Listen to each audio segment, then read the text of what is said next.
1 year of his presidency, the legacy for now has been pain, hunger, anger, insecurity, and all manner of governance challenges. That is what we have witnessed. For him to roll back, to roll all those double negatives back, it is left for him to implement policies that will impact positively on the people. For now, there is nothing anybody can tell Nigerians that they have done for which we are ungrateful. No. That's not even it.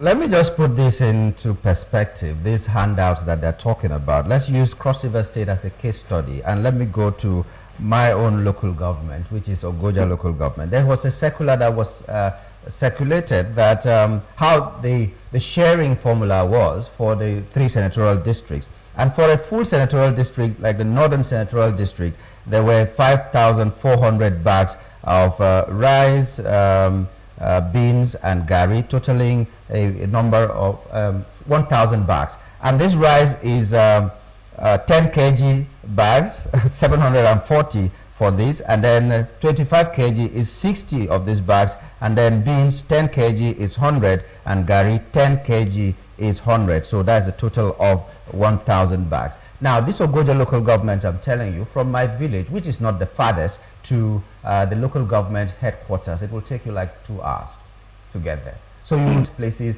there are people living there. So at least every community has at least 1,000 people. And if 1,000 people are living there, we have like 17 clans that make up only one ward where I come from. So you can imagine what this so-called handouts will do, the impact it will have on the people. 10 kg of gari, 10 kg of rice or something. It doesn't make any sense at all. But my worry now is that even though we are saying that we do not want this protest, what else should the government be saying at this point? Because we are trying to proffer some solutions. I'm also worried because we've seen people who we do not know, we have never heard of them. Now there are NGOs that are coming to give warnings to the people of Nigeria. You must not protest or you are going to meet stiff resistance. And then we've seen, even in Lagos here, maybe the governor is doing well, but in Lagos here, we've seen the National Association of Nigerian Students, Lagos chapter, saying that they are going to have a solidarity walk from the 1st of August to the 10th, which is the same time that this protest is supposed to happen. Instead of doing it maybe earlier to douse the tension and all that. But we are seeing groups like that coming up, which means there's a possibility, as strong how peaceful they want it to be, may not have a peaceful protest anymore. Is this what the government should be encouraging, or what else should they be saying? Even if they don't do, what should they be saying at this time? Because it's very important to calm the tension. Well, you're right. It's very important to de-escalate the situation. If not, things might get out of crisis, out of hands, and then we'll go into intractable crisis. Which everybody must avoid, because we cannot, on top of all these terrible situations that we have, or in this atrocious environment, socio-economic environment, you cannot, on top of that, have anarchy.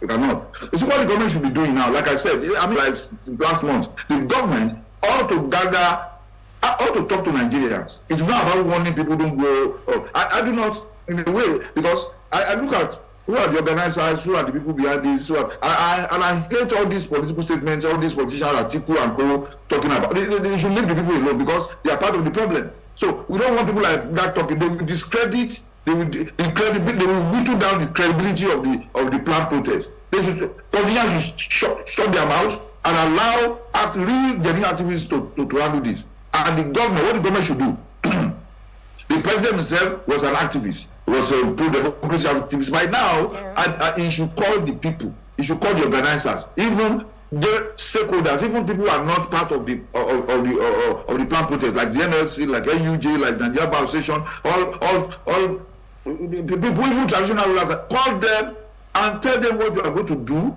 to cushion the effects of this suffering in the land. There is suffering, there is mass suffering in the land. Everybody knows that. Nobody can say. Even the president has acknowledged that at several fora, that he knows that there is pain in the policies that he's implementing, and that he wished that there was any other way. But there was no other way. That's why he removed the first subsidy. Now, it is the remover, the precipitate remover of that first subsidy that has now had, all these effects, the chain reaction on the economy and the society.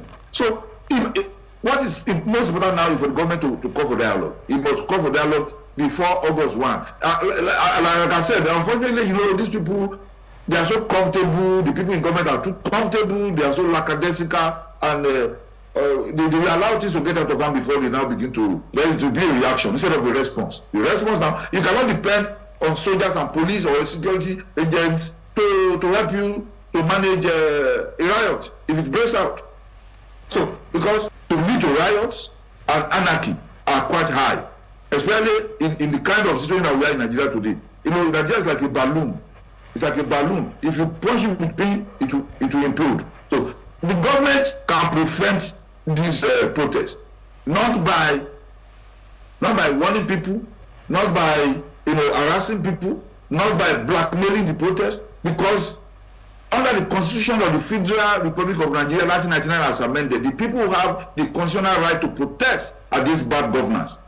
What we should protect against is some socio-political miscreants, using the opportunity of people who are agent provocateurs who want to destabilize Nigeria. We should not allow them to be at the head of the protest. Those are the things we need to prevent. Well, the federal government has said... The government has the responsibility now to call for dialogue and hold conversations, round table, square table conversations with the leaders of this protest now, before it is too late. Well, the federal government has said, that's on the Vanguard, that will handle planned protests as family matter. Let's see how that will play out. Family matter, where all the family members are hungry. But a little bit away from that, still on the Vanguard, a small headline up there saying hardship, stranded foreign scholars groan as federal government slashes allowances. They're slashing allowances of students, and then no other allowances back home are being slashed. So I'd like your comment on that.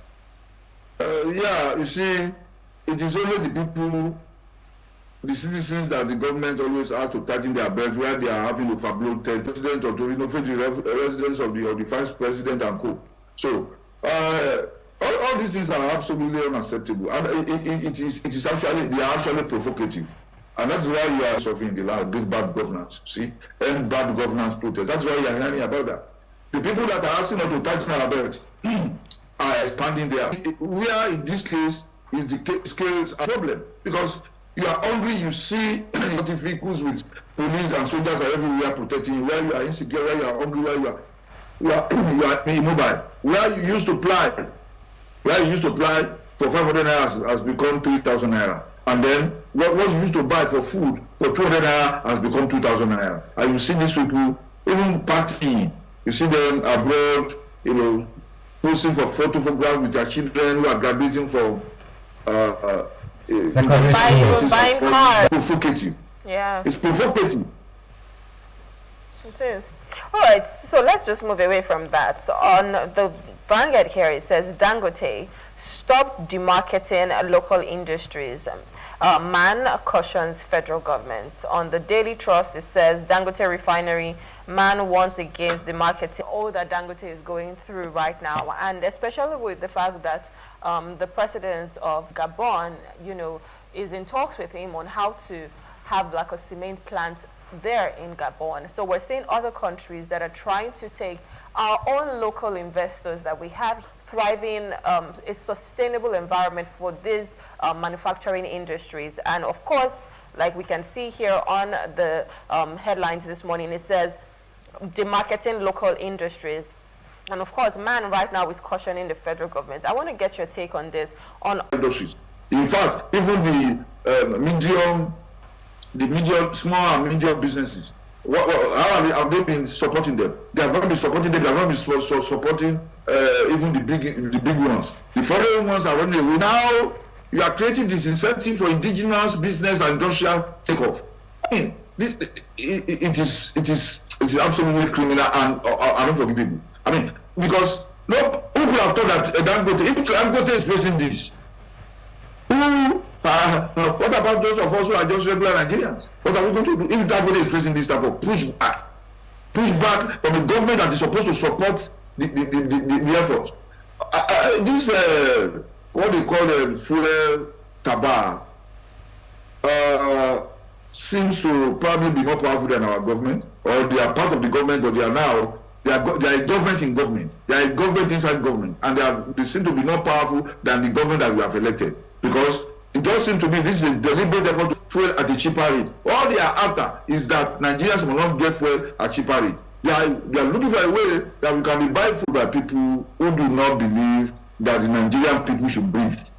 Will it be a conspiracy theory? Will it be a conspiracy theory to say that these people who are weakening our economy within Nigeria are being sponsored by external forces? Because there's a report also that says Dangote refinery may accelerate closure of Europe's existing 90 refineries. So maybe Europe is seeing this and they don't want it to happen. And that is why... And that's on The Guardian. Yes, and if Dangote refinery succeeds, maybe the next thing will be, because of climate change, we should stop using fossil fuel totally. So that, we'll go bankrupt and all that. So would it be a conspiracy theory to say they are being sponsored by external forces?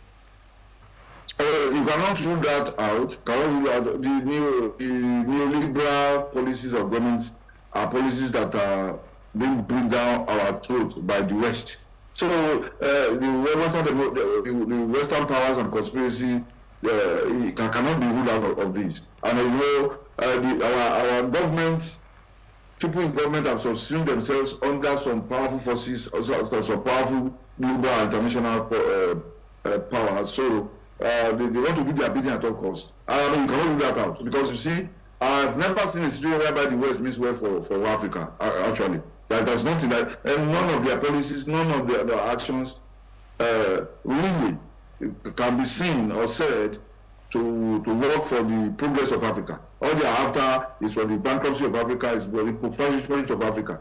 Even sponsor coups, in Africa to remove whoever's face they don't like. So. You cannot rule that out. I believe that there is a local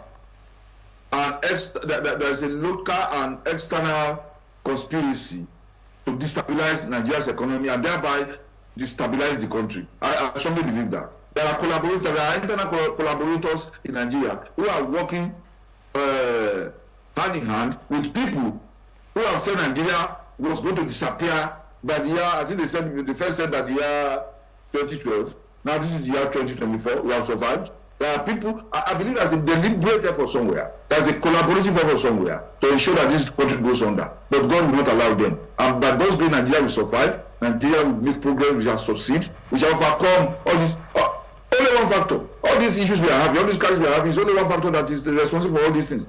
It is everything boils down to leadership. Everything boils down to leadership. We should not deceive ourselves. Well, Nigeria has not been fortunate to get the right leadership since independence to date. All we have been getting are transactional leaders who have no vision about how to get this country to make progress. Look at how Dubai, coming from UAE, coming from nowhere to overtake Nigeria, a bit of this country in the 70s, 1971, 72, 73. The royal family of Saudi Arabia went to Egypt to receive when you go. We are retrogressing to Egypt to receive when you go. We are retrogressing, and it is terrible. This issue of bad leadership, just to let you know that it did not start today. How did you get here? That if we are making the kind of progress we are making at some point, especially during the First Republic, especially in the Southwest, under Awolowo, the Southwest alone, by today, will be a global tourist attraction. But what are we today? We have become, instead of being a tourist attraction, we have become a terrorist enclave because of bad leadership. All these things we are seeing, it's a response. It is because of bad leadership that we are having all these issues we are having, all the crises, all the challenges we are having in this country. Only one. If you get our leadership right today, if you get a Thomas Sankara today, if you get a Lee Kuan Yew today, this country will be fixed in 1 year. People who have been there for 1 year said we should give them more time. And Lee Kuan Yew will fix this country in 6 months because he will kill corruption, he will destroy corruption, he will plug all the waste. The governor is not supposed to be entitled to more than 4 vehicles. Why are they going about with 30, 40 vehicles? They are terrorizing us on the way, pressing us, you don't get out of the way, they will break your glass, do everything. You are provoking the people. These are, oh my goodness. goodness. It's okay. It's we need a brain reset. Mr. Adebayo, we need a brain reset. You see, when people say people should not go or protest, what other language do these people in government understand? But now, they must understand the language quick enough to invite these people and then give us concrete agenda points of what we are going to do to fix the hunger, to fix the cost of living, the punitive cost of living, the prohibitive cost of living. You have to fix it, and then it is not tomorrow, it is today. It must be like, it should have been fixed like yesterday. The president cannot sit preaching in Aso Rock and expect Nigerians on the streets not to be Mr. Adebayo. We are angry because we are hungry. Mr. Adebayo. We understand. Mr. Adebayo, thank you. You see, we need a brain reset, and maybe that's what is happening. We went back to the almost colonial era to exhume our national anthem and brought it back. Now they're talking about going to 1963 constitution because that was what worked at least a little bit more. To suffering Nigeria, to a hungry Nigeria, of what value? I sang that thing when I was in primary school. I can't remember it today. I can't remember. So when I said to Nigeria, we failed it. We failed what? It is rather that Nigeria we failed it. We have failed Nigeria. We don't fail. Imagine that. When the president said it's one of his policy thrusts to go and assume national. What has the national anthem done for us now? In terms of fixing the economy, in terms of hunger in the stomach, in terms of anger in the heart, in terms of disappointment, in terms of failed governance. What is that going to do for us? So, but when people who are in government run out of ideas, all they do is to begin to put the cart before the horse and sometimes confuse themselves and the entire populace. That's what has happened. It's just a confusionist situation. Nigeria is one big confused country now because the people who are in government are absolutely clueless as to what to do to fix the mess that they have created in the first instance. And that is why we must revolutionize our leadership recruitment processes through our elections. That is why we don't want anybody to rock the boat. We don't want external forces who want Nigeria dead to now begin to sponsor crisis in our country. For now, I'm waiting for what the government will do. They should call the people and have a conversation and dialogue. If that is not forthcoming, if they are going to take Nigeria for granted, some of us who are saying, let's beg these people to share because it's not because of the people in government, but because of we the people, that we don't want crisis. Some people, if they don't go out in a day, they cannot feed themselves or their families. Yeah. So for the sake of the suffering masses, we don't want crisis, we don't want anarchy, we don't want breakdown of law and all that. So it's not about giving the government time. It's about encouraging them to call the people and then for them to do things that will cushion the effects of their bad policies on the people. Let's give them that time to be able to. The president, if he's watching this, I'm sure it will get to his attention. Engage in dialogue now. Engage in dialogue now. Call stakeholders now. Tell us what you are going to do differently from what you have been doing differently from what you have been doing in the past 1 year. Let us see. Let us see what you want to do. Let us hear what you want to do. Begin to do it like expeditiously to make sure that the prices of food crashes, that they crash, let the cost of living crash, inflation, take it away from 35%. All right, take it down to 18%. Manageable proportion. Do something now before it is too late. It is your presidency, it is your legacy, and you'll be held responsible for whatever happens to this country and to Nigerians. All right, thank you so much. I think you've said a lot and you've spoken like a true Nigerian because these are the things that affect our daily lives. Everything that you've highlighted, I'm sure almost 80 to 90% of Nigerians are facing this same thing, and we're hoping that we can start to choose the right leaders because it starts from that. It starts with having the right people in place that would govern this nation and take it to that place where we flourish as Nigerians. So hopefully they're listening and they start to tackle all of these things that you've highlighted, and we just have a better country for all of us. I want to say thank you so much for coming, Comrade Mark. It's always a pleasure having a conversation with you. Thank you so much. Thanks so very much for having me, plus TV Africa. Continue to do what you are doing, promoting the interests of Nigerians. Yeah. And like I do say, because you are pro-people, nothing can stop you from getting to this card. Amen. Amen. Have a wonderful day, sir. Thank you so much. All right, so we're speaking with Comrade Mark Adebayo. He's a public affairs analyst, and we've just been taking global stories making headlines in our national dailies. We'll go on a short break. When we return, we'll be discussing Orji Uzor Kalu's 6-per-time legislature to cut costs of governance. Please stay with us.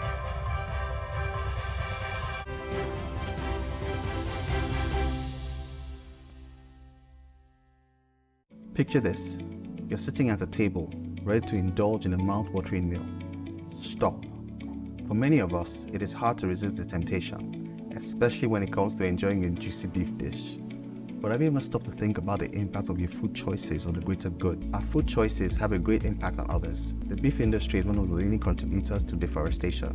As trees are cleared to make way for cattle ranching, it not only disrupts the delicate balance of ecosystems, but also contributes to climate change. We can make a difference with our choices. It does not mean we all have to become vegans overnight. Imagine enjoying fish and poultry a few times a week, indulging in beef just once a month, and filling our plates with plenty of plant-based goodness. Every little bit counts, and even small reductions in our intake can make a huge impact on the climate. By making smarter food choices, we're not only taking care of ourselves, but also the planet we call home. Remember, the choices we make today in education, and girls are at an early disadvantage. The sub-Saharan Africa records about 18 million out-of-school girls. This gender gap extends to the tech space with a projection of only a 33% global female workforce representation in tech firms for 2022. Let us help change the stories and numbers. Africa Agility's Project Train a Girl campaign is working to help train African girls in tech. You can donate as little as $2 or 2,000 naira to help a girl in tech get her heels in the door. Visit www.africaagility.rallyup.com/PTAG to donate.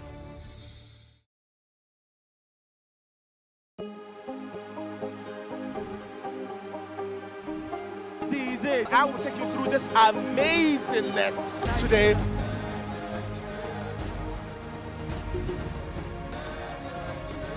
Welcome to Plus Trending. I am Bookie November, your host, saying thank you for joining us on today's episode. Welcome back. It's tea time on Plus TV Africa. Practice makes perfect. I'm not perfect yet, but I'm a lot better than I used to be. He's a king. He's entitled to marry 100 if he wants to.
Who has the right of way?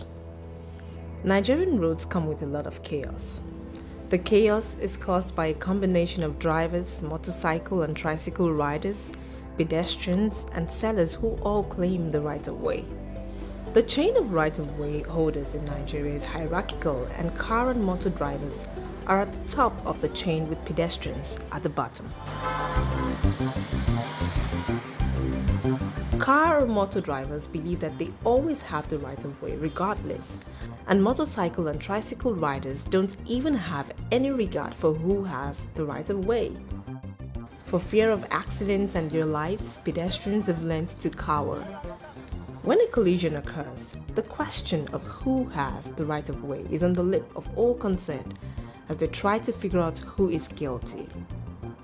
The law doesn't grant anyone the right-of-way, but you yield it to other road users under these circumstances. At a yield sign, to pedestrians in a crosswalk, to persons using a seeing eye guide dog, to persons using a white cane with or without a red tip, at T intersections where you must yield to vehicles on the through road, at uncontrolled intersections where vehicles are already in the intersection, when driving on an unpaved road that intersects with a paved road, when returning to the roadway after a car is parked. Pedestrians must always be yielded the right-of-way at intersections and crosswalks. Treat bicycles as motor vehicles. Yield to bicyclists in all situations where you would yield to a car. For example, wait for an oncoming bicycle to pass before turning left. Turn right at a red light if it's permitted and no vehicles are approaching. If you see a sign that says "No right turn on red," then you must wait for the light to turn green again. Otherwise, you must turn right at a red light after yielding to oncoming traffic. Stop for pedestrians who've begun crossing the road. Once a pedestrian has begun crossing the road, they have the right of way. You should also stop for pedestrians waiting to cross at crosswalks that aren't controlled by a traffic light. Yield to oncoming traffic if you're entering a main road.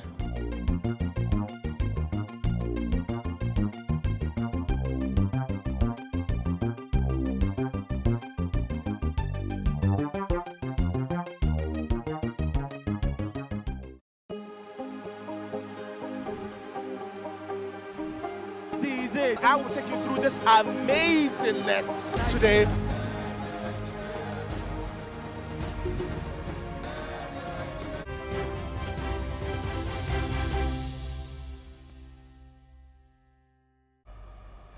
Thank you for staying with us. You're still watching The Breakfast on Plus TV Africa.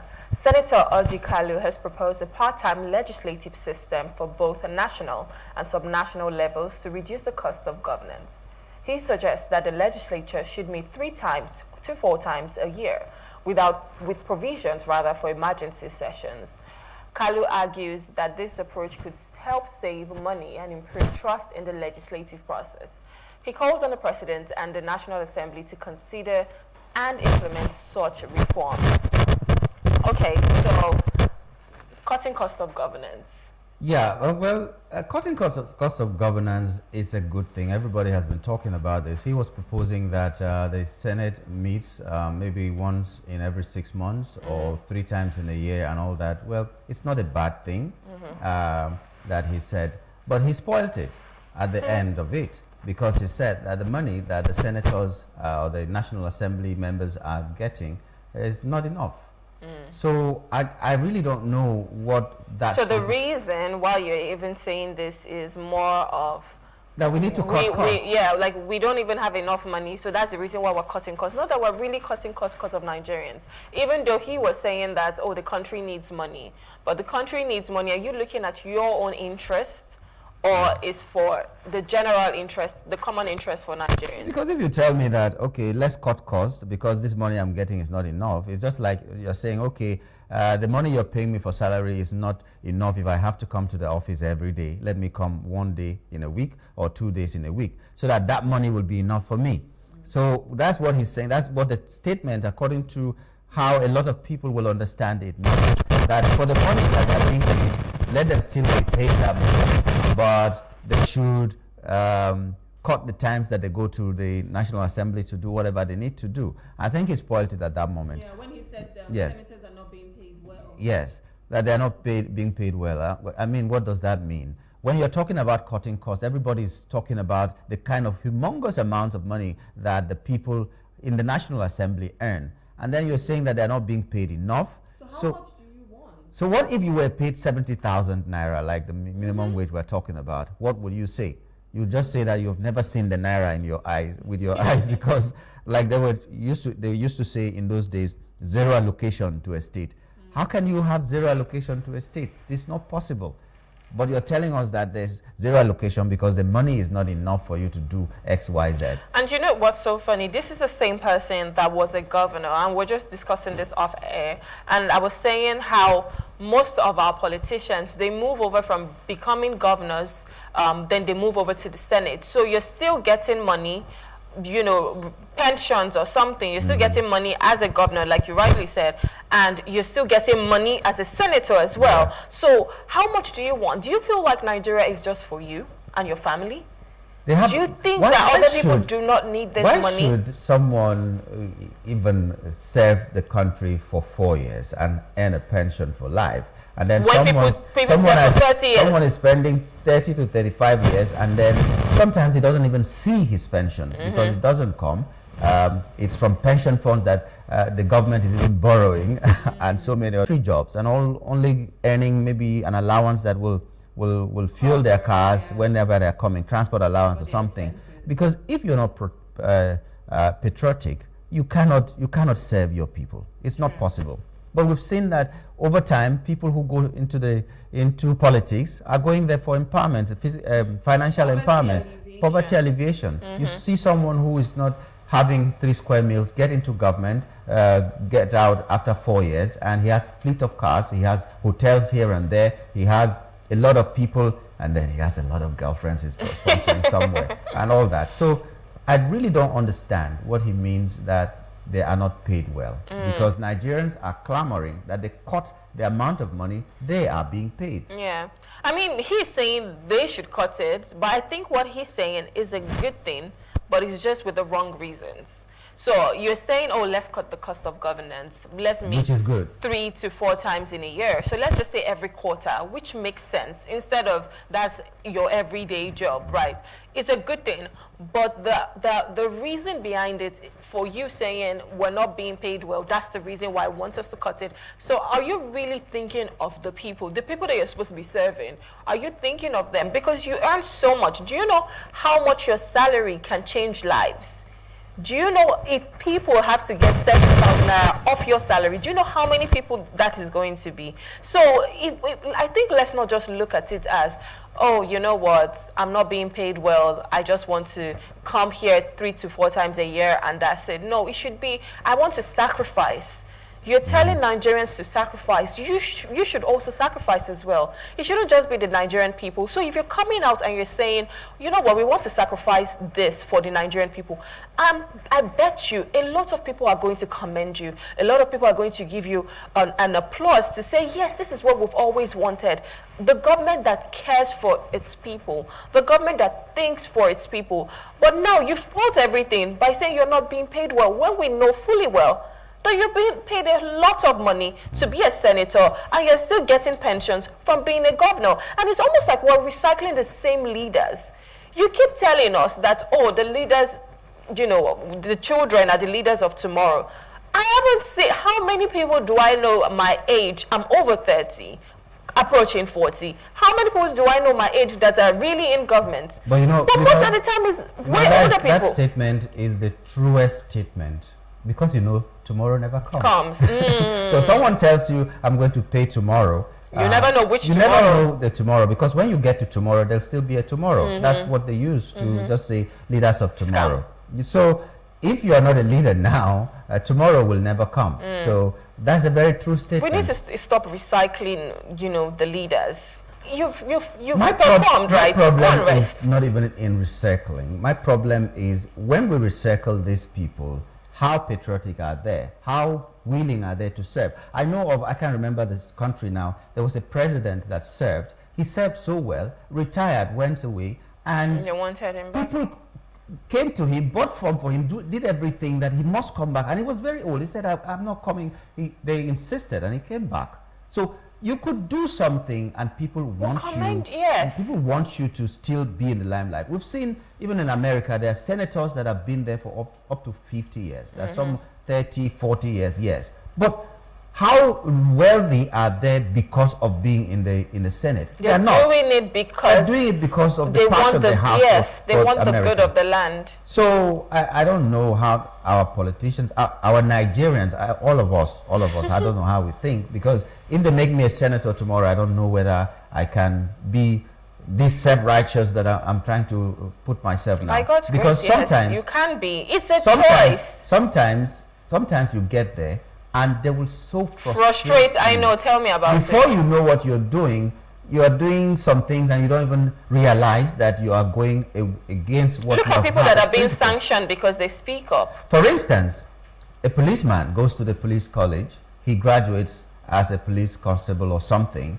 and then they send him to the road, go and stand there at the roadblock and all that. And this policeman is not being paid for the first 6 months. What do you think he will be? He has to find a way to... Will he go back and be a pastor and collect offertory and then come and feed his family? Gradually. He has to find a way to feed his family. So that is what is happening. It's a cult-like kind of thing, You enter there and they frustrate you until you submit. So some people that went into the National Assembly, for instance, why do you think they cross carpet into political parties that are big? Because you have your principles, you have what you want to achieve for the name of your party, but they're frustrating you. Yeah, you so they want to subdue you. A committee chairman of this, you'll never be that, you'll never be that. So you're not seeing anything. So they want to subdue you to ensure that you do their bidding.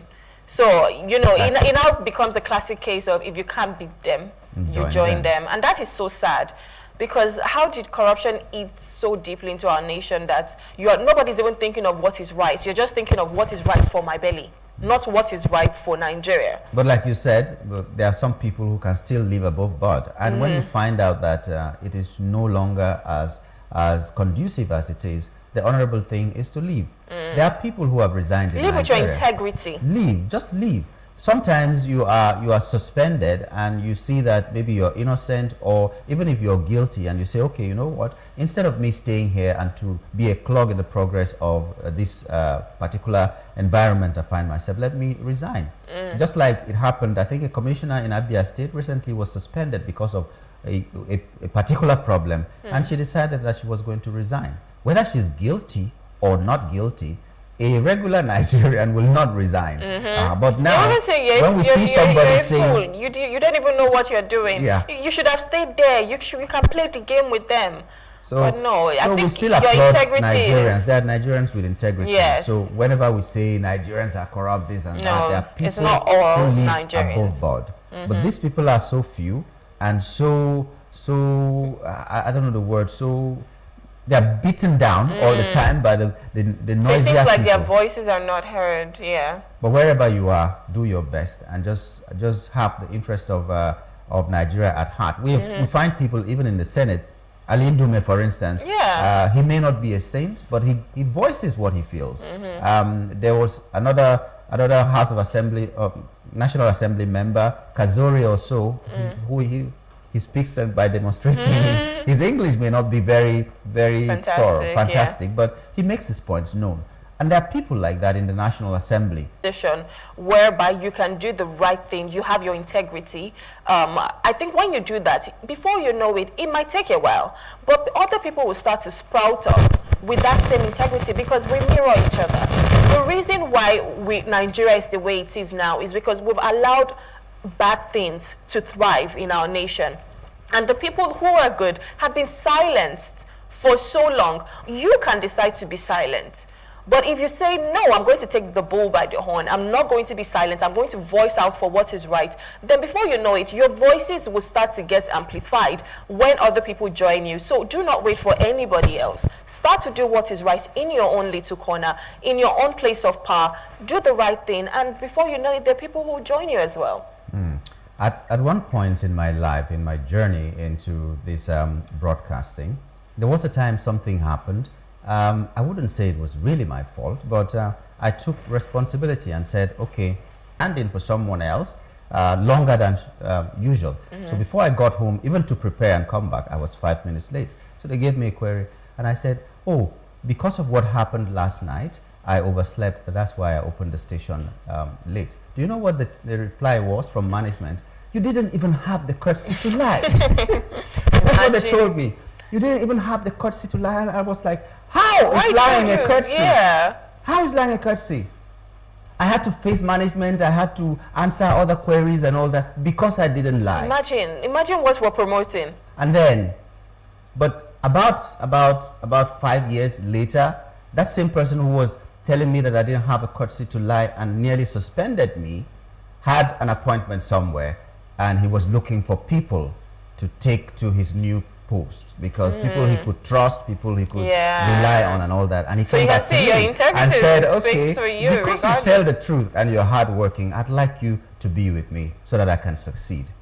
So the bottom line of this story is that no matter how you're vilified today, no matter how people shout you down and all that, everything you do will testify for or against you tomorrow. If not on earth, in heaven. Because like Ali Ndume said, you are either a Christian or you're a Muslim, so God will ask you what you did in the National Assembly because you were given the power. So there is a place you will answer a question about how you conducted your affairs in the responsibility you're given. True. I totally agree with that. And then circling back into what Orji Kalu said, I think it is important that we cut the cost of governance. People in the legislature. We don't even need two houses in the National Assembly. Do you understand? You can collapse them. You can merge them into one. Meet at different times in the year. I think quarterly would be amazing. That's fine. Because if we're looking at having a sustainable economy for us, we need to start to look at, it's just like a company. You're saying, okay, you know what? We need to cut our costs, right? If we were running diesel for 10 hours and we know that what we're really using is like 5 hours, you start to utilize your resources. You utilize it in the right way that it should be so that you're not just having expenditure for no reason. Or you think about solar power. Yeah, or you think of something else. Yes. For instance, the president has how many ministers? His cabinet is over bloated. You can start to, I know that it's quite unfortunate because some people will have to be cut out, right? But you start from somewhere. Those people need to understand that, you know what, this is what we need to do for us to get to where we need to get to. And you start to do that now. But that part of saying we're not being paid well, if there's job security and there's a conducive environment to do business, a lot of people will not even go into politics. I mean, what do you want? No, they see that it's a business now. You don't even need to go to politics. I can't do politics, no matter how it is. Except maybe they will just go and call me from somewhere and say, come and help us, and I'm not an elected person. I can't go and start promising people things something that you will not even do. And all those kind of things. I can't go and sit at Parliament and be talking just to please the chairman or the governor or the president. I can't do that. I will tell you what I need to tell you at least every once in a while. But I will not be in the good book, so they'll boot me out. And I've had experience, so that's matter for another day. Politics is not for the faint-hearted, but it also needs to be for the people who are patriotic enough. Yes, you need to be passionate about Nigeria so that when you're going there, that's what supersedes any other noise that you hear. You know, you're like, I'm passionate about my country. I want to do what is right for my country and by my country, and that's it. All right, we'll have to go on a short break now. We'll come back soon and we'll be discussing our second hot topic. So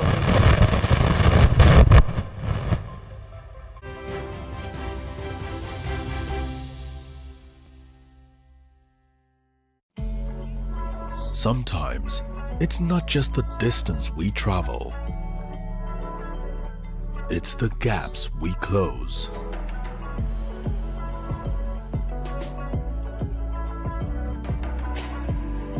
It's not the things we buy, it's the memories we create.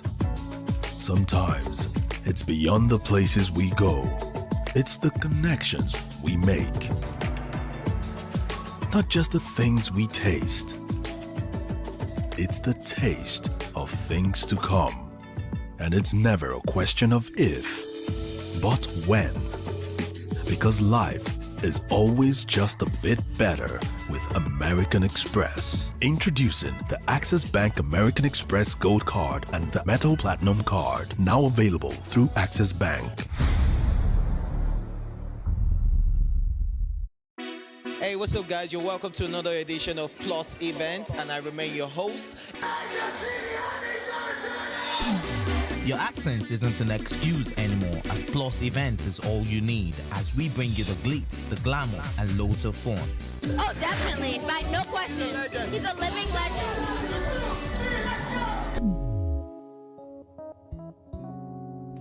Oh, God forbid, Holy Ghost fire, no. I just want to be blown away. I want to be wild. This is 11 years of doing it.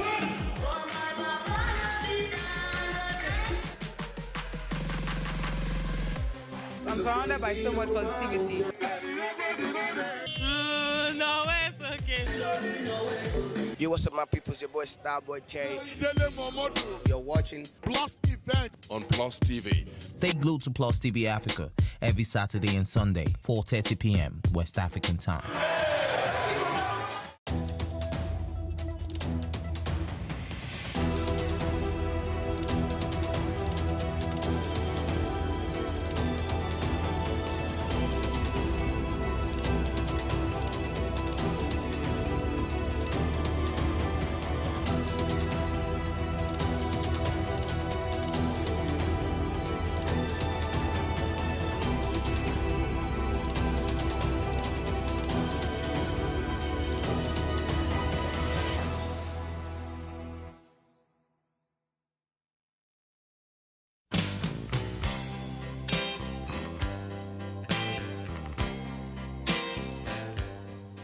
The pandemic opened the world to a new dispensation regarding work.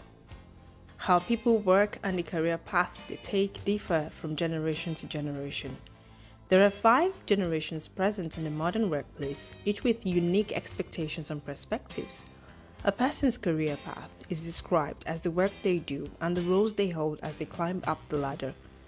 Before the millennium, career paths for many was simply linear, which could be a person working at the same organization and growing there till they retired, or a person working in the same role but changing jobs a couple of times. Security and staying power were the cornerstone of this career path. However, with modern technology, a person's career path can be as multifaceted and versatile as the individual wishes. Millennials now work multiple roles in their career trajectories, pursue numerous passions that are sometimes interwoven, and work at different roles in their journeys. Baby boomers and Generation X only considered a job good if it gave them the security to work there till they retire. But for millennials and Gen Z, the workplace has changed, and so has the career structure. Millennials often change their career paths or juggle multiple interests simultaneously. Being able to move from one job to another might signal a person's employability and adaptability. Baby boomers tend to believe that working long hours is what defines success and value face-to-face interactions with co-workers. In contrast, millennials believe that innovation and flexibility are key ingredients for success at work. The shift in occupational structures, for example, the increasing gig economy, is leading to polarization in employment, wages, and inequalities. From remote work policies to virtual leadership, the pandemic changed how we work. The opportunity to telework increased for some, such as knowledge workers, but not for frontline workers. Among the benefits are an improved work-life balance for some, as well as changed attitudes to well-being. Teleworking can lead to a higher productivity and lower operating costs for companies. Work is increasingly flexible and decentralized. Working from home or out of a workspace is favored by many because of the flexibility that comes with it. Millennials and Gen Zs prefer flexible work schedules and part-time hours so that they can balance their work and life compared to older generations who prefer security. Some people are social people. When they go to the office, they have friends everywhere. Good morning. How was the football match? You just with your colleagues and stuff like that. That social element at work, a lot of people need it. Me personally, I'm an extrovert, but I'm also high on the introverted side. I like going to parties, I like making friends, but I also like keeping to myself. So at work, I'm not the friendliest. I would smile, I would say hi, but I don't need to. So it depends on your personality and what you need. For me, work from home works a lot for me because I get to spend time with my family. I'm always in the house with my partner, and that really makes me happy.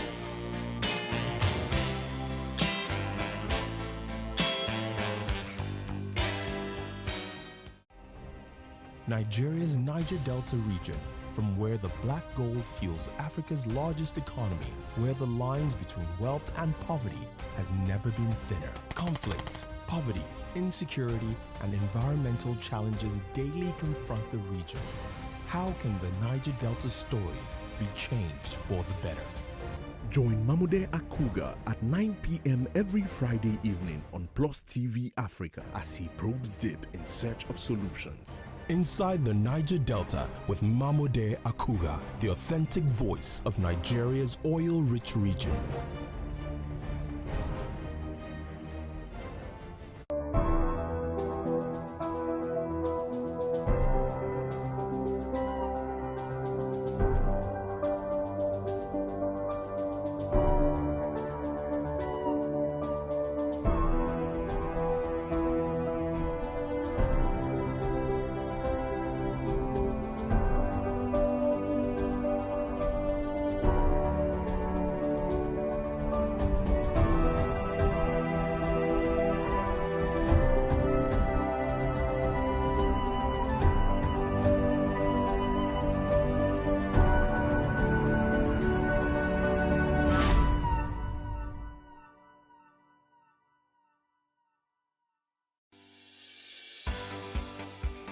Businesses in Africa can be very challenging.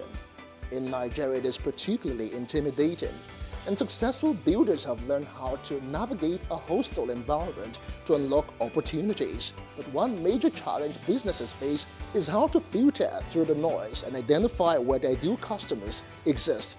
Get insight and practical steps from industry players and captains of industries. Hear success stories to help you make informed decisions as you scale your business in Nigeria.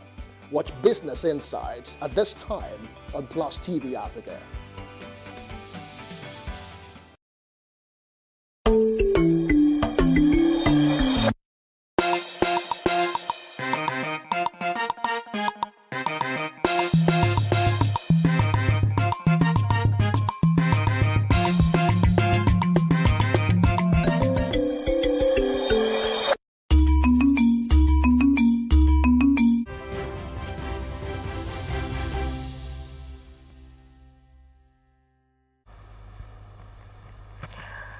Thank you for staying with us. You're still watching The Breakfast on Plus TV Africa. We'll be discussing why government officials do not want protests. Over the past few weeks, a range of government officials and even security agency heads have spoken against the planned End Bad Governance protests. Several reasons have been given for their calls to dissuade Nigerians to exercise their constitutional rights of protest, chief amongst which are security concerns and the possible hijacking of the protest by certain groups. Certain groups have said, despite the pressure by officials, they will still head to the streets come August 1st, 2024. With all these issues on ground, we will be taking a deep dive to understanding the reasoning behind the calls for Nigerians to disembark from exercising their constitutional rights. Now, joining us to have a conversation on this is Shola Omolayo. He's a public affairs analyst. Good morning, sir. Thank you for joining the program. Good morning, Nigerians. Good morning. Good morning. All right, so we're talking about protests, right? There's a protest slated for the 1st of August 2024, that is next week, for the hashtag End Bad Governance, right? A lot of people have said that there is hunger in the land, there is so many decades, there could be anarchy and all of that, and even said we need to exercise more patience with the government. But what do you think about where we currently are in Nigeria, our economic situation, and why you think why they shouldn't? Yeah, let me start with appreciating Nigerians for going through what they are going through and holding their peace. Again, one of the problems is what you are seeing or hearing. I know there are lights. The same song, Sufferhead, you go, Sufferhead. It says Sufferhead must go, hear the plight of the people for a long while. I ask the question, why now? The people are agitating that they want to come to the streets. The government, for the first time again, are also agitating at that level that no, this thing must not come to play. Why? Because of the fear of the unknown. Why? Because of the experience that came up some few days ago or weeks ago from a country like Kenya. Nobody, the people of Kenya, the government of Kenya might not realize the magnitude of the after effect of whatever might take or took place in that state. And I think that is a yardstick that the government of the day is looking at. Having an experience of NSAS. And I want to believe that the NSAS was a successful one before we had some interloper where we never knew where they come from. Because the victim, we are still having to pay while the government is still searching for the culprit, as we said. Judgment has taken, was carried out based on some arrest that was made. But we can't even hear what is happening to them. Remember that one of the elders from Kaduna, in person of Sani, who was a member of the parliament, had an engagement in Abuja where the president was seated. And he told the president that when you talk about protests, you are the father of protests. You taught us how to engage government. And I never think the president denied that. He even reminded the president that, please, I want you to help in releasing some of the guys that was arrested during the time of NSAS. He put it to the president that these are your own grandchildren. You train their fathers, the sons and daughters of those parents are now grew up to learn how protests should be made. Now, I want to say, the hunger is just there. How can you wake up in the morning, a loaf of bread that is sold for 550 naira suddenly jump to 1,400? Oh boy, let me speak like we Nigerians, the real Nigerians. Even if you buy that 1,400 bread, you go chop am alone. You know it has gone that far. No man is a man again in his house. In those days, men give command in their houses. No man they give command in you, because you have to try and judicate with your wife. You need to sit down and say, the language of what did you bring to the table is an odd language to an African. It just tells you that the manpower has been brought down. No one man will be human being for Nigeria. That's it. But what would you describe the response? The security will be able to manage it well if it happens. Because just like the government are saying, they don't have who to hold for it, and they are coming with force. You don't treat force with What are you? Yes. How would you describe the response of government to all these things that to this protest? By the way, because we still have not heard the president say a thing. We are hearing through proxies. The Minister of Information is saying some things. We hear the SGF has convened a meeting. We've not heard anything from the president, as far as I know. And then we are hearing governors and ministers threatening the people, warning them that they must not go on the streets and all that. So how would you describe, in your own words, the response of government to this protest that is looming? Because it feels like it must happen, but they are responding in a way that I don't understand. All right, please, I'm having a problem with your own volume there, but it's okay. Let me just speak from what you have said.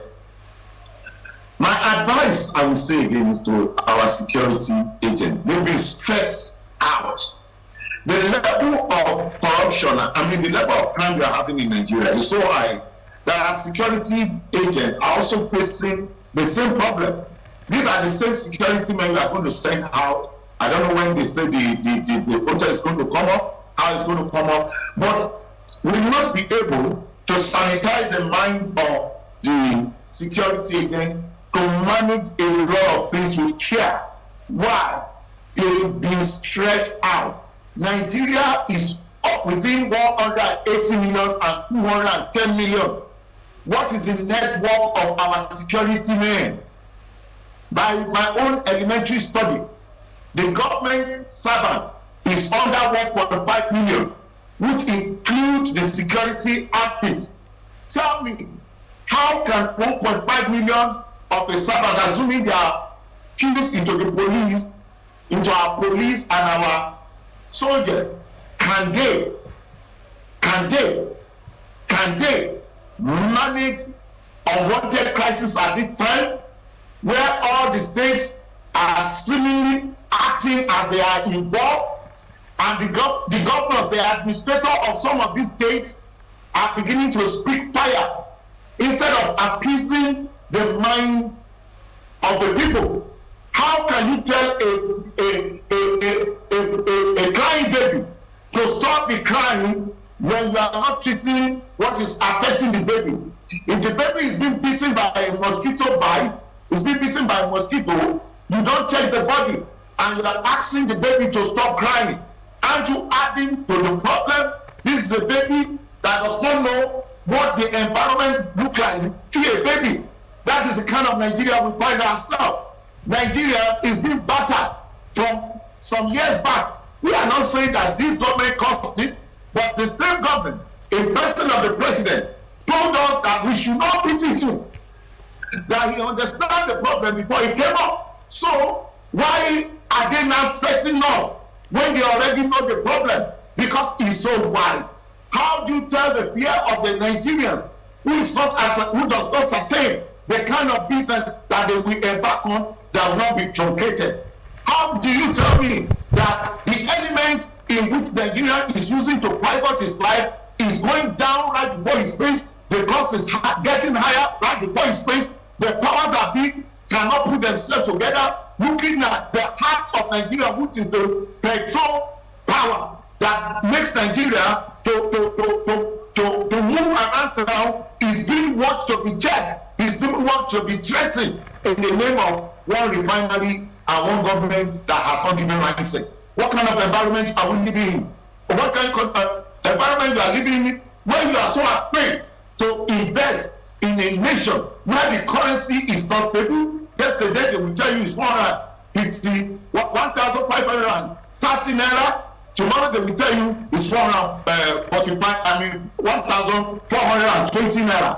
By the next week, which is going to be Monday, you will not be shocked that it will be 1,580 naira. Who invests in such a country where the currency is not stable? Who invests in such a country where is would you say is not assured? So who invest in a country where the security is not being the citizen of the country, who are the owner of the country, are not too sure of the safety of their life in the hand of our security? Okay, sir. Do you want to blame the security?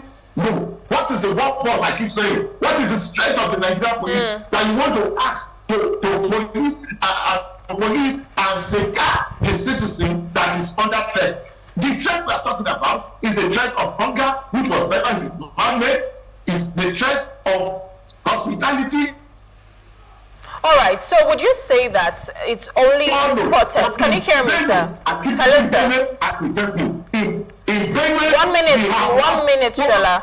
So would you say that it's just protests that the Nigerian government understands? Like, is that the only way we can make our voices heard? Or are there other measures that we're supposed to be looking at when we're saying we want to be able to amplify our voices, tell the Nigerian government what we're facing, and then they listen to us? So is it that as of this point, the Nigerian government will not listen to what we have to say except we go out to the street? Because I'm sure people have been saying it in their little corners. But here we are, August 1st, most people are going to be out on the streets having to march to end bad governance. Is that the only way that we can actually make our voices heard right now? And is that the only language the Nigerian government understands? That tells you that either the government or the people, we are confused.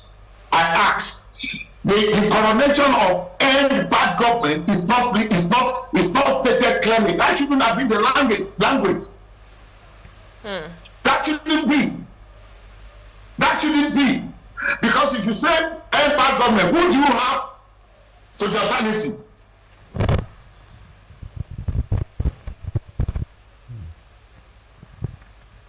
Hello, sir. Hello, sir. I think we just lost Shola's audio. But anyways, it's quite unfortunate that people have to march into the streets for them to make their or express how they feel. I would expect that the government should be thinking, the government should be proactive and do what is right for the nation. We don't have to get to this point where we're carrying placards in the streets having to demand what is rightfully ours. We hope that one day Nigeria will get to the point whereby the government is doing what is right. They're putting policies that will benefit the people. They're ensuring that we have quality education, good health care, great infrastructure, everything, security, everything that makes up a nation to be successful enough for people to say, yes, I am proud to be a Nigerian. I hope that one day we would have that nation, but well, one day at a time. I think I personally feel insulted that the president has not said anything. I know people would say he has addressed us in this way or that, but the days are getting closer. There should be a national address, if you ask me. It shouldn't be the secretary to the government that is convening a meeting with ministers to talk to them. And then after that, when they decide, will then now go to tell the president, this is what we have decided, go and announce it. Is he their errand boy?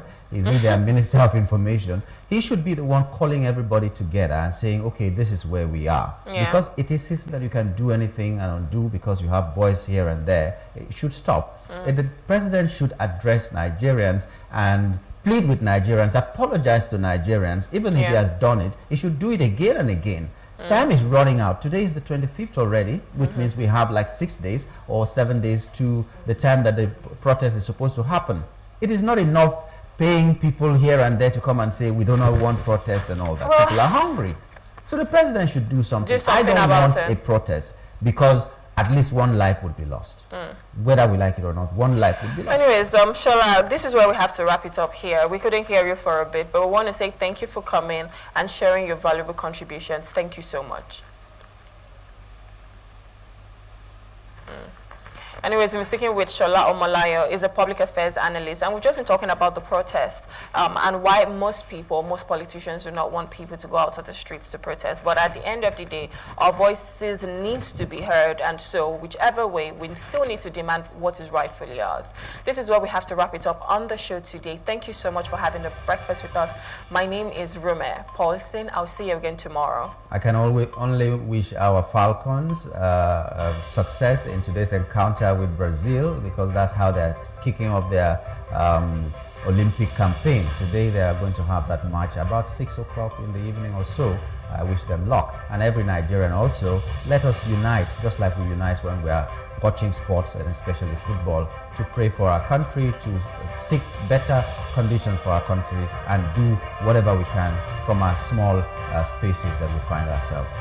Let's meet again tomorrow for another edition of the program. My name is Nyam.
Nigeria has produced and continues to produce great writers who have won great accolades and recognition for their work. When discussing African literature, names like Chinua Achebe, Wole Soyinka, and Buchi Emecheta.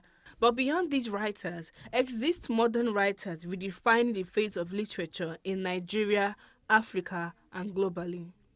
1. Chimamanda Adichie. The recipient of a MacArthur Foundation Fellowship was born on the 15th of September 1977 in Enugu, Nigeria. As a teenager, Chimamanda left for the United States and gained a scholarship to study communication at the Drexel University in Philadelphia, then pursued a degree in communication and political science at Eastern Connecticut State University. Her works have been translated into over 30 languages and has appeared in various publications, including The New Yorker, the O. Henry Price Stories, and the Financial Times. Some of her books, like The Purple Hibiscus, Half of a Yellow Sun, and Americana, have won various awards. Her 2012 talk, We Should All Be Feminists, started a worldwide conversation about feminism and was published as a book in 2014. Tomi Adeyemi. Tomi, the author of Children of Blood and Bone, was born on August 1st, 1993, in the United States to parents who emigrated from Nigeria. After graduating Harvard University with an honors degree in English literature, she received a fellowship to study West African mythology, religion, and culture in Salvador, Brazil. Her debut novel, Children of Blood and Bone, has spent over 2 years on the New York Times bestseller list, and its film adaptation is currently in active development with Disney's Fox and Lucasfilms. She was named one of Time magazine's 100 most influential people. She is a Hugo and Nebula award-winning Nigerian-American writer and storyteller based in Los Angeles, California. In 2020, she was named one of Forbes 30 Under 30 in media, and her website has been named one of the best websites for writers by Writers Digest. Teju Cole. Teju Cole is a novelist, photographer, and curator. He was born in 1975 in the U.S. He is currently the Gore Vidal Professor of the Practice of Creative Writing at Harvard University. His novella, Every Day is for the Thief, was named a Book of the Year by the New York Times, The Globe and Mail, NPR, and The Telegraph, and shortlisted for the PEN Open Book Award. Another one of his books, Open City, also featured on numerous Book of the Year lists and won the PEN Hemingway Award, the New York City Book Award for Fiction, and was shortlisted for the National Book Critics Circle Award and the New York Public Library Young Lions Award. Teju Cole has contributed to New York Times, The New Yorker, Granta, Brick, and many other magazines. Akwe.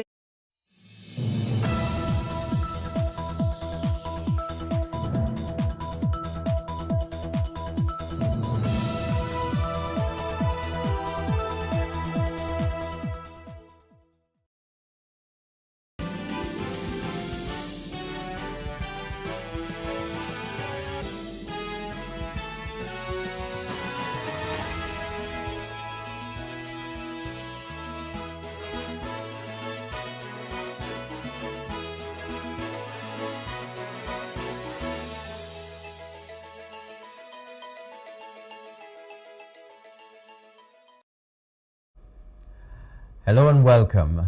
My name is Nyamgul Agaji. This is News Brief. In the wake of the growing hardship in the country and calls for a nationwide protest against President Bola Tinubu's administration, the federal government has said it is not sleeping on duty and begged for more time from Nigerians. Describing the planned protest as a family matter, the government said all issues would be resolved in a way to ensure the peace and stability of the country. Minister of Information and National Orientation Mohammed Idris disclosed this on Wednesday in Abuja after a meeting held by members of the Federal Executive Council at the instance of the Secretary to the Government of the Federation, Senator George Akume. There's no need for any protest. Let us all calm down. A lot is happening. Nigeria is going to move and march on. And we believe that whatever government comes up will be in the interest of Nigeria. We don't think that there is need for any protest. We are appealing for calm. We are appealing for a peaceful resolution or peaceful approach to any issue. Advise my fellow young Nigerians to disassociate themselves from the planned protest. We need to look at the entire Nigerian project and what the impact of the economic reforms, especially the macroeconomic reforms of the President Bola Ahmed Tinubu administration. Governors elected on the platform of the All Progressives Congress APC have appealed to youths to refrain from joining the planned nationwide protest. The governor spoke on Wednesday night after a meeting that lasted over 2 hours in Abuja. There have been reports that youths are planning a nationwide protest between August 1 and 15 against the rising cost of living and economic hardship in the country.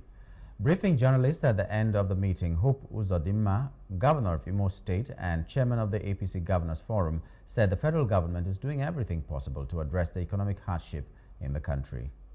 It is the wrong time for anybody to do any protest, because the implication of doing that, if care is not taken, is that it may be hijacked, like the NSAS experience, where criminals now hijacked and innocently conceived agitation by young Nigerians. So this is another kind of temptation that I think too, that those behind the protest, because they have not been able to come out openly to say they are behind it, there is something that is a motive that is yet to be unraveled. So I think that we are not in support of the protest. We are not going to support any protest that has no programs, that is not discussed, that nobody knows what the problems are. Okay, if you are protesting, what do you want government to do? Because the reason for protest is that they want an issue to be addressed. What are the issues? So in my view, I think there is no need to overheat the polity, overheat our environment, and put our people in a position that the hardship that is occasioned by economic recession all over the world is further worsened. So I advise against the protest. The Minority Caucus of the House of Representatives has called on the federal government to dialogue with planned protesters with a bid to address their concerns. This is part of a resolution reached by the caucus at its end of session dinner to end the planned protest in Abuja. While addressing the media after the dinner, Chairman of the caucus, Honorable Kingsley Chinda, however, discouraged the planned protest, especially against the background of insecurity in parts of the country.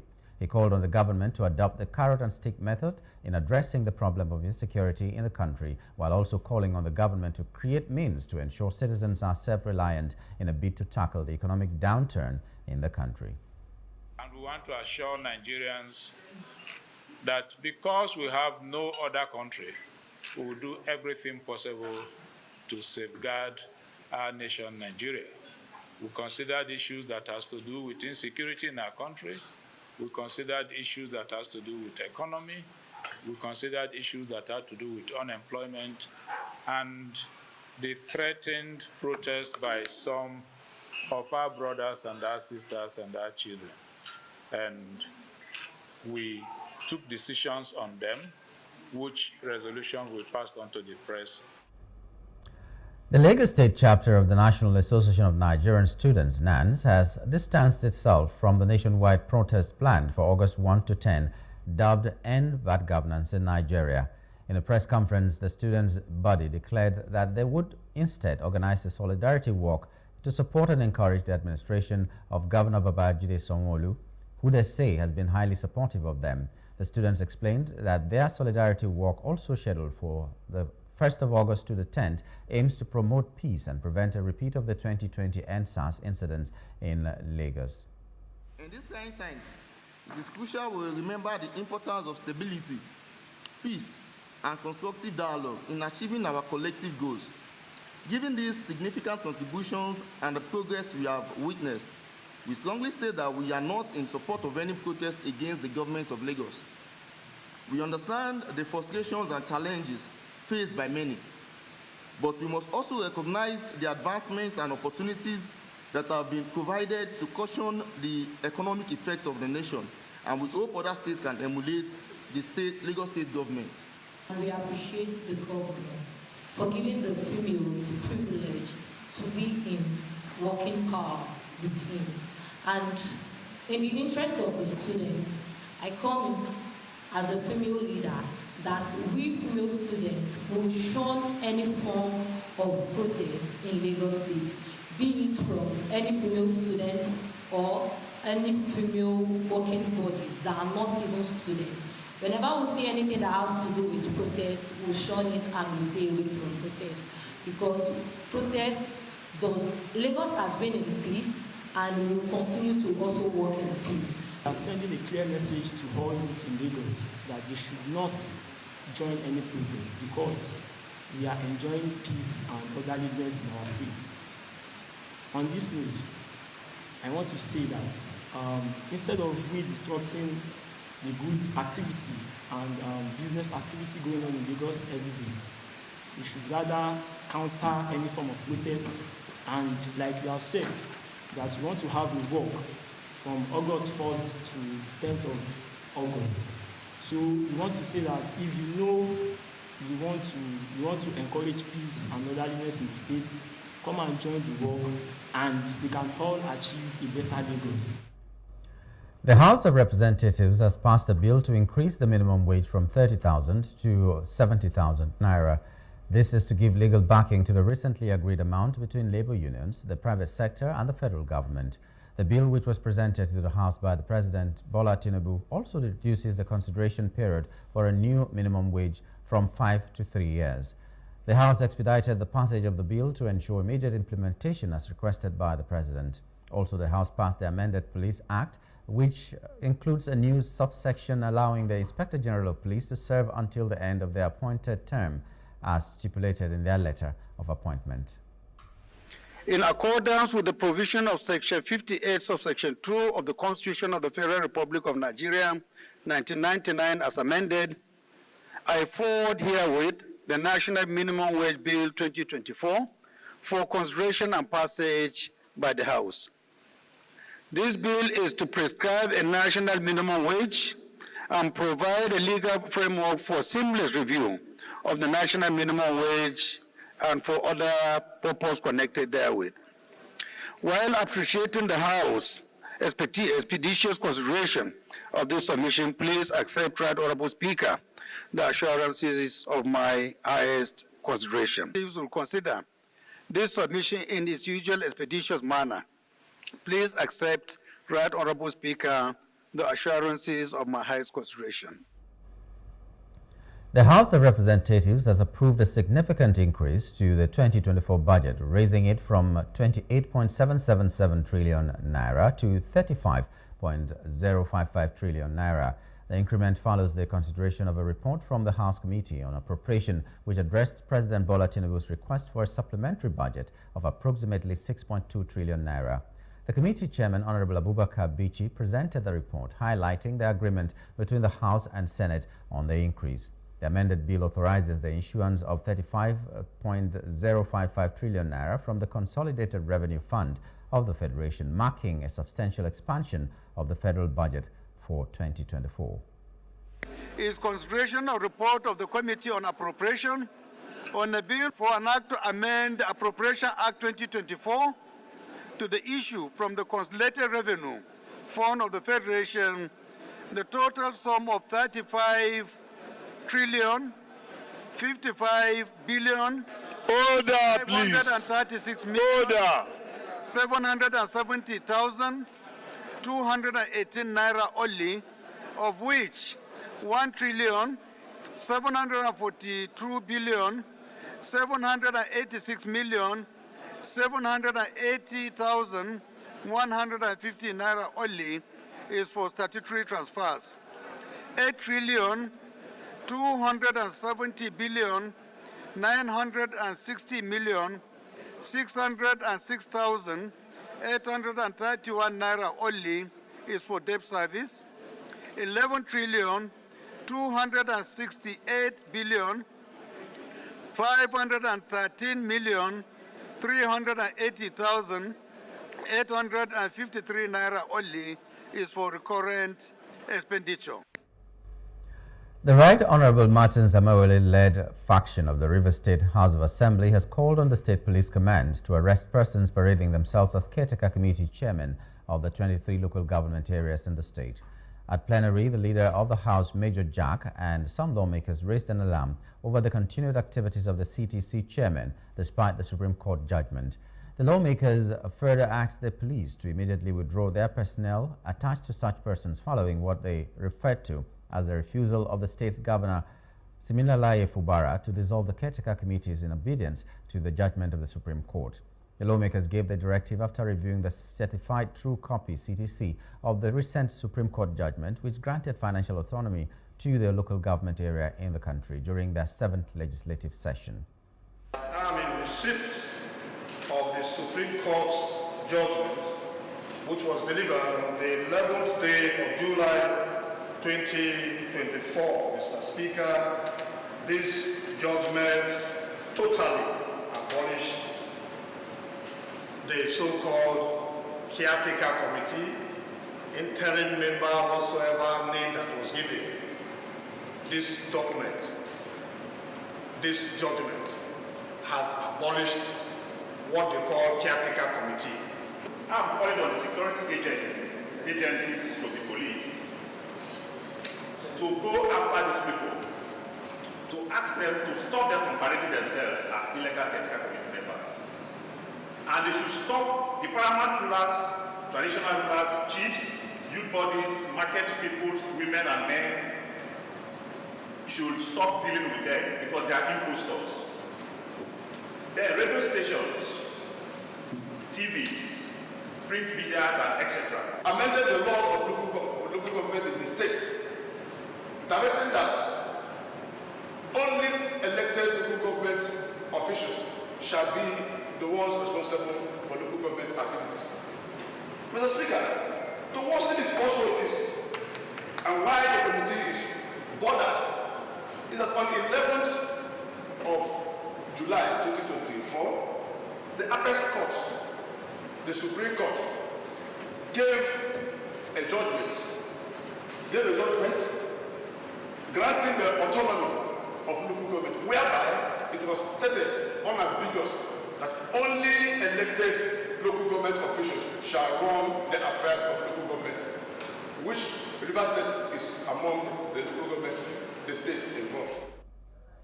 After voting, Amawele called on the police to arrest the caretaker committee chairman wherever they were seen parading themselves.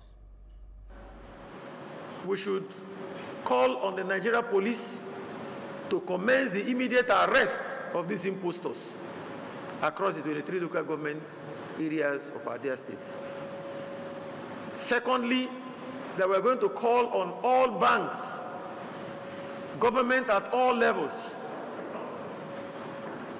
residents of River States, all those doing business in River States, foreign embassies, all traditional institutions, even non-governmental organizations, everybody to disregard and immediately call the attention of law enforcement agencies whenever they see these impostors parading or moving on the streets in these states, asking for money, disturbing our market women in the markets, or disturbing our people in the motor parks, or asking people to pay rates or levies to these individuals. They should immediately report to police or other law enforcement agencies. President Bola Tinubu on Wednesday received former Senate President Pius Anyim, who recently defected from the People's Democratic Party (PDP) to the ruling All Progressives Congress (APC). Speaking to State House correspondents after his presentation to Tinubu by Governor Hope Uzodinma, chairman of the Progressive Governors Forum (PGF), Anyim said he defected because the country was facing challenges that required. It's necessarily, contributing quota does not necessarily mean to work, but to engender a conducive atmosphere for progress. I'm not looking for work, but there is need that, given the challenges the country is facing today, that we all need to put hands on all the hands on deck. And so many other distinguished leaders have decided to join our party, the All Progressive Congress. Somebody like Pius is not a pushover. He's not somebody that you can say because of money joining APC, or that he's hungry, or that he's looking for a job like he said. So it's based on the disposition of Mr. President as a leader of the party in our great nation, Nigeria, and the disposition of the governor as a leader of the party in the state, and our own Governor General in Southeast, the leader of the Southeast Governors Forum, Senator Hope, and that is what that makes it. We'll now take a short commercial break. We'll be back for the rest of the news.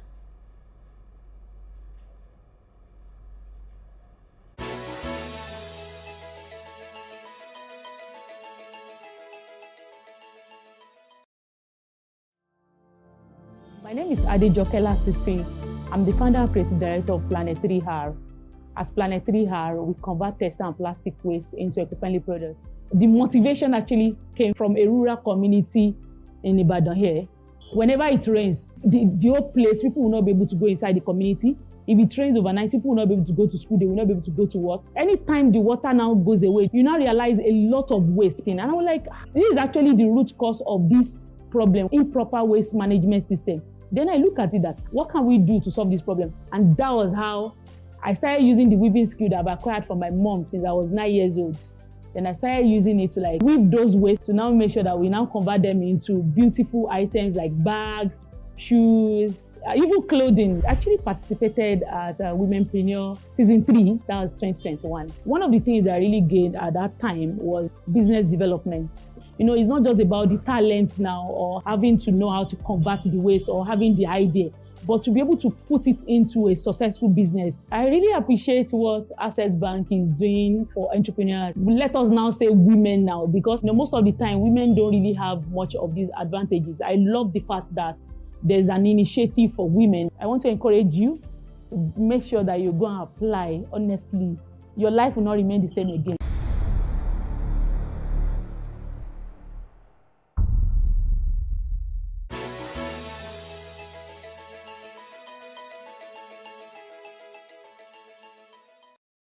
Survivors of a mudslide that claimed the lives of at least 229 people in southern Ethiopia is still ongoing. The death toll, which increased significantly from the initial count of 55, included many individuals who attempted to rescue survivors, according to local authorities. The disaster in Ethiopia's remote Kencho-Sacha-Gozdi district was triggered by heavy rain. Young children and pregnant women were among the victims, with at least 5 people being rescued alive, according to a local administrator, Dagmawi Ayele. Abiy Ahmed, the Prime Minister of Ethiopia, shared his heartfelt condolences for the devastating loss on Facebook and declared the activation of the Federal Disaster Prevention Task Force to assist in the search and rescue efforts. The exact number of people still missing is not yet known. Outside Africa, U.S. President Joe Biden says he is passing the torch to a new generation, as he explained why he stepped back from the 2024 U.S. presidential race to America for the first time on Wednesday in Washington. At 81, Biden resisted weeks of pressure from Democrats to step down following a poor debate performance in June 27, declaring at one point that only the Lord Almighty could persuade him to leave. My record as president, my leadership in the world, my vision for America's future, all merited a second term. But nothing can come in the way of saving our democracy. That includes personal ambition. So I've decided the best way forward is to pass the torch to a new generation. That's the best way to unite our nation.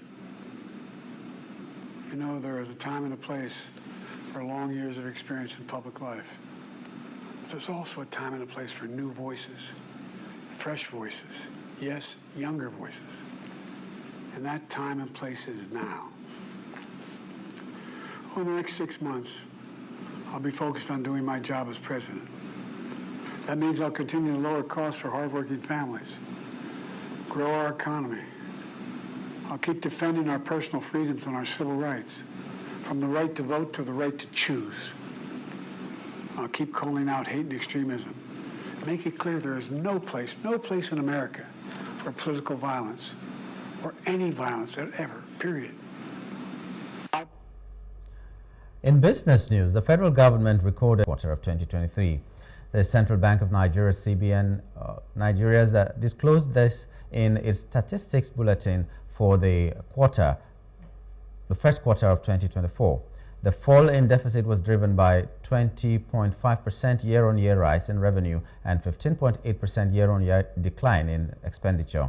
According to the CBN, federal government's expenditure fell at 4.59 trillion naira in the first quarter of 2024, down by 15.8% from 5.45 trillion naira in the first quarter of 2023. However, revenue grew by 20.5% year-on-year to 1.76 trillion naira in the first quarter of 2024 from 1.46 trillion naira in the first quarter of 2023. And that's the news brief. For more stories, please follow us on Facebook, X, and Instagram, and do subscribe to our YouTube channel at Plus TV Africa and Plus TV Africa Lifestyle. You can also view us from Limex on limex.tv and Glow TV apps anywhere in the world. My name is Nyamgul Agaji. Thank you for being there.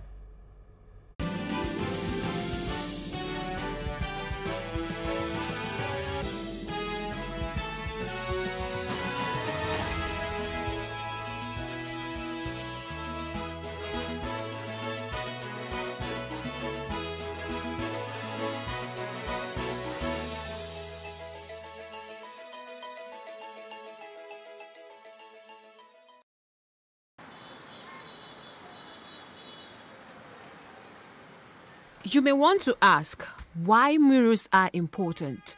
It is no secret that murals make neighborhoods beautiful. They add color to building walls and streets which would otherwise go unnoticed. They are a treat for locals and tourists alike. Murals have been part of Nigeria's cultural landscape for thousands of years. The term mural became popular with the Mexican muralism art movement. The transformation which took place in the history of mural art during the 1920s and 1930s was highly influenced by the government's sponsorship in Mexico.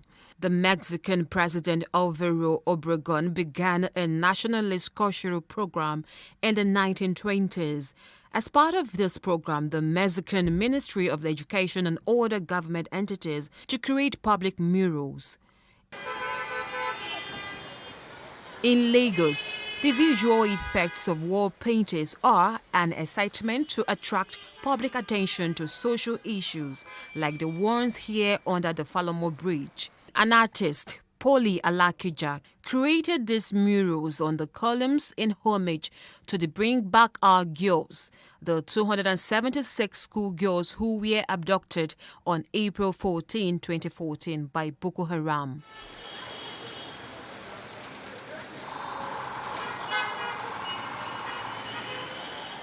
We speak to an artist, Ebenezer Omole, a 34-year-old who started off as a child and has been painting for many years.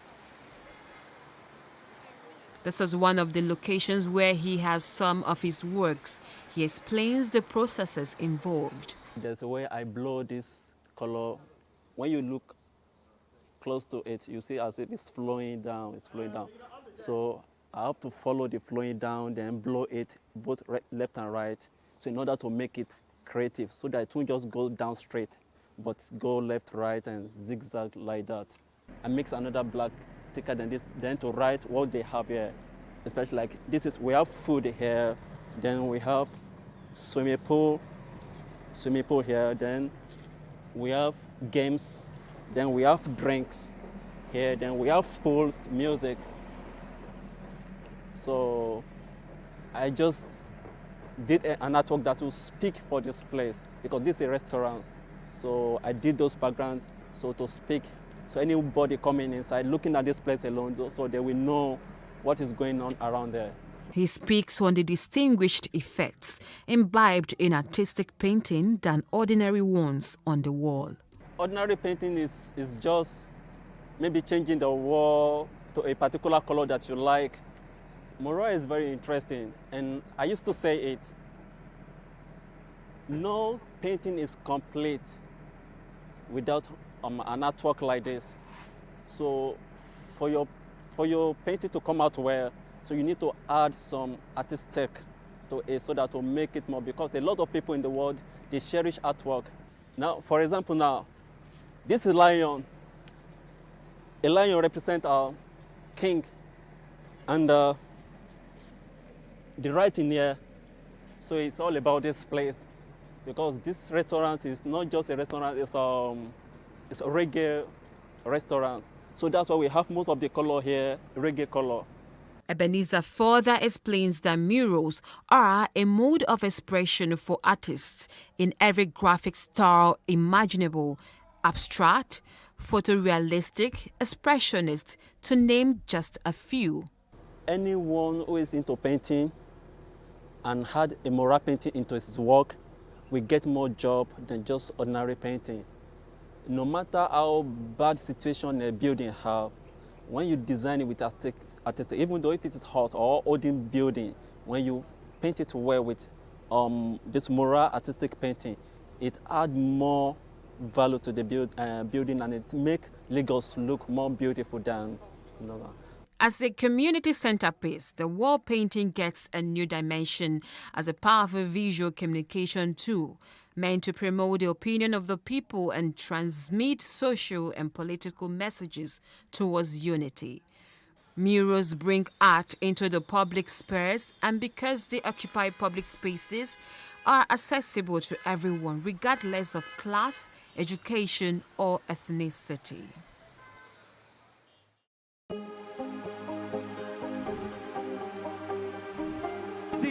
I will take you through this amazing lesson today.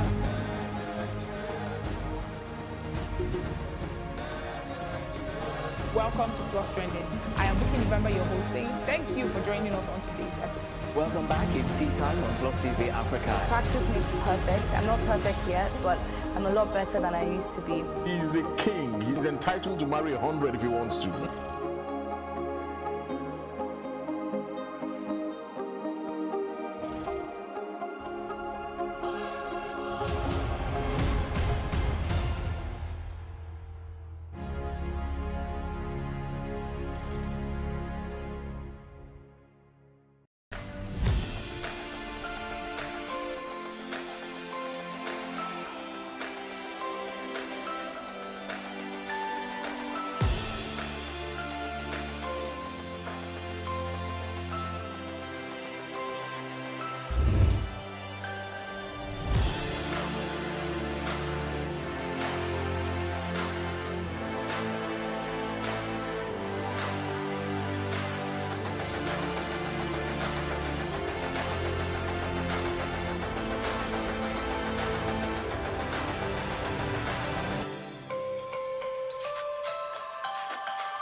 Have you ever considered what steps you would take if your vehicle were stolen or involved in an accident tomorrow?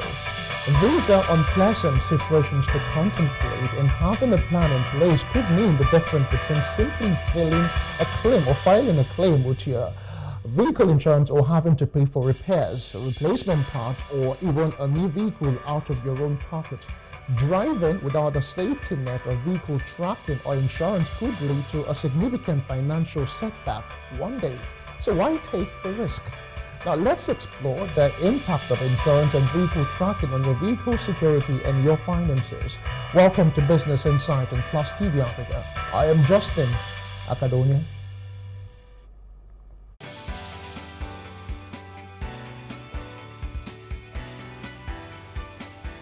right, just before we get into the conversation for the day, to prevent widespread disruption from undersea cable outages, internet service providers have been tasked with exploring diverse routing paths for submarine cables and investing in independent data transmission pathways.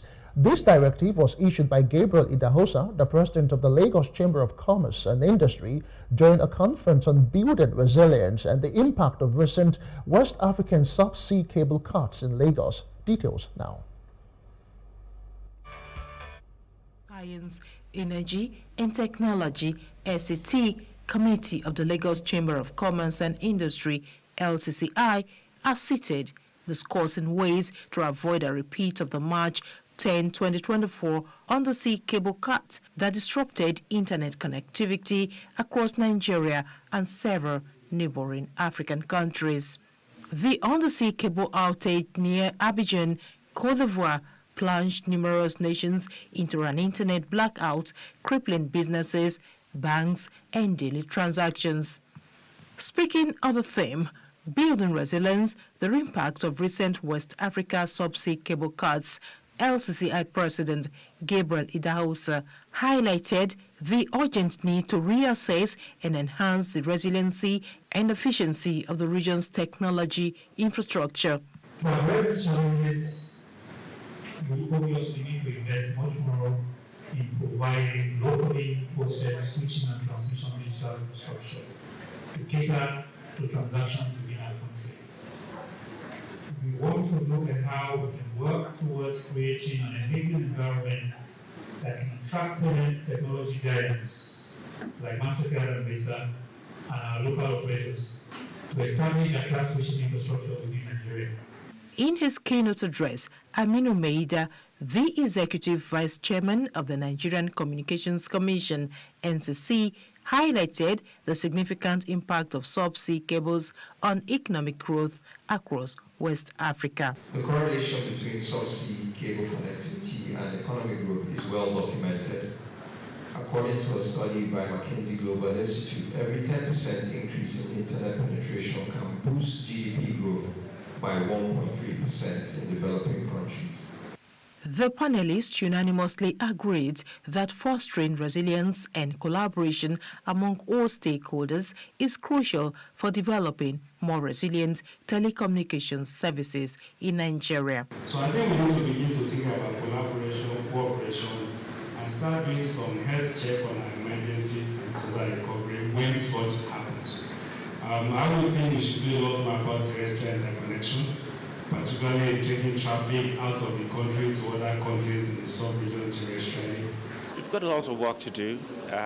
One thing we're doing by creating the right optics, the right reputation, by monetary policy, by meeting our international obligations, and a whole range of things to do improves the profile of a country to international investors, and that brings the foreign direct investment. The consensus is that government should create an enabling environment that incentivizes cloud and data center companies to establish infrastructure within Nigeria. This will be a measure to mitigate unforeseen risk.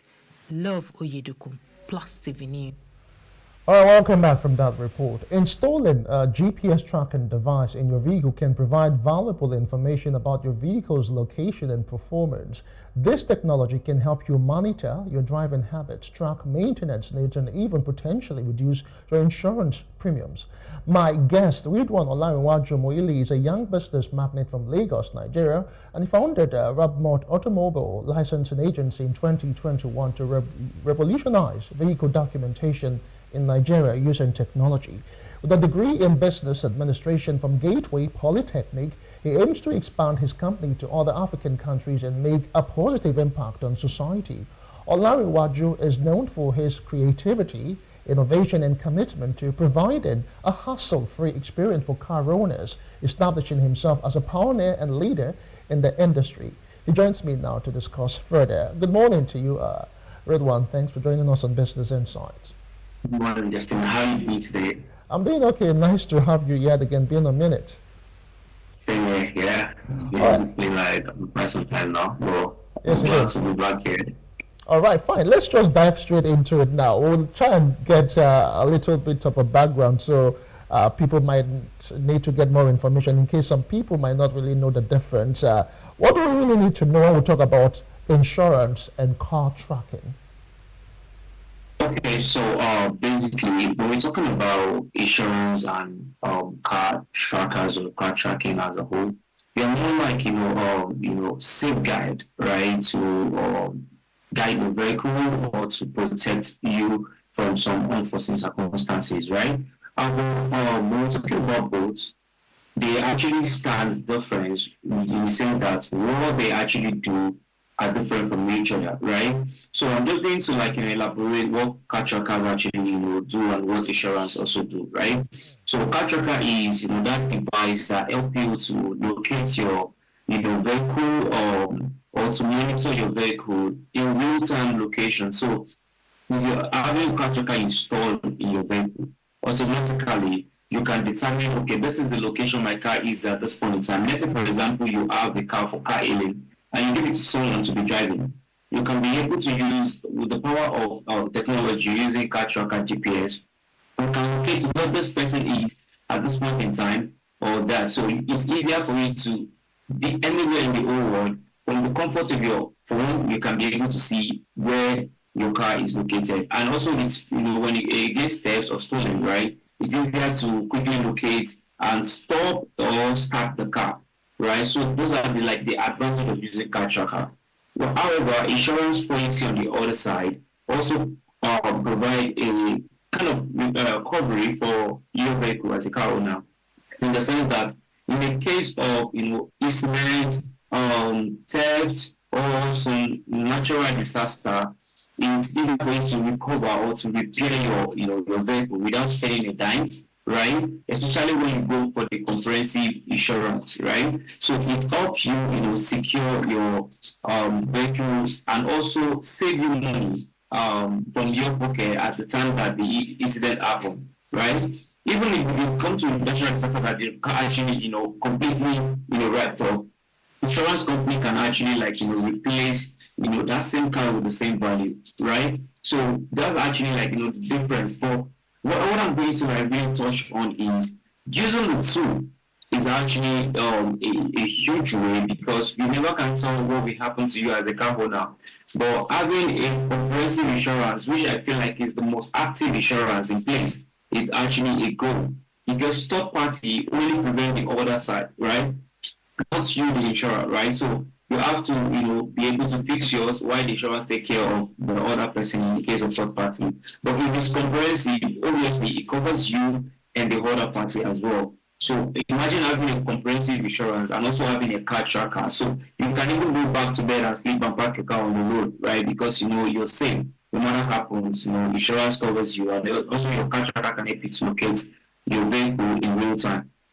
Okay, speaking of this car tracker, so far you have said about some of the high points, some of the advantages one can get. And somehow, in my intro, I said somehow if you have a car tracking device in your vehicle, somehow it could actually sort of save you insurance premiums. I don't know how that works, if you might want to explain that to us. And is it really something that will cost you an arm and a leg? Is it really expensive? Is this something that anyone can just get, any car owner can just afford?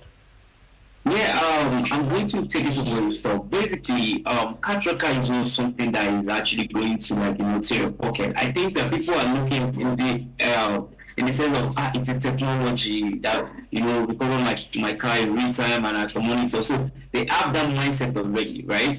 So the image is in their head that this thing might be so costly, running this service. But the truth is, this car tracker we're even talking about doesn't really cost that much, right? It doesn't cost between the range of 100 to, let's say, 300, 350, right? And you get your car secured for life, right? Because as long as the device has been installed in your vehicle, it's until anything happens to the car tracker, maybe some what's it called, technical issue. But basically, once you install, it's a one-time thing, apart from the subscription that you have yearly.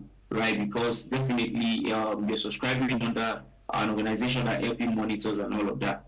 And the advantage there is, and the reason why people might feel like it's going to save you some kind of premium is the fact that it auto-locates your car in real time, right? So you can be able to monitor your car. But however, it has a limit. Yeah, that's the word. It has a limit in the sense that it only monitor your car, right? It only monitor your car in real time, the location and all of that. What about if incident happens? You understand? Or maybe there's what's called a natural disaster, like I mentioned earlier, happens. How do you want to cope with that? You have to, despite the fact that you have car tracker, you still have to fix your car, right? If you don't have an insurance cover, you still have to fix your car from your pocket, from your hard end. But in order to save yourself from that stress, it would have been better if you have the premium insurance policy coupled with the car tracker, so you know that yes, my car is safe. In case someone actually go away with my car right now, I can easily locate where the car is. And another additional feature for car tracker is you can basically stop the car from your device. Or even if, for example, there's someone I knew that actually had an incident like that. The thief came, they stole the car, they even stole his phone, right? So he couldn't even stop the vehicle because the phone is not with him. So he has to reach out to the car tracker company, and they did so from their back end. So you can see that's the advantage of having car tracker and all that. Even when it's beyond your reach, you always have a source to reach out to. And exactly it is in insurance policy as well. When things happens like that, you always have the insurance company to fall back on, like, oh, so things has happened, this is the proof for it and all of that. And they take action immediately as if nothing happened. So like I said earlier, both are actually very, very, important, right, to implement. Car tracker and insurance policies are actually a goal, if I may say. Okay, so let me even try and understand better now. So if one has a car tracking device, does it really influence how much you pay as insurance premium? Does it really reduce your insurance premium, or how does it really work? I don't want to see the connection as per what you pay as per for your comprehensive or your third-party insurance if you have a car tracker and if you don't have a car tracker. Okay, so if you have a car tracker, basically it doesn't, affect how much insurance, charge you, right? Because there are two different, organizations handling this, and they serve two different purposes. So it's basically the car owner that know what he or she wants, right? So if I want to, secure my car in this type of way, or I want some sort of cover, you go for it. You can basically do one of those without implementing it. But basically, if you're doing car tracker, automatically you have insurance policy, because it's actually one of the mandated paperwork that a car owner has to have, especially in Nigeria, right? So you just determine whether you're doing third party or comprehensive, but it doesn't affect the prices, right? They have their certain price for it. Comprehensive has what they charge you as far as you wanted to insure under a particular insurance company. You understand? So it doesn't, affect the prices of both, because they serve different purposes. Okay, now, so the car tracking device, now you said it's not really so expensive now to install on one's device, and it's just a one-off cost, and that is subject to renewal. Is it every 6 months, every year, or how does it really work? Yes, so for the first installation, which is, the installation and the other technical part of things, right?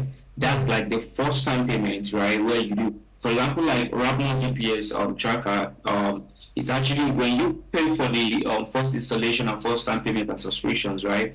It lasts you for a year, right? Okay. So every year you get to renew your subscription under the organizations, right? So it's help us to monitor and also give you some certain kind of support, right, behind the scene. But obviously this renewal subscription is not as much as the first time installations, right? And it's a one-time thing when you install. So it's not something that you install today, you get to install tomorrow, except something happened technically to the device, right? But this subscription base is just to keep you going every year, just like the way we have in car documentation, whereby you register your plate number with the kind of amount that based like this, and when you come to renewal, it's just like this. So it serves the same purpose, like a yearly renewal, but it's not as much as the first time you register.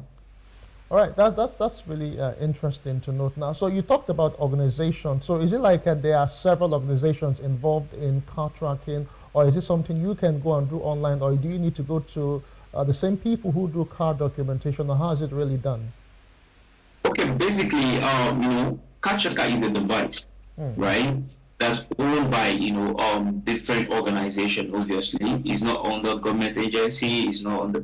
And so we at Radmos, we offer that to our client, right? Because we know that obviously, it helps the client that we serve, right? It helps to help them prevent and all of that. But basically, not all car documentation company does that, right? We just see like it can, offer some kind of help to our car owners, and we want to implement that into our offering, right? So, but basically, the different organizations as car trackers, and you can do your due diligence and know the one that actually work best. What I would just tell people is make sure you do your due diligence before patronizing any company for car trackers, because it also has its own risks as well, right? So you have to make sure you're dealing with a company you're safe with, right, before going forward to make such move.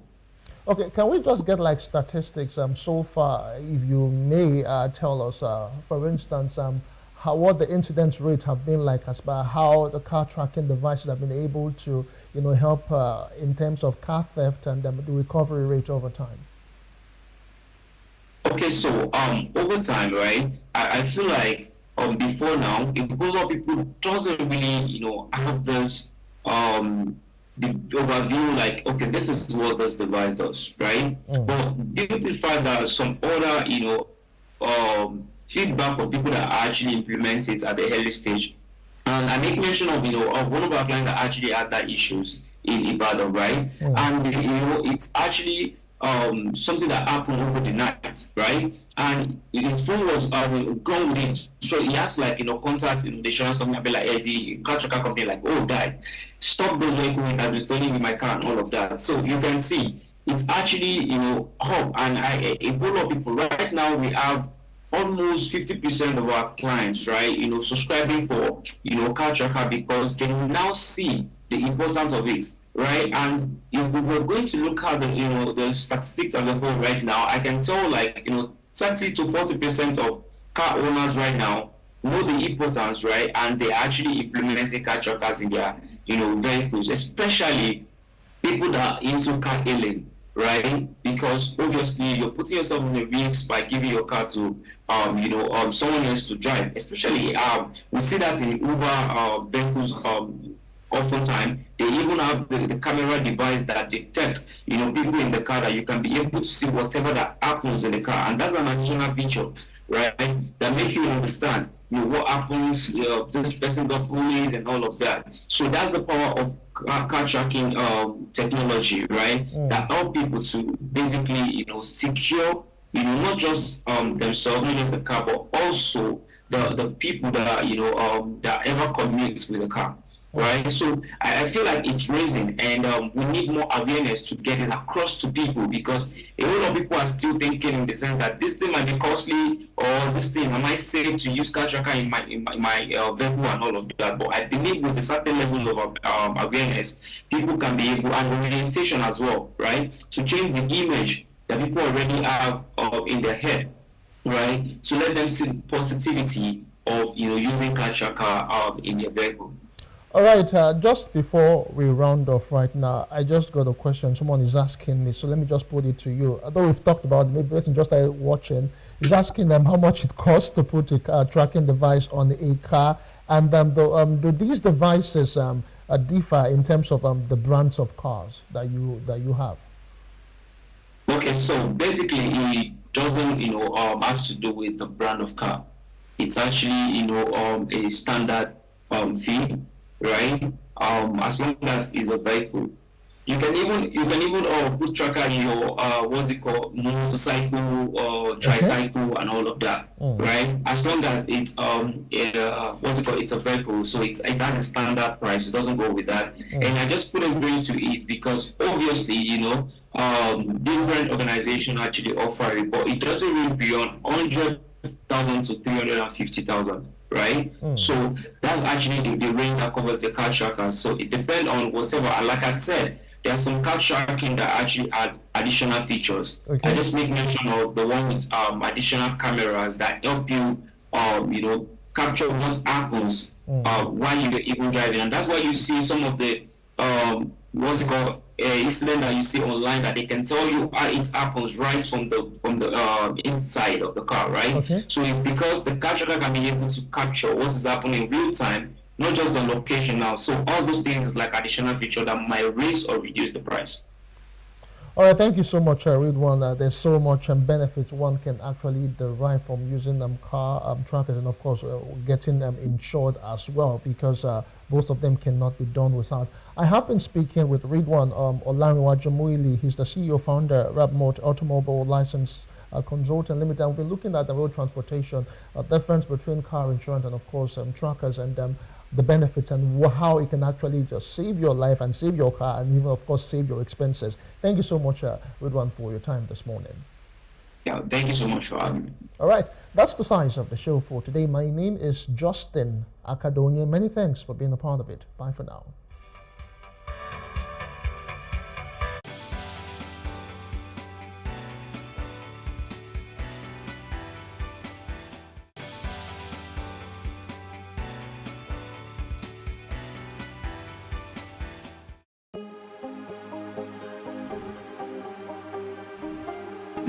I will take you through this amazing lesson today.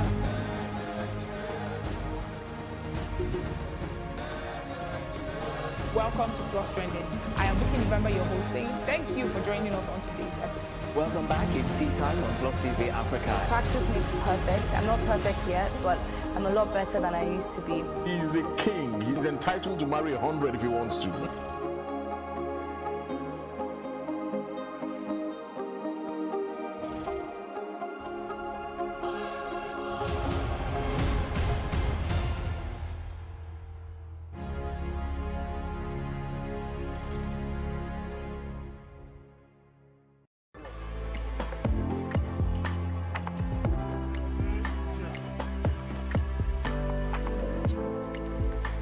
It is not the hope of this feature to blame anyone for the never-ending tension between police and the citizens. However, it is certain that there is always a tension with most people when they approach a police checkpoint. Many factors are responsible for this tension, including not knowing what to expect or do, seeing the police as the enemy, or even being guilty of an infraction. Many issues that go wrong at a police checkpoint can be linked to lack of proper communication and understanding on the side of the police force and also on the side of the citizen. Here are some tips listed by the police force about comporting yourself at a police checkpoint. Endeavor to slow down your vehicle. It shows that you're not reckless. It also douses suspicion that you're a criminal and may want to speed off.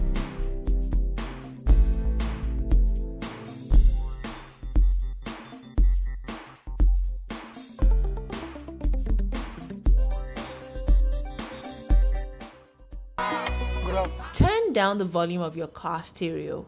Courtesy demands this. Besides, you are able to hear each other better. This simple act will help you win the confidence of the security operative. Keep your hands visible to avoid unnecessary suspicion or fear by the officers that you're attempting to bring out a gun or other harmful objects to attack them. Turn on the inner light of your vehicle while approaching the cops if at night. It readily sends an unspoken message that you have nothing to hide. That's the nature of your job, officer. Don't worry. That's the nature of everything will be fine. Be friendly and cheerful. Commend the officers, especially when you see them working under very unfriendly weather conditions, such as rains and harsh Harmattan conditions, excessive heat, cold, or sunshine. We know it's their job, but a little kind word from you will do a lot of good. Remember, when you smile at the mirror smiles back at you. Officer will not come down. Let's see what you do. Don't mind this. We won't come down. Endeavor to be polite when answering questions put to you by the officers. Don't dare or challenge an armed security man to a duel. Oftentimes, you hear people say things like, "Shoot me if you can." Note that this is a recipe for disaster. It is a very provocative and unnecessary call for war. So please play safe, more so as you do not know the state of mind of the officer concerned. Also, don't go into a physical fight with an armed security officer.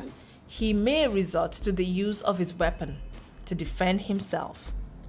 Avoid unnecessary arguments with armed security personnel. There are 1,001 ways to seek redress where you feel your rights have been infringed upon. Never try to touch an officer in an unfriendly manner. He may suspect you of trying to disarm him. If you're a regular traveler or road user, make sure you have the police emergency phone numbers of the route you operate. You never can tell when an emergency situation could arise and you need the police to come to your aid. Make sure you have all your relevant car papers and desist from actions or inactions that constitute either a criminal or traffic offense. Such infractions of the law provide a veritable grounds for possible charges and other forms of adversarial contact with the police or other law enforcement agencies, including unnecessary arguments. Don't give the impression that you're unhappy to see the officer on his beat or that he's wasting your time. But if you do have an emergency, politely inform the officer. Don't speed off while still being checked. Take note of the name tags, force or service numbers, personal description of weapon or patrol vehicle of the security officer, especially where the officers begin to conduct themselves in an unprofessional manner. Seek an audience with the most senior officer at the checkpoint if things are not working out smoothly. Politely insist to be taken to the police station if your complaint is not properly addressed.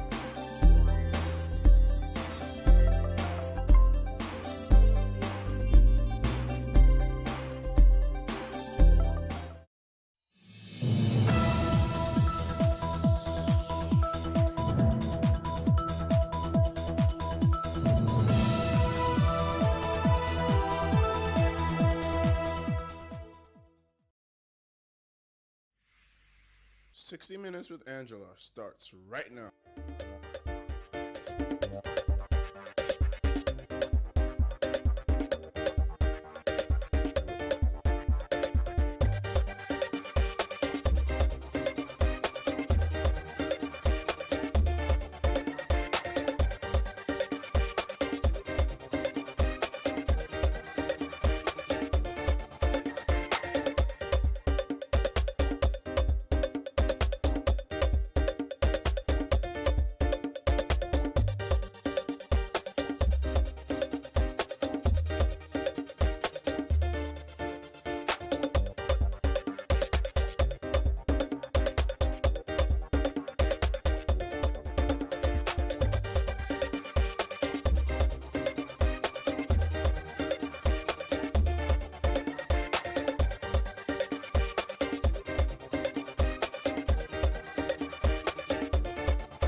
So when you serve the President of the Federal Republic of Nigeria as his special advisor on media and publicity for 8 years, that's 2 unbroken terms, I suppose it makes all the sense to write memoirs.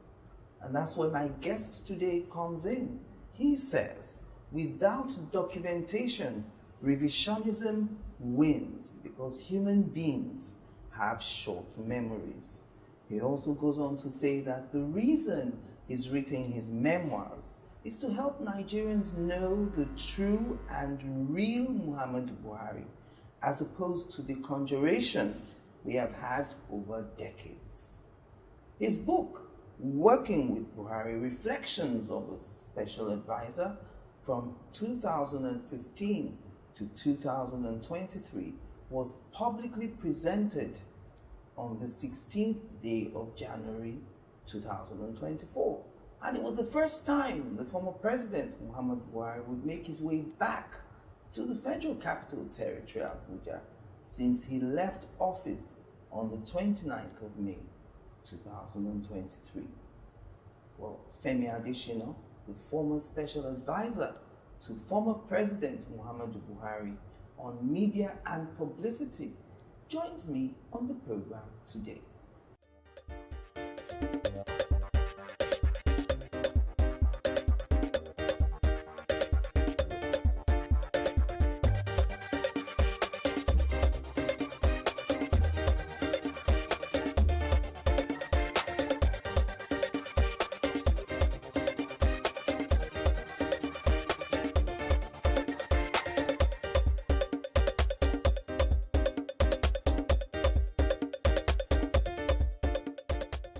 thank you for coming on 60 Minutes with me. It's been like 6-7 years of not really having these conversations. Oh, that long? But before your appointment as a special advisor, you wore many caps. You would be termed to have reached the height of your profession. You were the managing director of the Sun newspaper. You were also the president of the Nigerian Guild of Editors. That's top, in the hierarchy of journalism in Nigeria. And in spite of your initial misgiving, when you got that call from President Muhammadu Buhari, you served 2 terms as special advisor. Correct me if I'm wrong, you must be the first special advisor to do 8 years with the president since our return to democracy in 1999. Yes, that would be correct. Okay. Now, you've spoken about a certain myth about President Muhammadu Buhari, a narrative that his political enemies had sold and fed to the Nigerian public. What is this myth? Over the years, you know that he first came as a military ruler. Yes. That's December 31, 1983 to August 27, 1985. And he ruled with an iron fist. That gave people the excuse to now say he was a dictator. When he came out in 2002 saying he had become a Democrat, they didn't believe him. Yes. They felt it could never happen. In fact, they felt he would be a worse dictator than he was as a military leader if he was ever elected. So there began systematic demarketing of the man Buhari. He's a dictator, he's a religious bigot, he's a Muslim zealot, he is a man who doesn't have a wide perspective of the country, he is too clannish, narrow, and all that. All sorts of perspectives which were not correct. They succeeded in selling that to Nigerians in 2003, 2007, and 2011. So he didn't win the election in those years. But by 2015, Nigerians were not ready to buy those things again. Those arguments had become prosaic, jejune, and Nigerians just said, this is the man we want, and they voted him in. So a lot of people changed their minds about him, voted him, but there were some who remained in their entrenched positions. That was why, having then worked closely with him for 8 years and seen that he is none of those things they paint him to be, I just felt I would write a book to put things in their proper perspectives. And the book was well received by him. I just wondered, when you showed him the manuscript, because I know after you left office, you disappeared for a few months to finish the book. Yes. And then you got back and you went straight to see him in Daura. Yes. What was his reaction to the book? Yeah, when I gave him the manuscript, the first thing he did was to go to the contents page. Yes. And when he looked at the titles of each chapter, some he will read and laugh, and then some he will just smile and nod. At the end of the day, he said, Nigerians will love to read this book. Nigerians will love to read this book. He flipped through the pages. There were some areas I asked him, I mentioned this. Should I remove it? He said, leave it. It's part of our history. Leave it there. Now that the book is out, I see them playing up all those in the media and trying to make mischief with it. I just laughed. They didn't know that even the former president had known and approved those parts to be Okay, there. so I was reading one of the comments on Twitter. Someone said in reaction to your book that, it looks like this Mr. Adeshino, he don't plan this book. He knew that he was going to write these memoirs from day one. Your power of recollection is what they couldn't get over. So I suppose my question is, when you get an appointment such as that, is that the first thing that comes to your mind? I've got to start preparing for my memoirs. Or when does the idea come in? Not exactly. If you asked me along the line, are you going to write? I would say maybe yes, maybe no. Yes. I wasn't quite sure whether I would write or not. So it was not as if I went into government planning to write at the end of it all. Yes. I could have written and I may not have written. I just sometime when we finished, decided that, okay, I'll write. So it was not as if I went into government planning to write this. Let me tell you an encounter between myself and the then General Buhari on phone. The first time he called me was the build-up towards the 2007 election. I had written an article about him in the Sun newspapers. The following day, my phone just rang. And he said, "This is Muhammadu Buhari." I said, "Which Buhari?" He started laughing, and I just started laughing. I said, "General!"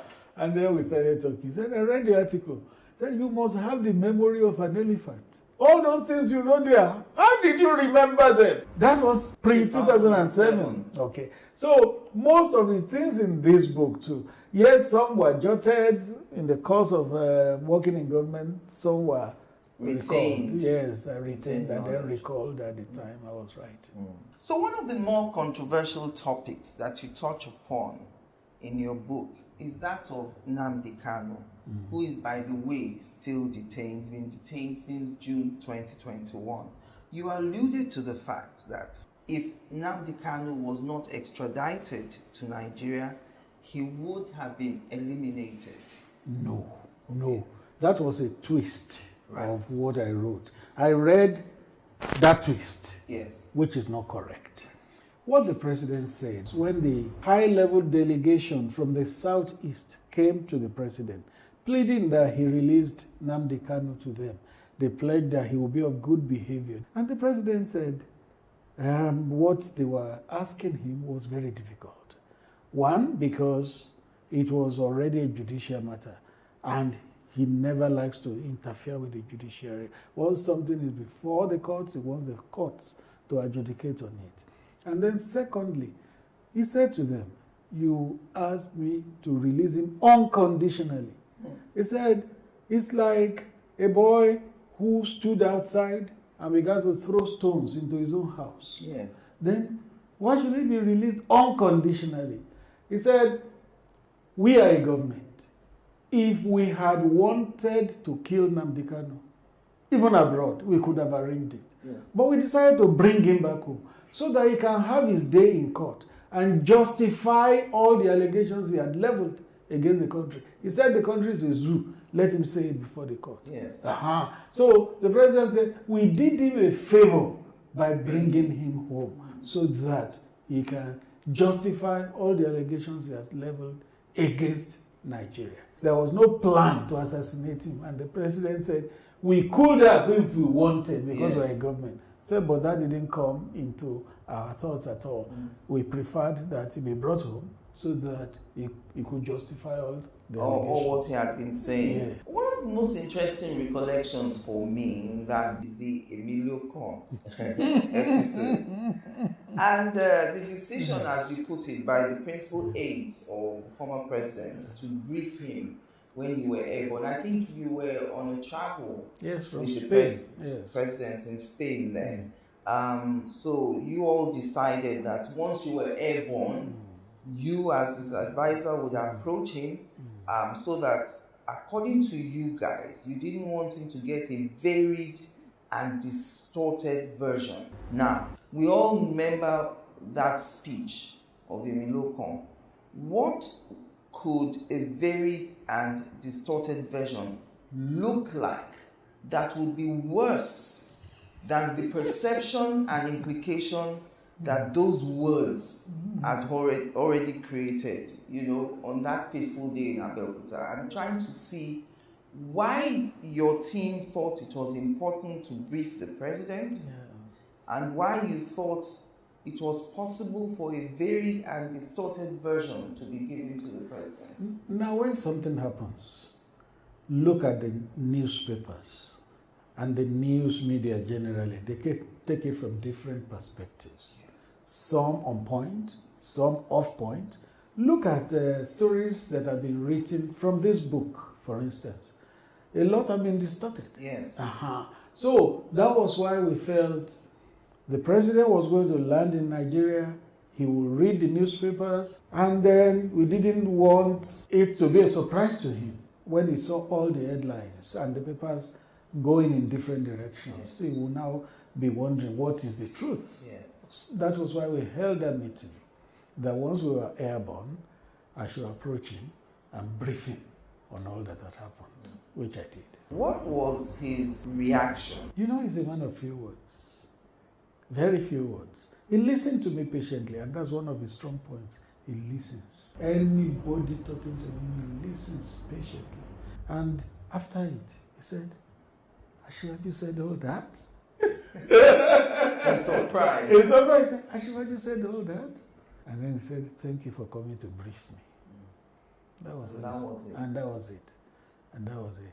But later I learned that, later when you go to Asiwaju met him, and I think... the iron things out. Yes, the iron things out. Because, you know, I'm thinking to many of us observers who were watching the events leading up to the election, that speech would be said to have been targeted at the former president.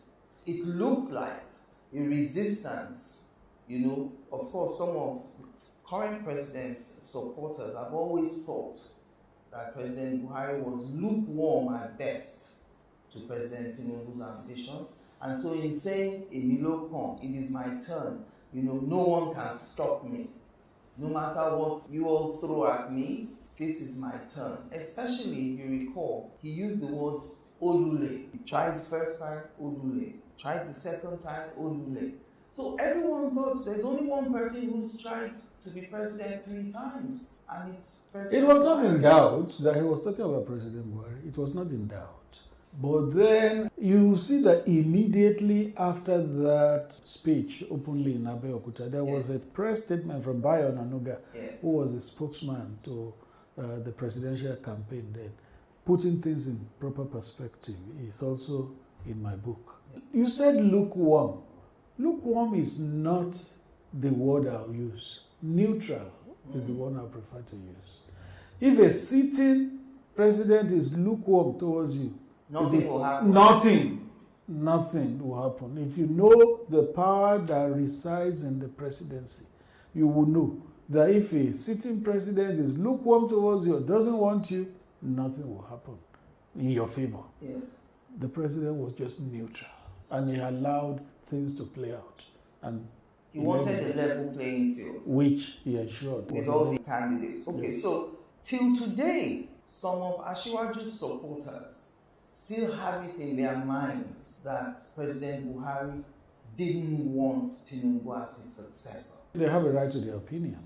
But recall that even against the electoral law, when the president voted in Daura, he displayed his ballot, showing that he voted APC. So, how else will a man prove that he wanted somebody as his successor than that?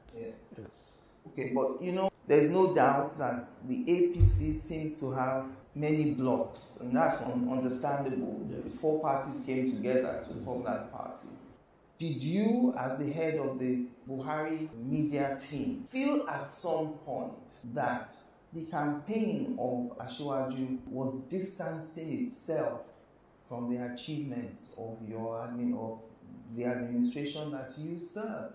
In the run-up to the campaign, when the campaign first started, it looked as if they were going to be campaigning on the achievements of then Governor Bola Ahmed Tinubu as Governor of Lagos, rather than riding on the many achievements of Buhari in the last 8 years, in which were the pioneer years of the APC at the presidency. I didn't get that feeling. Maybe if that perception is there, some people try to play it up, but that is not the overriding perception, because President Buhari was with him in many of his campaign stops. Yes. If he didn't want him, one, he would not be there. If not that the Buhari achievements could be played up, he would not be there. Remember, I think the campaign flagged off in Jos. Remember that everyone candidate Tinubu could not speak. It was just saying, Buhari, Buhari, Buhari, when he saw the overwhelming crowd. Without Buhari joining him in that campaign, I was in most of them, it wouldn't have been the same as what we saw. Yes. Because Buhari still, even after 8 years, he still had that cult-like following. Even today, when I go to Daura, and he goes out, I go out with him. If you see how people still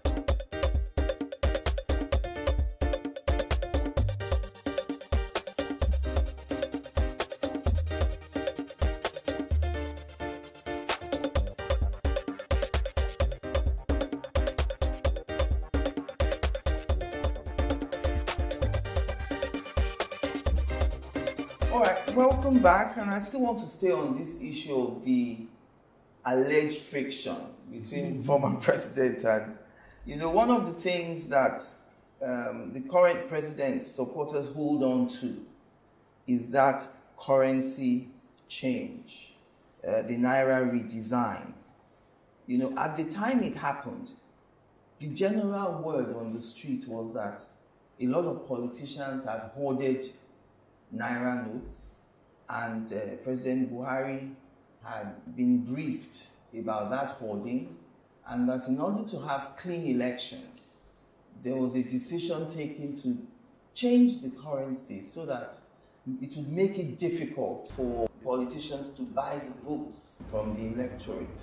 What would be your reaction to Tinubu supporters who think that that singular policy was directed at them so that it would make it difficult for them to get people to vote for the APC?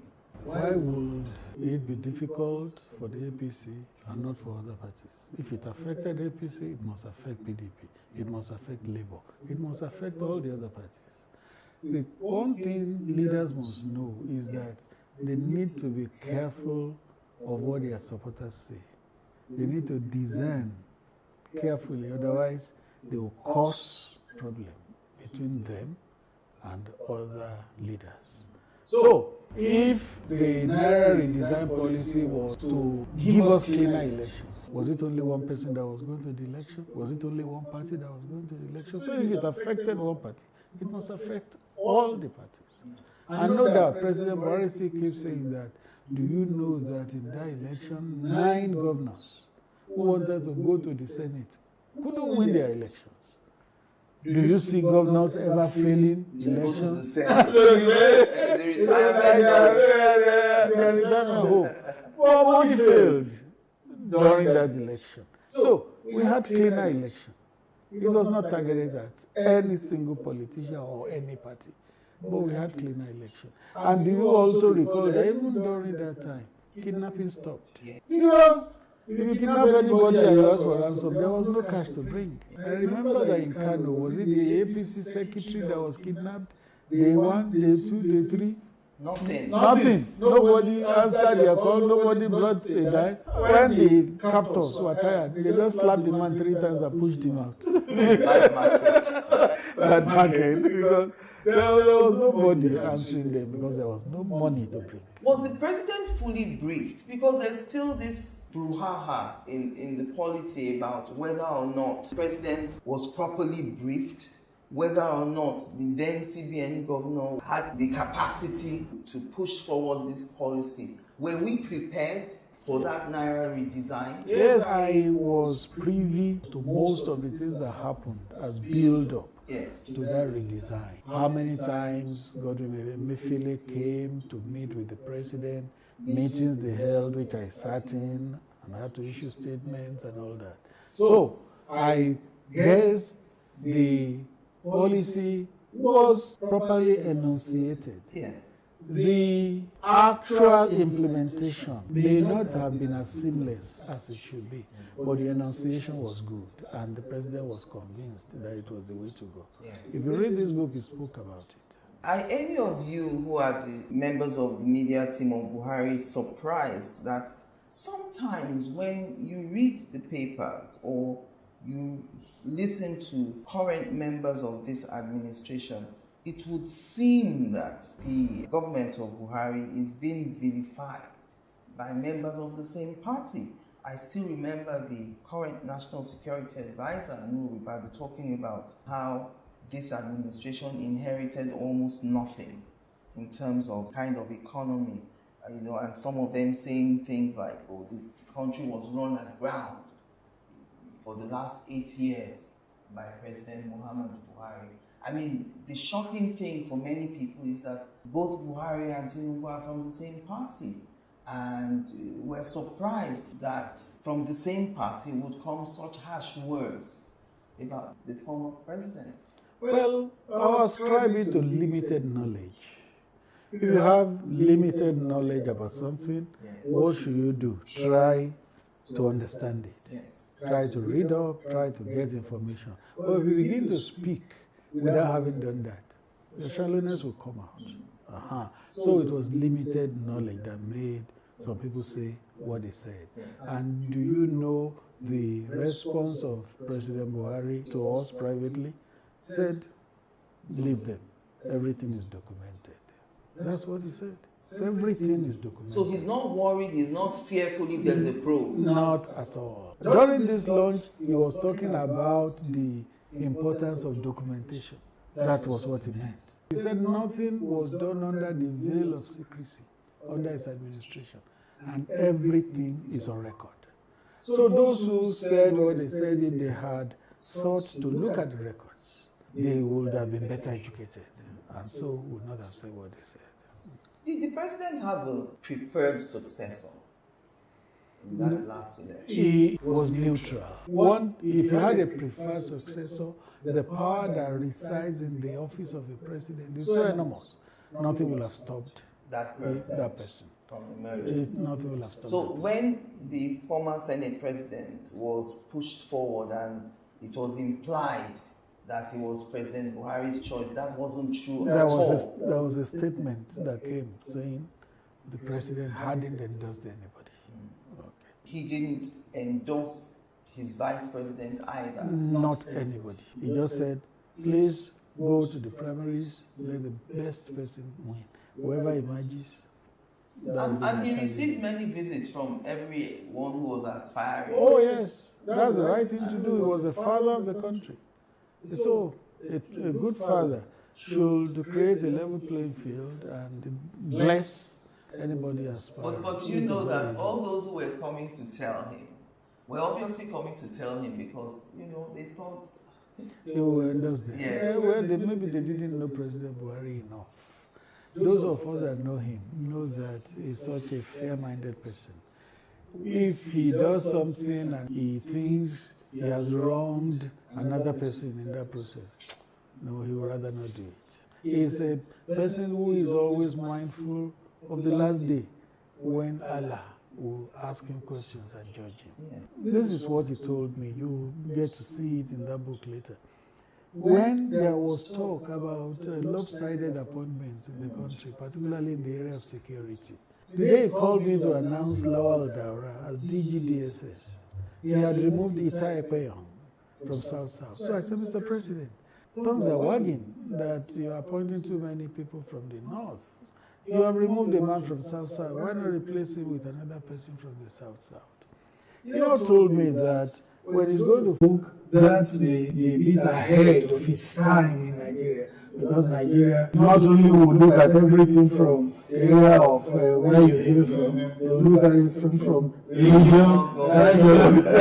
So President Buhari didn't countenance all that. He just went for the best in any exercise. Let me bring you back now to your relationship with the late Chief of Staff, Abba Kyari. I was shocked to read that there was a fractured relationship between yourself and him. Did he perhaps favor someone else for your post? Fractured will not be my word. Frosty will not be my word. I'll just say not convivial. We didn't have that kind of relationship that you would think a special advisor will. His successor, Professor Ibrahim Gambari, I had a better relationship with him. Yes. Because the day he resumed, he said, Femi, just take me as a big uncle. Yeah. And anything I needed to discuss, I went straight to him. The late Abba Kyari didn't have that kind of disposition. he was a bit aloof. And you are the way you are. You can't help it. If that when you read it, everything will fall into place. The video just took what will sound good, what the readers will like, and what will reverberate, and will latch on. Will latch on to. If you read the entire story of my relationship with him, how I mourned him when he passed on. I know. I genuinely felt it when he passed on, because I would have wanted him to finish with the administration and because it got me thinking that were you an outsider when Buhari brought you in? I think if not the first appointment, the first 2-3 appointments that President Buhari made. Yes. And a lot of people were shocked. I wasn't, but we all knew your relationship with then General Buhari. Yes. You know, so I thought, okay, was it that he considered you to be an outsider brought in? I wouldn't think so, because he just needed to know what was the background between me and General Buhari, who later became President Buhari, and then he wouldn't consider me an outsider. As far back as 2013, when my mother died, President Buhari came to attend the commendation service we did for her in Lagos here, a Christian service, and he stayed all through. So I was still active in the media during the campaign, but I was giving support from the outside. And that was what I thought I would give even to the administration, support from outside. Yeah. But eventually when I was invited to come, it took me a while to decide to go. You will see that the very day I had to resign my appointment as Son MD and President Guild of Editors, I began to cry, because I didn't want to leave uncertainty for uncertainty. I had never worked in government before. I didn't know how it would be, and but because it was President Buhari, that was why I went. You made a point that you never worked in government before. Is it that the opportunity never came, you didn't actively seek it, or you just were not interested? I was not interested. And I remember that one of my active readers in the media, Jafet is his name, he sought me out one day, came to the Sun, he said, I want to meet the person who writes this thing week after week. So he came and we got talking. And then he asked me, would you ever serve in government? I said, no. Straight, I said, no.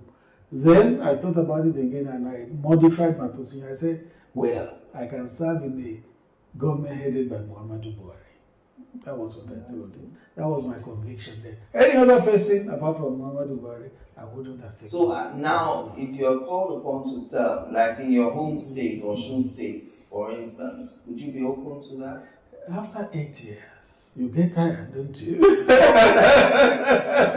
After 8 years, I felt I had done my bit. Out of 200 million Nigerians, I had served for 8 years, more than my fair share. And it wasn't called a thankless job. Well, they call it so, but me, I wouldn't call it so. You remember, if you read that book, you will see the encounter between me and the Sultan of Sokoto. He had known me before I took on the assignment. He called me Kuli Kuli after my email address. So, the very week I was appointed, he came to the villa, he saw me, he said, Kuli Kuli, this job you have come to do, it's a thankless job. He said, with your predecessors, it has been a thankless job. He said, but with you, it shall not be so. And I said, amen to it. So today, I don't see it as a thankless job. It was a tough job, no doubt, but not thankless. I remember when you were appointed and you coined that phrase, wailing wailers. You know, your strict loyalty to President Muhammadu Buhari. I've always wanted to know your reaction to critics who said that statement, wailing wailers, was unbecoming of a presidential spokesperson. There's a perspective. Perspectives are free. They have the right to it. But you know, the truth about the wailing wailers was that it was directed at the PDP and Olisa Metu, their spokesman. Yes. In the first few months in office, you find that President Buhari could not do anything right. Anything he did, Olisa Metu will issue a statement. If it rained heavily, he will issue a statement. If it didn't rain at all, it was Buhari's fault. If he saw a wall gecko in his house, Buhari turned to that wall gecko. And all that. One day I now said, what is this? I now did a tweet that these people, they are forgetting that they have lost power. And they will be out of power for a long time. Wailing whalers. That was my tweet. Now, it was directed at Olisa Metuo and his party. But anti-Buhari elements online say, oh, he's abusing us, he has called us wailing whalers. So they have appropriated that tag to themselves. If they decided to appropriate it, I left them. They were welcome to take it.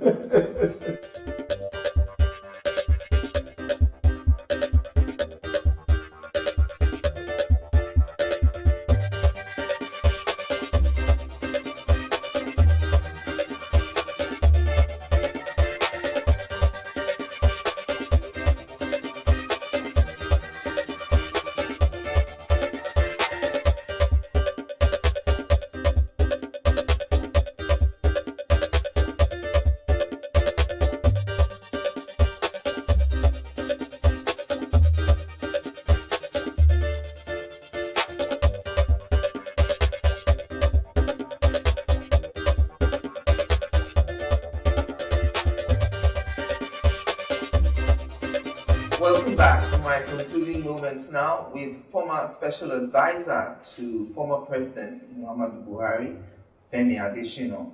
All right, so two major issues that made Buhari trend. I mean, very, very major issues. One, Jubril Al-Sudan, and of course his purported wedding to the Humanitarian Affairs Minister, Sefiya Umar. I mean, they even printed invitations. We heard Professor Shimbaji when he gave that anecdote at the launch saying, you know, he wanted to sue people who he felt had defamed him. And the president said, at least they didn't print Ivy for you. People were even calling Color.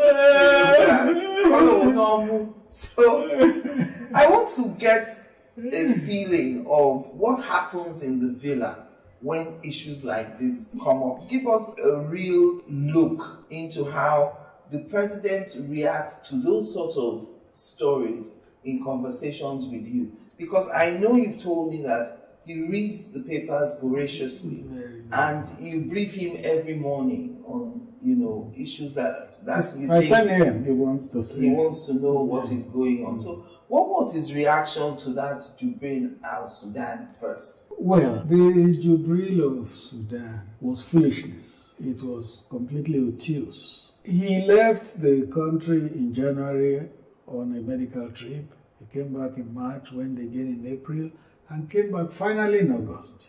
August 19 to be precise. The day he arrived, I remember that the then Chief of Defense Staff, General Gabriel Olonishaki, was giving out his daughter in wedding. So I went to attend that wedding, and naturally I was in Agbada and cap. Before I left for church, I had got a message that he would be arriving that day, that I should inform Nigerians. So I issued a statement. From the church, we went to the reception. I left the reception about 3 o'clock. The president was to land at 4, and I didn't feel I should go back home to change before going to the airport. So I went to the airport. If you still recall the tape of that day, you will see that when he shook me, we were laughing. And what did he say when he shook my hand? He said, Adesina, this is the best I've seen you dressed. So you made it complete today. Agbada, we clapped to much and we laughed.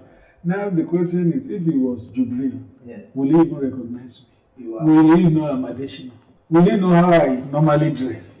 So that just knocked out the story of Jubril for me.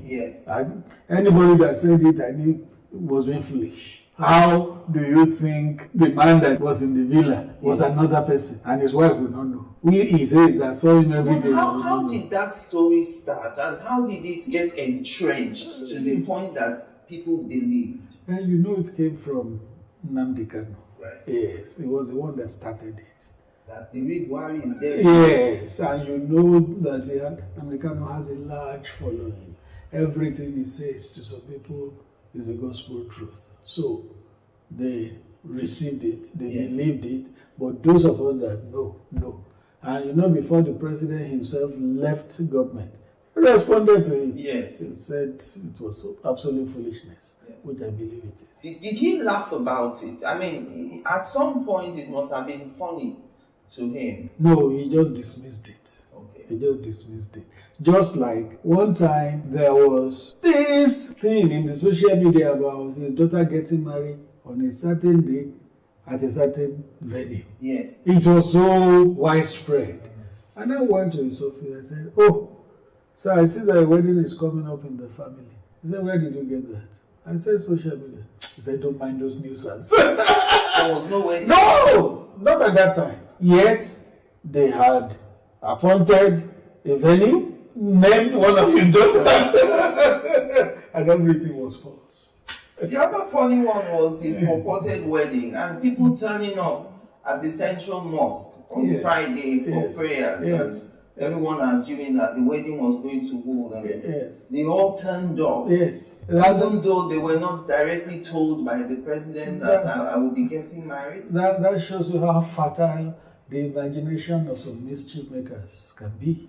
When the president was ill and he was in London, and after he had come round and he was recovering, I remember he placed a call to me one Saturday. And he said, "Adesina, thank you for holding out against the mischief makers." He said, "I see everything you do. I watch." He knows that there are plenty of mischief makers in the country. That purported wedding was a product of mischief makers. Recall that the DSS arrested one man whom they paraded, who did a tape purporting that the president was going to marry the finance minister. Yes, Zainab. So that's just part of it. And then they say that of the humanitarian affairs minister too. Just concoction. Those were funny times. Did the former president have any regrets? I have attempted to answer this question before, and the media twisted it. That I said he regrets so many things. Yes. And my answer was that there is no human being who does everything right all the time. You can't claim that everything you do 100% all the time. No, there will be some shortcomings with the benefit of hindsight. But regret is a very strong word. What I would say is that President Buhari did what he considered was good for Nigeria at any given time. With the benefit of hindsight, he may feel, oh, maybe this one I should have done this way or this way or this way. But regret would be a very strong word. Why did he apologize for some things? Because maybe he felt it rubbed some people down the wrong way. So, regret would not be the word, but he just felt maybe this could have been done better. His guiding principle was to do the best thing for all Nigerians at all times, to the best of his ability. One of the things that Nigerians are disappointed about is that they thought in President Buhari coming in as a former general that the issue of insecurity would have been tackled more than we saw. Yes, when he came in, Boko Haram was controlling some areas and some local governments in the northeast and all that, but we subsequently saw many incidents, the Buniyadi incident, we saw the Chibok girls. Buniyadi was before him. Chibok was not even under him. It was under Jonathan. It was under Jonathan, and he recovered a large number of the Chibok girls. Dapchi was under him, and within that week, majority of the girls were recovered except about 3 or 5, including Leah Sharibu. In terms of that insecurity, could he have done more? He did his best. What I'd like you to recall is that before Buhari came, every day in this country, bombs went off 5, 6, 7 places. Daily. In fact, we, our friends of Ruben Abati, used to even jest that Ruben already had a template for his statements on bombing. He just would change the time and the date. Because there could be 7 bomb blasts in one day. Yes. He would just fit in the venue and the time to differentiate it from the last one he issued. But by the time Buhari left you, did you still hear bombs? No, you didn't hear bombs. Schools were being bombed, markets were being bombed, motor parks were being bombed, lives were lost in hundreds. He had made tremendous progress on the security front. It was not fully accomplished, but a lot had been achieved. Those who live in the Northeast will say it better. I remember that in his last year in office, February of 2023, we went to Yobe. We were in the palace of the Emir, who told us that previous years nobody could stay in that palace. Everybody had evacuated, including himself, the Emir. He said they put $1 billion in that palace. Nobody but you were to go in there to say you want to take that money, because Boko Haram was sitting there. But by that time, the emirs had returned to their palaces. Orientation camps for NYSC that had been shut down had resumed. Roads that were impassable had resumed. President Buhari did a lot in terms of combating insecurity. It was not fully accomplished, but that is why governance is a continuum. Wherever one government stops, another one continues. No government can do everything. I've never seen that government. Chapter 21 of your book, you talk about the official trips. Total trips made by President Buhari were 94, 19 trips in 2016, 2023 and 2021, 5 trips each. 2020, 2 trips. I wondered why you only did 2 trips in 2020. 2020? Yes. No, it couldn't have been 2 trips. The only year that the trips were limited was 2017, the year when he had his medical challenge. Yes. And then 2020 was the COVID lockdown, that year too. Yes, that's why. Yes. That's why. You know, COVID came December 2019, 2020 was the year of lockdown.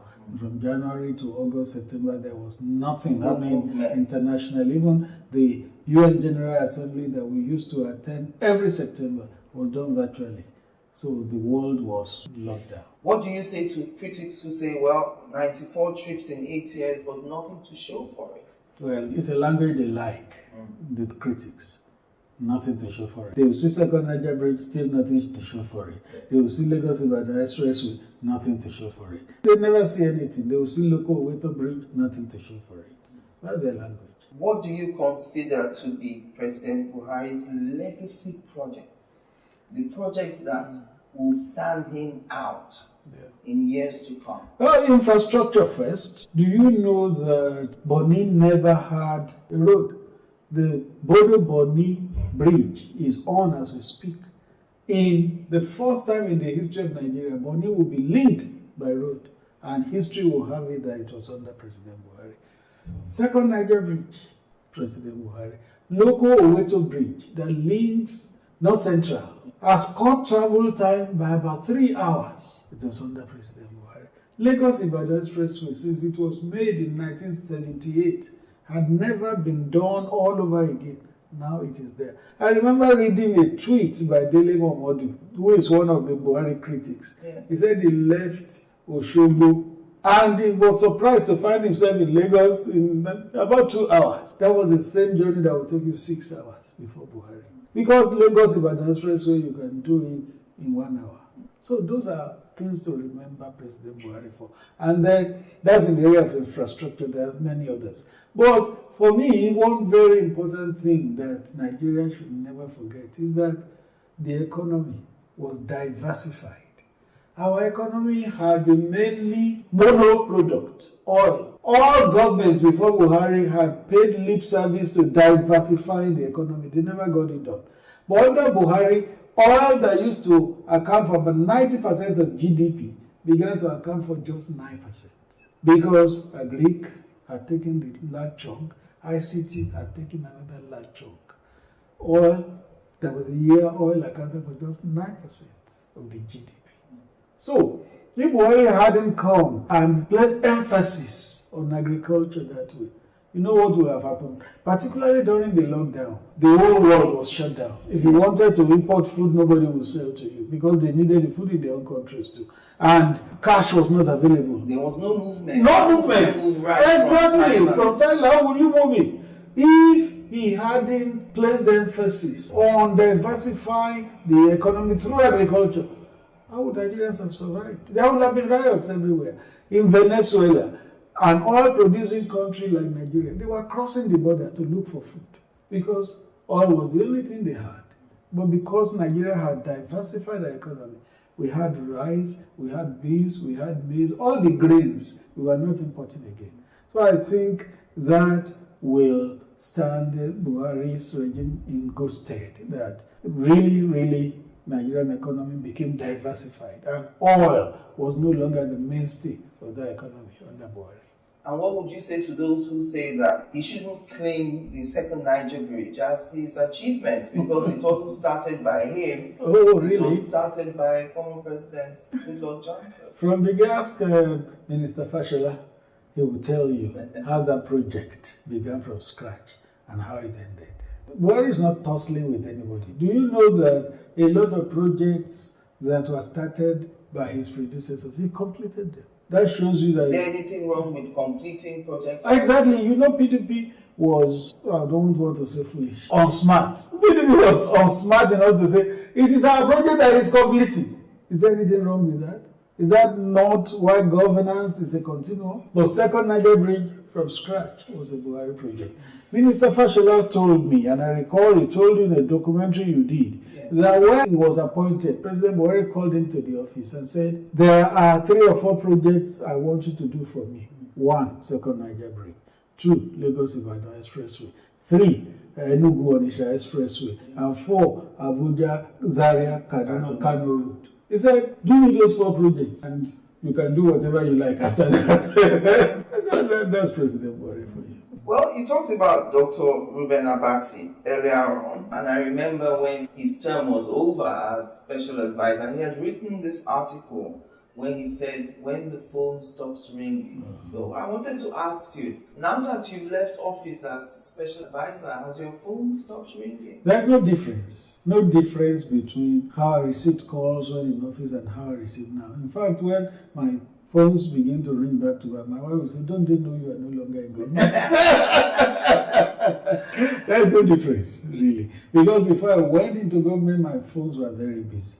In government, very busy. Out of government, still very busy. All right, so on a final note, I want to take you back to November 2015. You were coming on a trip from Malta. No, going to Malta with President Buhari. You talk about wind share. I'm just imagining all of you on that flight. Were you all giving each other the look as if is this the end?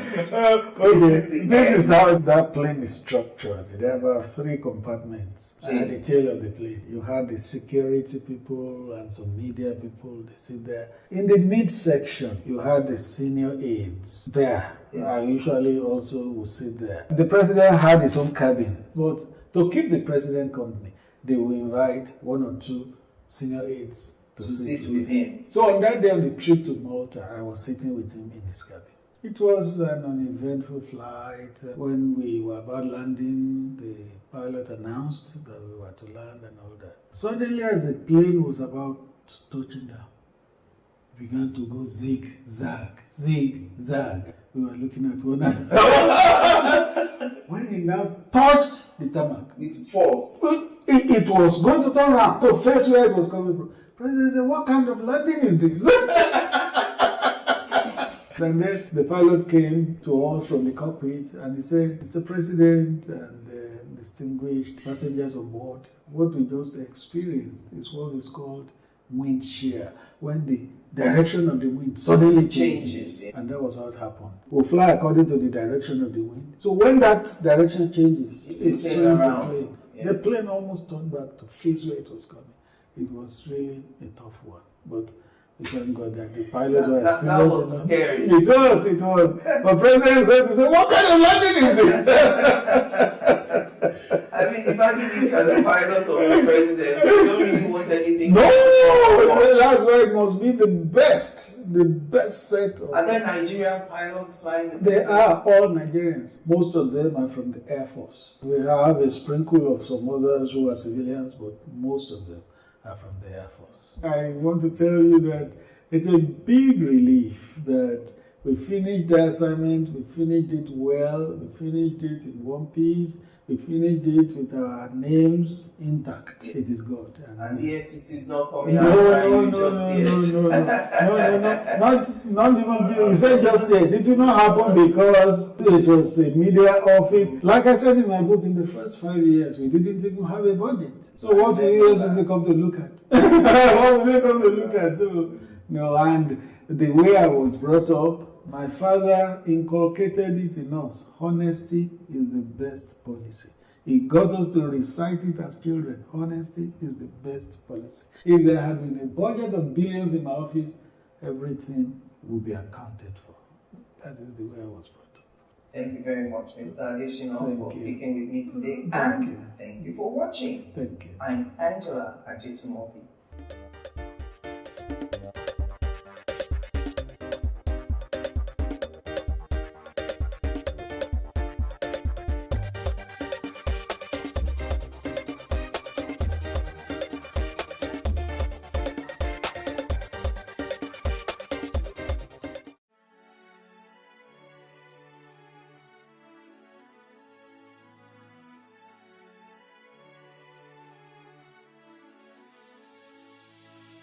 It is engagement we need to have. Those who suffer miscarriages are never taken into account. Members of the National Assembly are also influence peddlers. You are sitting on Nigerians' money. From the Babin, I pay my rent.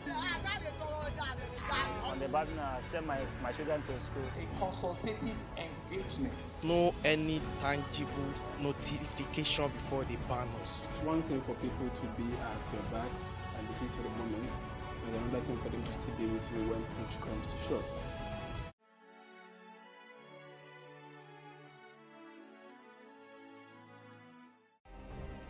Nigeria's Niger Delta region, from where the black gold fuels Africa's largest economy, where the lines between wealth and poverty has never been thinner. Conflicts, poverty, insecurity, and environmental challenges daily confront the region.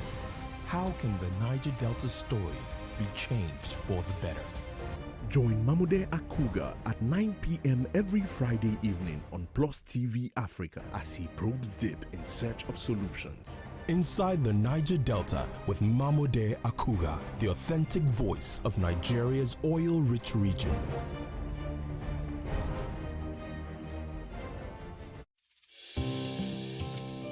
For me, I wanted to change that culture. I didn't believe that until you see a white man or you see a foreigner in the kitchen before you can believe that, you know, good food is going to come out of that kitchen.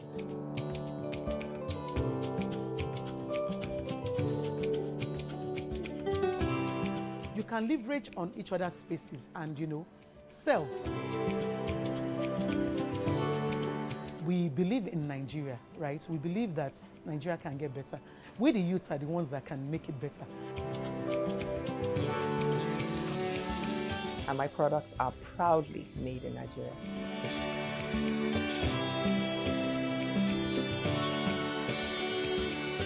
Made in Niger, showing every Tuesday at 10:30 p.m. and repeats on Saturday at 8:30 a.m.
Hello and welcome to Timeless Conversations. Well, today what we're going to say will end up being very, very timeless because we can repeat it from time to time. I guess it's something that had started with creation itself or with the evolution of mankind itself. I have a guest with me. He is someone who, once he comes on now, you'll see why he has the title Sage. But real name, Samuel Hassan. Hi. Hi, hello. Yeah, good to see you. Good to be here. Your profile says you are a teacher. Yeah. And I said, you know, I love teachers a lot. Right. Without teachers, we don't be here. I agree. Right. So why do you call yourself a teacher, or why are you called a teacher? Are you a real teacher? Did you go to learn teaching? Yeah, so I teach quite a bit, quite often. When I was young, my best game was to pretend to teach. Wow. Yeah. So I'll be in a classroom or gather a few younger kids, and then I'll pretend to be teaching them. But I realized back then that I didn't have the information to teach. I didn't have material to teach. So I just pretended. But it bothered me even at the age of 7 or 8 that what I was teaching was not accurate. Wow. Yeah. So. But then the funny thing about it is, I also didn't like school. I never really liked school. I felt it was a bit too constraining, too constricting. I have to wear a uniform, I have to sit in one spot, you have to speak for 40 minutes as a break. I felt constrained by it. So it was a conflict for me. What kind of teacher are you going to be since you don't like school? And I grew up and I realized that teaching was a concept that was bigger than school. It was much bigger than school. Teaching was about life itself. So I have taught in very, very different many capacities, and I realized that you don't have to teach mathematics or English or chemistry or science. You know, exactly. So what have you been teaching? So I've been teaching life. You've been teaching life. Yes, you just spoke about life coach earlier on. Yes. The issue about the life coach, and this is my story for that. One day I was at the field. I like to exercise quite a bit. I was on the field and I was watching a team of footballers play. Now I don't like football. But I was watching 2 teams of footballers play. We're kindred spirit, by the way. See, I just don't understand it. So there are 2 teams playing, and I was watching, and there was something wrong. I don't like football, but I saw that there was something wrong with how they were playing.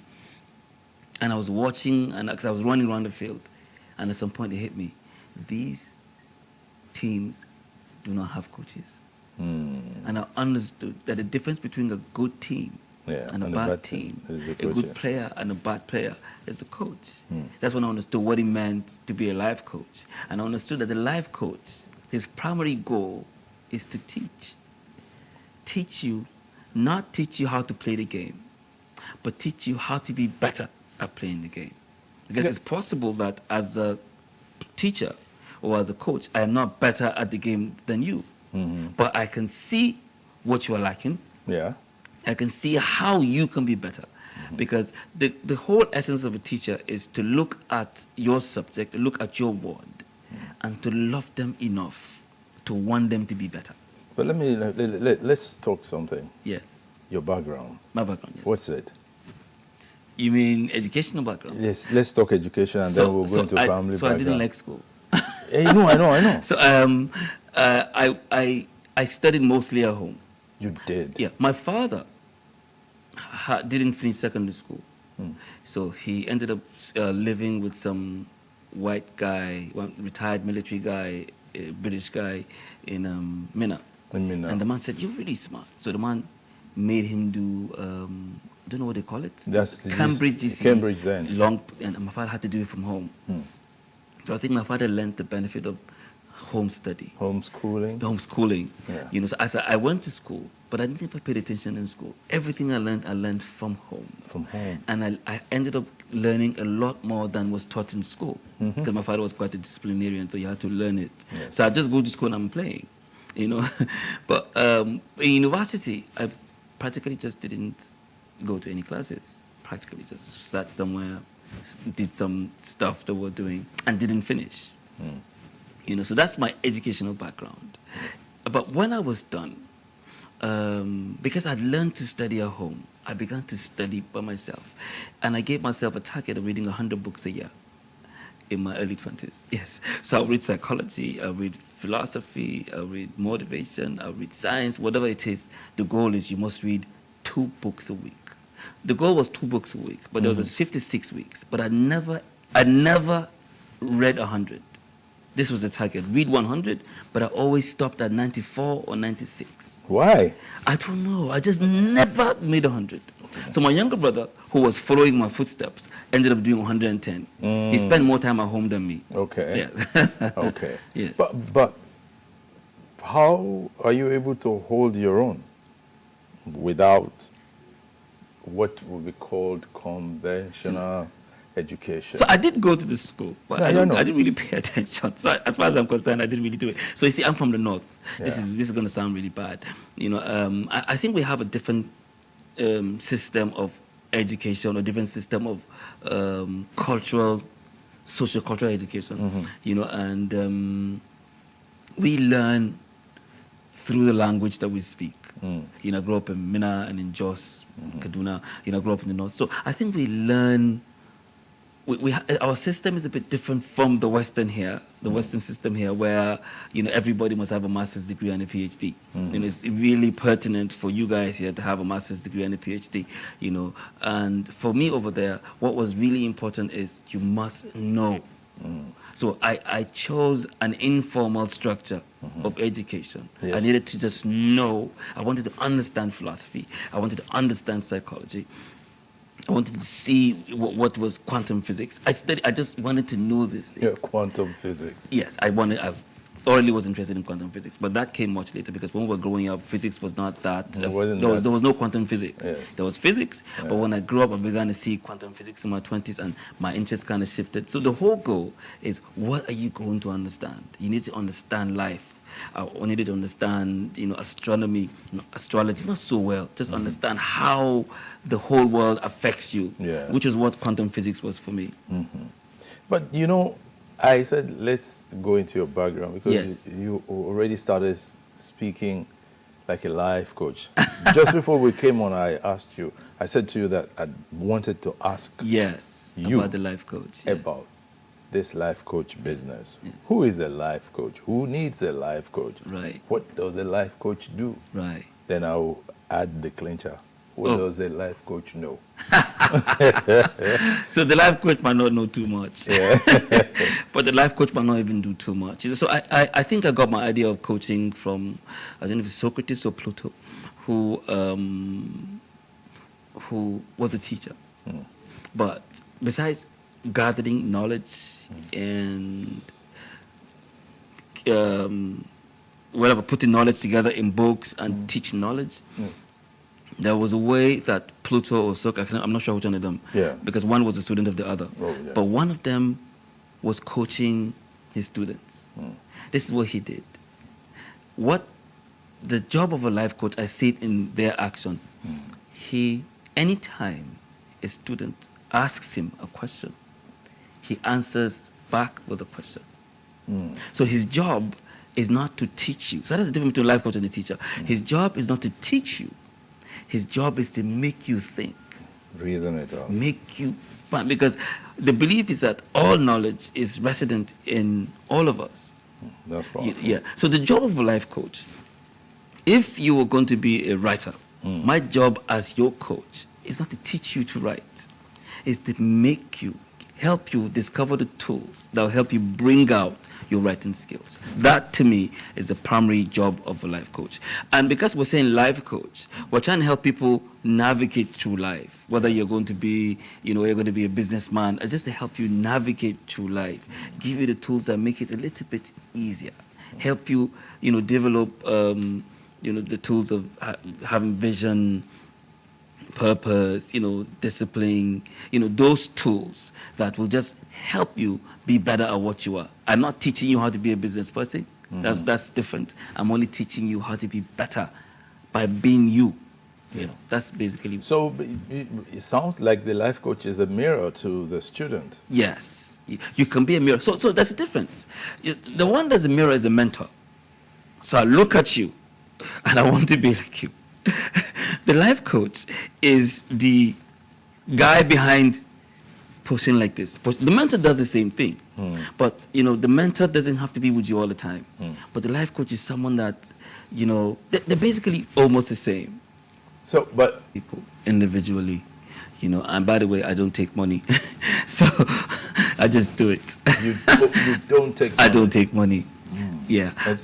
You know, so I coach quite a few people. Maybe, I'm not saying there's 1,000, maybe 20, 30 over the years, you know, and I coach them on different aspects. Some might be some emotional trauma, and then some might be professional advice. Some might be writers like me. Some might be coaches like me. So I measure my success based on how much improvement I see in you, you know. If you're going through emotional stress, and I see that the tools that I provide, or the tools that I help you find, help you discover, you are utilizing them, I know that I am making headway. You know, but it is not my responsibility that you succeed. It's my responsibility to show you and give you the tools. I think you can do it like this. You can do it like this. It's your job to, you know, make it work. So, why don't you get paid for being a life coach? Because I grew up in Jos. You know, grew up in Jos. We never thought, when we were growing up, we never thought you're supposed to be paid for anything. We never thought. I didn't grow up in Jos, and then I didn't think you could be paid for most things. So what, growing up, when I came to Lagos, I was shocked to realize that people were going to pay you for stuff. Yeah, you're going to pay me to do this? Really? Yeah. You know, I thought that the only way to be paid was to get a job in an office and do something there. I didn't know that I could give you advice, and I never ever imagined that was possible. You know, so it's hard for you to come to me and say, oh, I have this problem, and I'm supposed to give you advice, give you suggestions. It doesn't matter how long I'm supposed to do it, and then say, give me money. I can't do it. I haven't been able to do it. But I take money if I was going to come to an office to speak, if I was going to go to a church to speak. It's church not all the time, but I'll take it. I'll take money if I was going to come to a group of people are gathering, come and give us a talk. I will take money. Because that's how I make a living, from performing poetry and giving talks. Oh no, well, you just jumped the gun, because I was going to go to I'm in a hurry. Poetry. I was going to go to poetry later to find out, okay, how did that start? But let's still talk a little bit more about life coaching. What I've discovered is that most times now, well, in these days, you found a lot of people who say they are life coaches and all that. And please pardon me, I sometimes feel that even those coaches need some coaches themselves. Yeah, so, coaches need coaching. You understand? So that what's going on? It's like a fad now. Yes. Everybody says, well, most people say, oh, I'm a life coach, I'm a life coach, so and so. Yeah. Right. Which is why I don't refer to myself as a life coach now. So if you see life coach on my bio, it's something that must have been done a while back. You know. Okay. So. So what do you call yourself now? I just say I'm a teacher. But the question is, they always ask me, what do you teach? And it's harder. So I say, I'm teaching life. Which life are you teaching? Which life do you know? You know. So it's harder. So sometimes I say, I'm teaching wisdom. They say, which wisdom do you know? So it's such a difficult place for me to explain what I'm teaching. So I just leave it quiet like that. So it's like there's that tincture to life coach. Yes. That you don't like. Yes, because like you say, it's a fad. You know, everybody has jumped on it. You know, and this is how the world works. People look for what will work. People look for what will succeed. People look for the easiest way to make it. You know, but I think that life coaching, I think, is an important and a vital aspect of modern living. I think is really, really necessary. I think the Western cultures, foreigners understand it, which is why, you know, you're not expected to know more than anybody, but you're expected to know the thing you're talking about, study it, you know, have a system of presenting it. The whole idea is spend 100 hours, 200 hours, 300 hours, 1,000 hours, you know, honing your skill on the part that you want to present. Practice it one-on-one until you have developed a system. That even if somebody is an MD of a company, you know, the people that are no MDs, they have life coaches. Yes. You know, just have, you know, it's not that you know how to do better than me. but just the way that you have that might make it a bit easier for me to execute my own purpose. Yeah. So I think it's an important, vital, necessary profession. But I also think, like you said, that life coaches need a bit more coaching. So all of us need to go to older coaches, more experienced coaches, those who have been there 40 years, 50 years, and learn. And then we also need to come together in seminars and conferences and then share and sharpen each other's knowledges, you know. So, yeah. Okay. So you're with us on Timeless Conversations. My guest is Sami Sage Hassan. We'll take a short break now. Don't go away.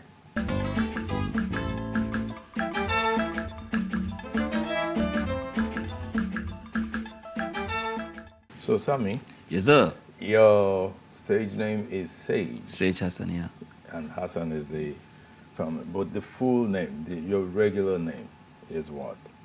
So, you know, I'm very confused about my identity. My name is very funny because, you know, I was born Muslim, so my name is Sani Hassan. Yeah. And then, you know, I got a baptism name, Samuel Hassan. Yeah. You know, then I have an artistic name, Sage Hassan. Yeah. So sometimes I don't know which, am I Samuel Hassan, Sani Hassan, or Sage Hassan? Is a bit confusing for me too. Your birth certificate would call you what?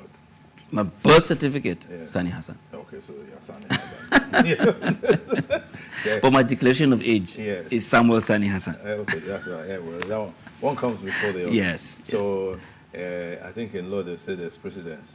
So, Yeah, so the precedence. So I'm Sani Hassan. Yeah, Sani Hassan, yes. And now, you love the spoken word. Yeah. You perform it. Yeah. How did that evolve?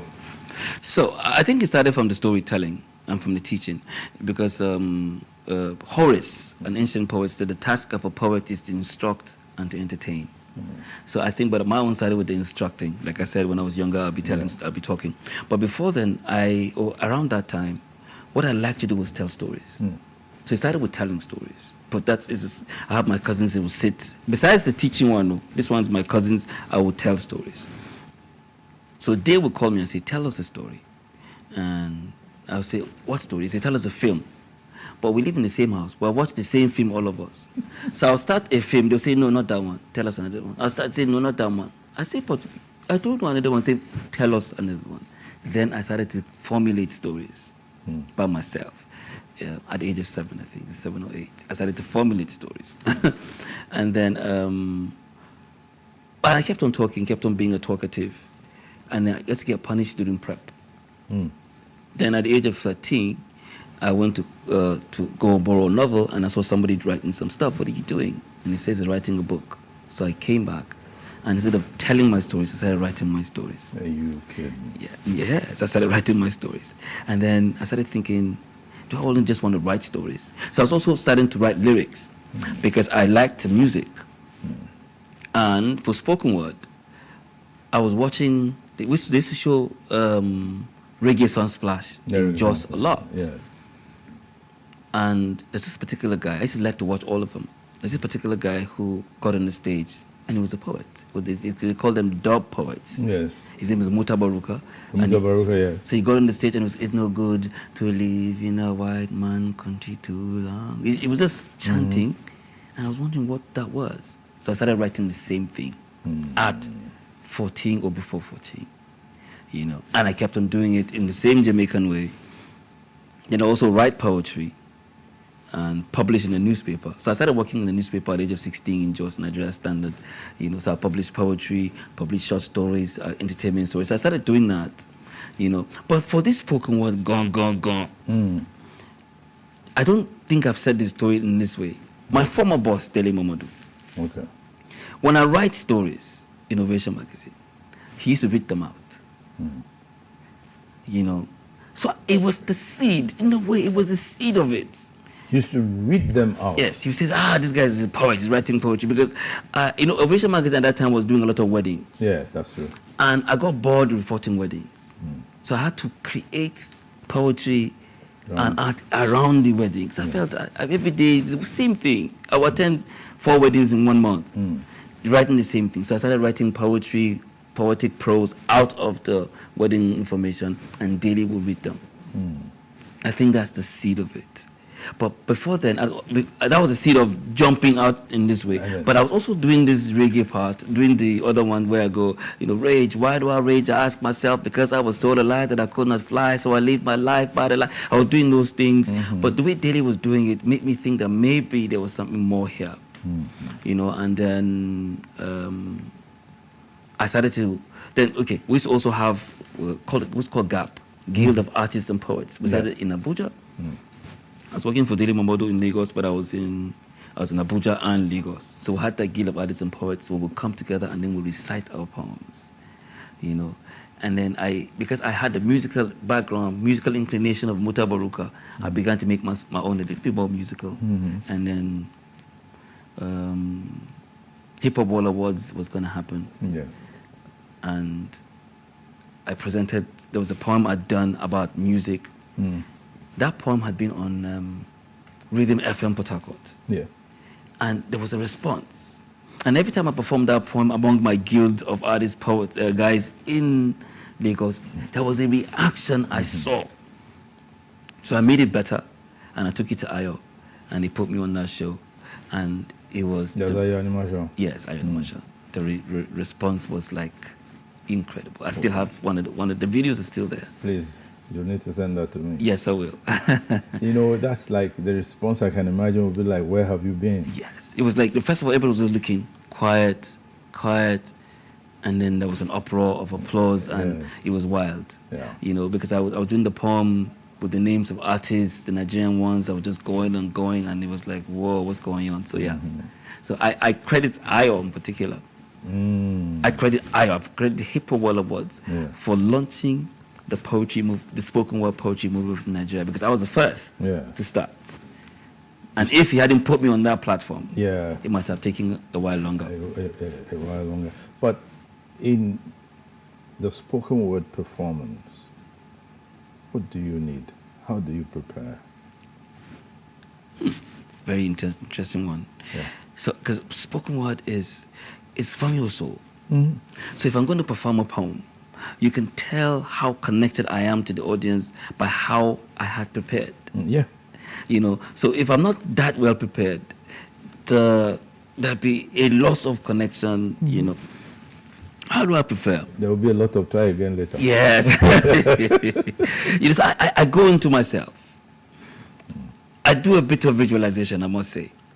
So I see myself, I'm closing my eyes already. So I see myself, reciting that poem, delivering it. I go through, in the past, we used to rehearse quite a bit. I will have practice and practice, and I come on that stage. And then I don't perform, I perform from my spirit. I try, because it's harder. I used to do all the major concerts. I've done the big comedy shows, this day music festival. I've done major events, and it's harder to just stand on a stage and belt out poetry when there's somebody playing music, So I have to go into my spirit and stand and then, project myself into the audience. Yeah. That's how I do it.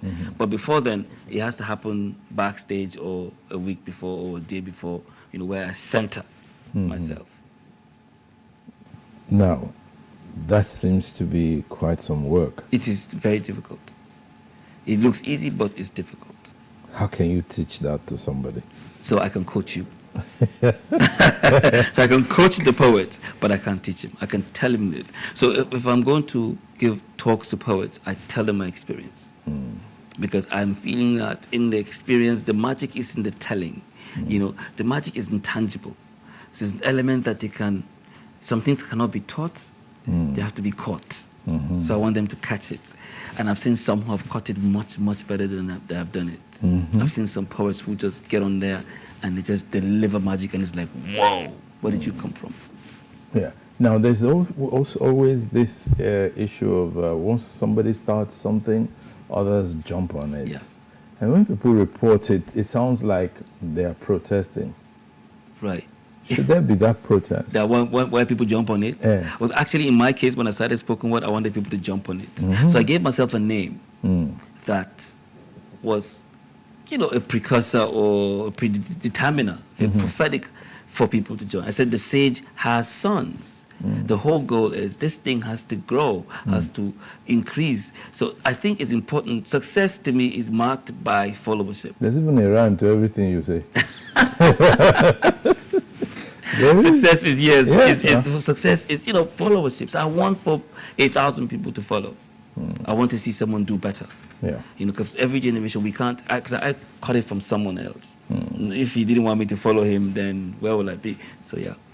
And now with the field that's further opening up wider and wider, and there's technology that's helping to project stuff.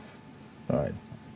How do you protect your copyright? I don't. You don't? No. Why? So I have a very funny philosophy. I think that art belongs to the society. Anybody should take it. I think it is stupid. This is part of me that is stupid, but that's how I see it.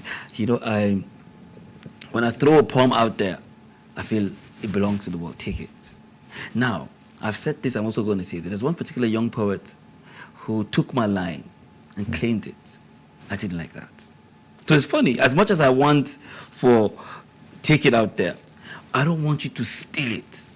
I want you to use it, utilize it, take advantage of it. Acknowledge it. Yeah, don't pay me even. No, acknowledge it. But don't steal it. Yeah, but if you don't claim it, you didn't claim it. Somebody else will claim it. So, yeah, you did not patent it. You did not how copyright do you patent this thing, this art? So the way I patent it, the way I will claim it is, I will have my byline, by Sage. So what I expect is, if you take it, write by Sage. Don't take it and remove by Sage and put by... there's this thing about language, yeah? Yes. You use the word stupid. Yes. When you were describing it. No offense meant. Right. You could say that to yourself. If I said it to you, you would consider it Yes, rude. I think that is, You understand me? I am not going to take Again, you're the only one who can say that to yourself. Because if I say it, it will be rude. You will not like it. Well, no. I'll be confirming what you are presenting. I know. And I don't want to confirm it. But no, I'm fighting it. I'm saying, please, when you get off this, so I'm going to be wiser. You have to be wiser. You cannot continue to do that. But funny thing is, when I'm going to perform poetry, I have a very strict amount that I charge. I do free and I do also charge money for my work, but I do a lot of free as well. Yeah, I'm not against the free thing. Yeah. What I am trying to open your mind to is, please, right, copyright your work. Right. We'll take a break here and then continue later. I'm still with Sage, who is not showing much sageness in the area of copyright. I love it. So good.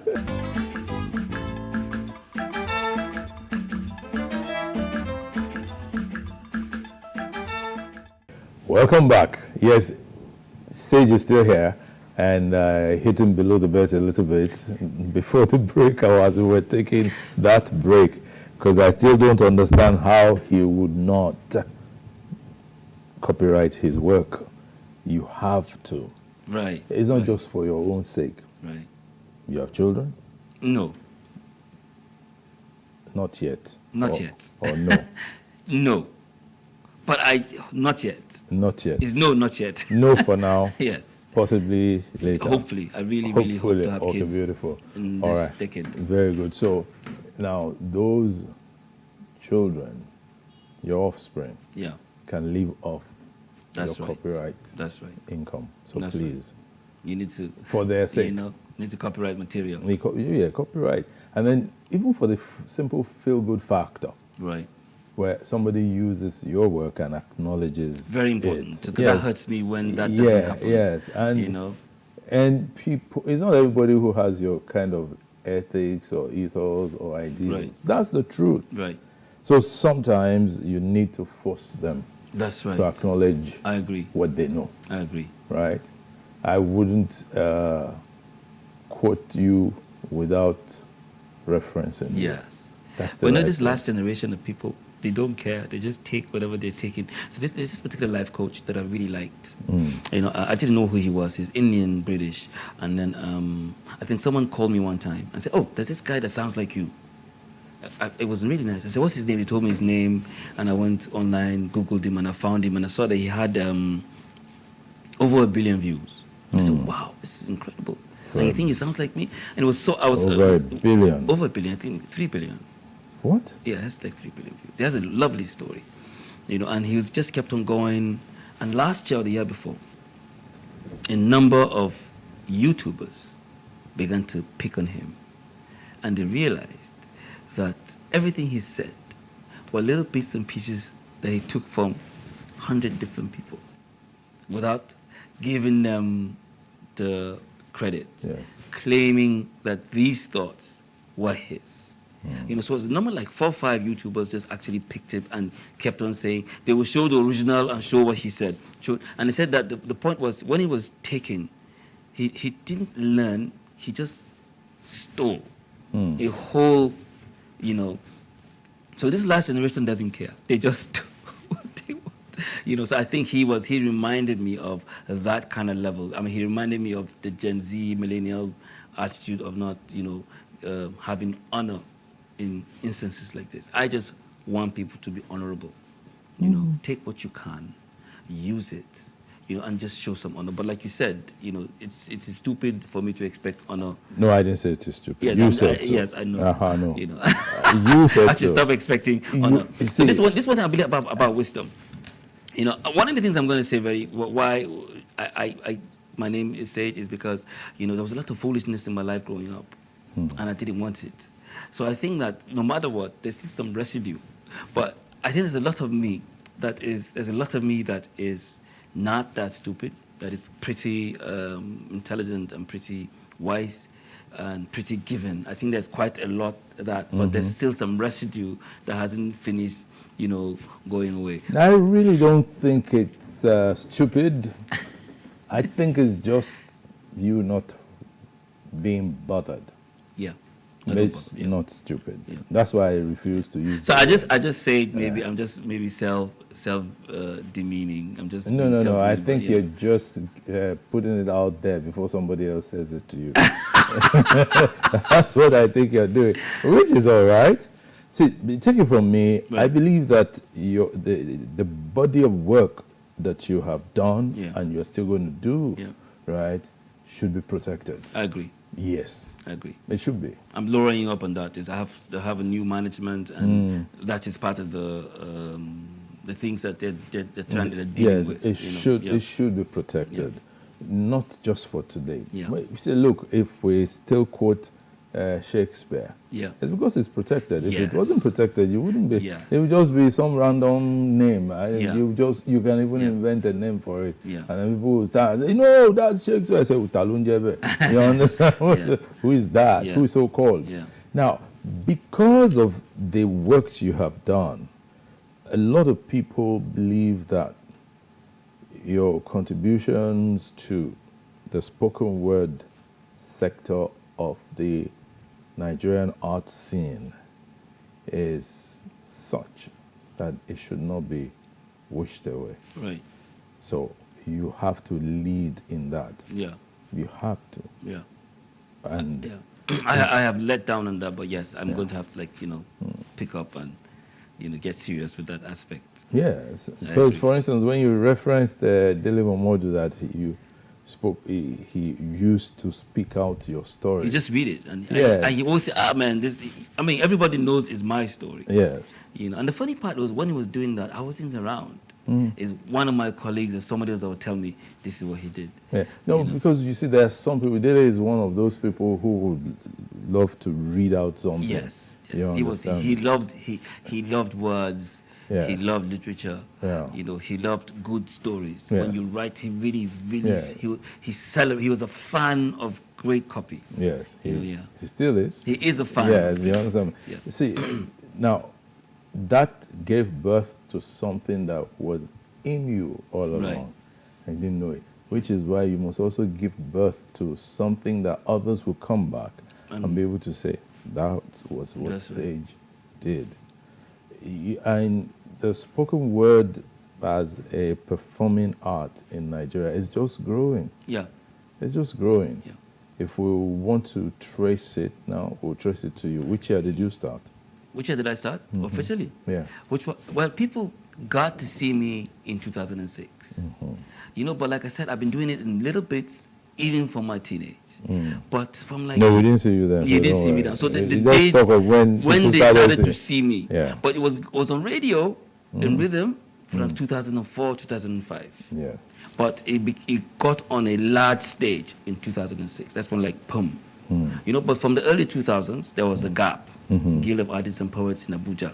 You know, from 2000, 2001, 99, 2000, around that time. Yeah. So that's actually where we were just reciting, you know.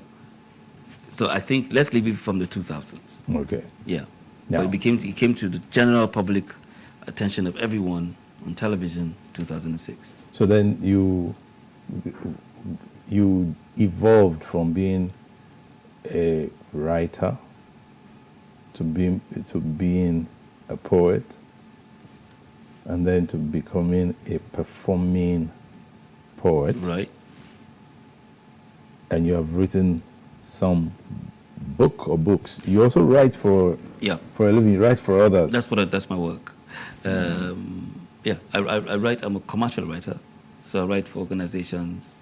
Commercial? Yes, that means you pay me money to write a book for you. Okay. Oh, good. You know, so it's ghost writing. I can say ghost writing, but sometimes it's just commercial writing. It's better that way. You know, because the ghost writing is when you want to write a book in your name and you want me to do it for you. So I do that as well. Yeah. You know, and then but I also do books for organizations. You know, Okay.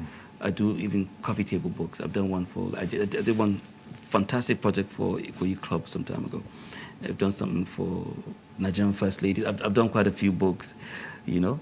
So I do books for organizations, for individuals. The last book I did, for instance, is on Olokun art, the Olokun heads. Oh. You know, I'm not Yoruba, but I did a book on Olokun heads. Yeah. You know, and that's what I do, you know, for a living. I also write I have a poetry book, but much more. I have poetry albums. I've had 2 poetry albums. I'm working on the 3rd right now. Oh, really? Yeah, an album. Yeah, poetry with music and Yeah. like that. And it's performed by you. Yes. So I'm working on one currently, you know, and then I make film. Yes, I make film. So it's all about storytelling. I make documentary film, and I'm starting to make feature films now. So the first one is I just made a short film right now. I'm working on the 2nd. So I'm allowing. So how are you exposing that, the short film?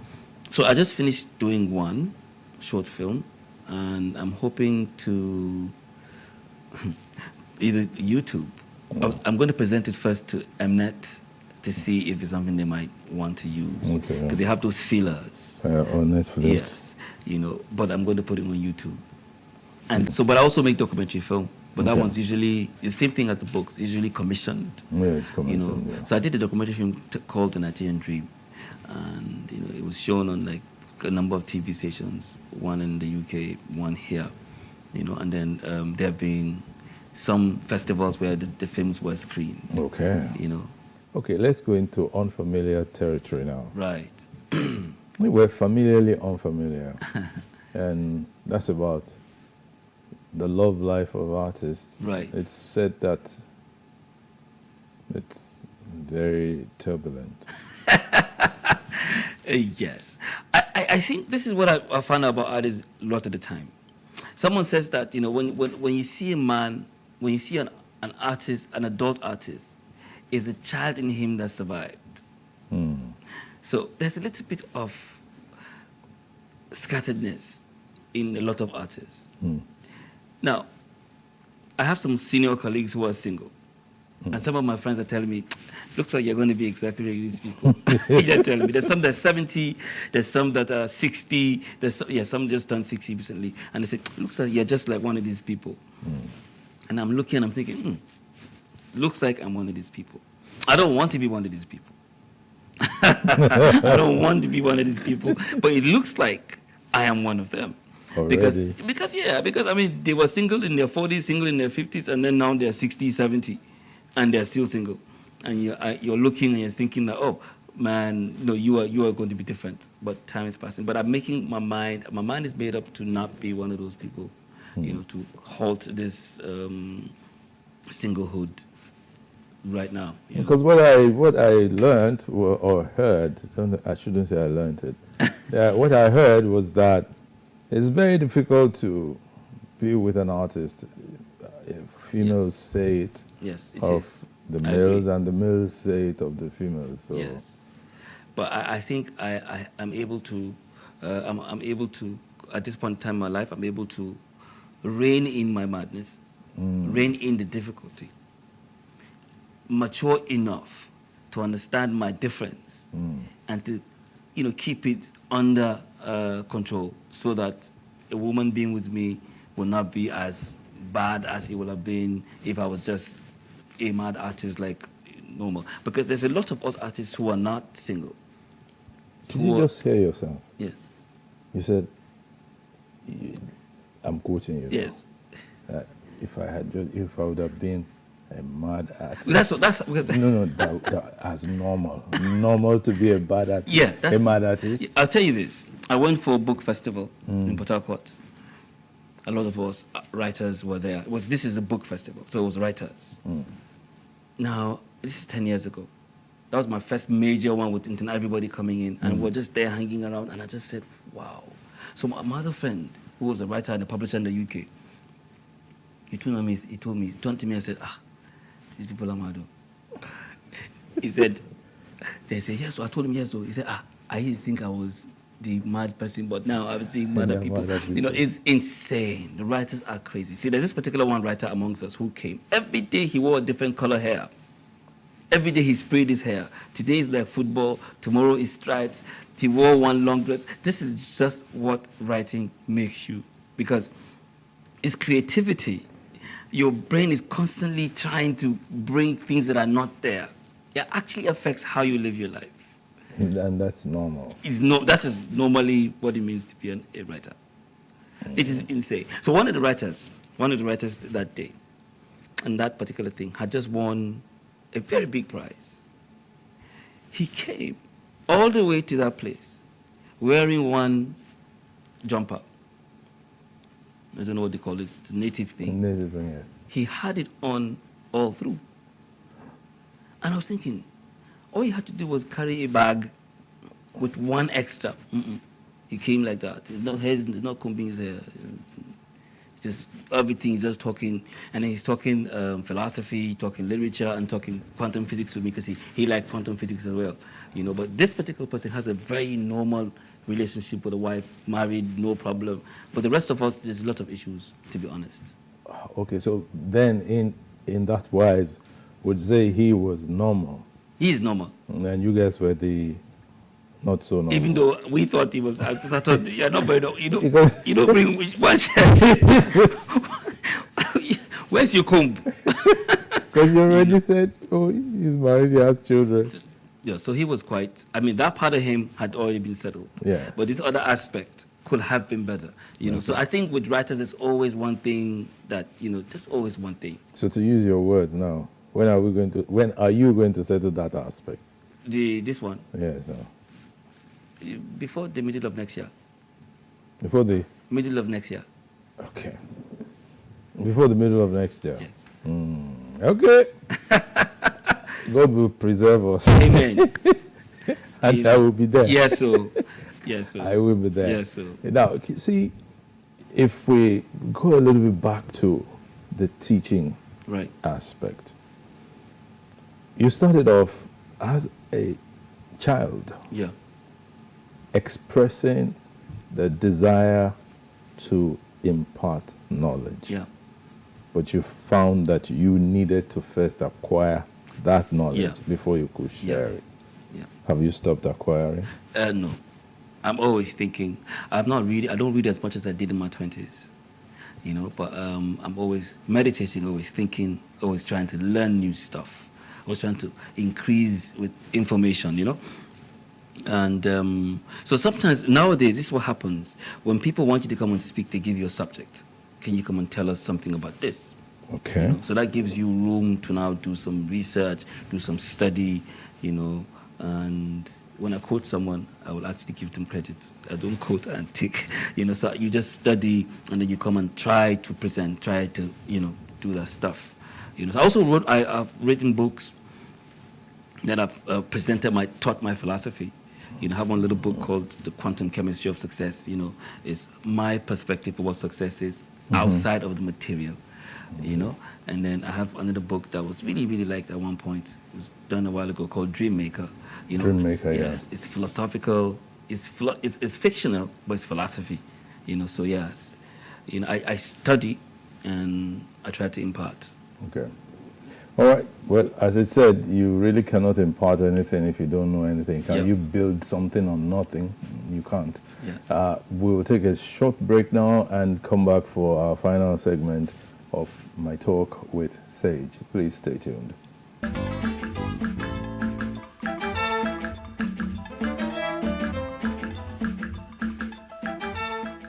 Yes, Sage is still with me. Yes, sir. And we referenced your book, The Dream Maker. That's right. And something about success, how to define... Quantum chemistry of success. Chemistry of success. Now, how would you describe success? So it's really simple. It's really simple.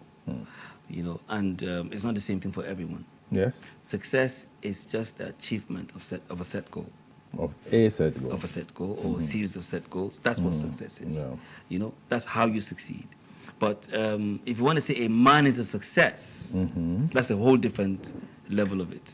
When I say you're a success, like you now, you're a success. You know? Thank you. Yes, you are. So a success is a man who has achieved set goals so well that he's not recognized for it. And he becomes a standard of achievers in that area. That's a success. But success is simple. If I say I'm going to wake up at 6 o'clock today and I'm going to do 10 push-ups and I do it, that's success. I feel that because I know some people who say they want to work out and they don't ever So they're not work out. succeeding in that aspect of their lives. Yes. So whatever goals you set, achieving it is success. No, but as a filmmaker, yes, sir. When you go out to make those films, those short films or your documentary films, when you're commissioned for them, what do you see of Nigeria? That's what the Nigerian dream was about. I'm not. Nigeria is something else. You know, I see. Let me try not to be negative, you know, but I see a system where it's on its head. It's like when we're acrobats. Rather than standing on our feet, we're standing on our head, and we haven't really tumbled over yet. You know, a lot of things have been turned upside down. That's what I see here. Is there hope? I honestly don't have too much hope. That means there's still hope. I don't know. No, I'll tell you why. I'll tell you why. Hope. When I was under 10, I remember when they started taking lights. When I started noticing that, I was not 10. I waited 40 years to see 40 years, and I'm thinking, man, how long am I going to have to wait to see things change? You know, I saw the 80s. I saw how things were. You know, I saw that it looks like it was improving in the 90s or in the 2000s, and then I see them tumble back, and I'm thinking, wow, what is going on? Is there going to be a situation where this country will actually move forward? You know, I do not know. Because you're a thinker, what do you think could be the solution? Or what would you prescribe? Somebody asked me this question yesterday. I was on another TV interview yesterday, and I gave them this is my solution for this. We're going to start with Generation Alpha. Luckily, Alpha means the beginning. So we're going to have to start with Generation Alpha. That is the children that the millennials and the Gen Zs are giving birth to. We're going to have to start with them. Well, they are the ones that you think we should... That's the only way I see a permanent solution. Start with Alpha. I have two options, but I do start with Alpha. Take all the Alpha. I don't know how many they are. They might be 300,000. Change their education system. Don't put them in the same type of schools we're in. Create a whole different type of education system for them, a whole different type of orientation, and inculcate in them that they're going to have to fix the country. Not give them this mentality where, you know, millennials and Gen X's and Gen Z's that you just find your way. You have to give them the mentality that you all have to fix it. So they start from primary, knowing that we are supposed to fix stuff. Now, they're not going to be on the same side with their parents. Parents have to accept it, that these kids, this is a whole different generation. So I think that to fix Nigeria might take another 40 years. Now, the second way is to have a leader like Lee Kuan Yew, to have someone like that who is that intelligent, that incorruptible,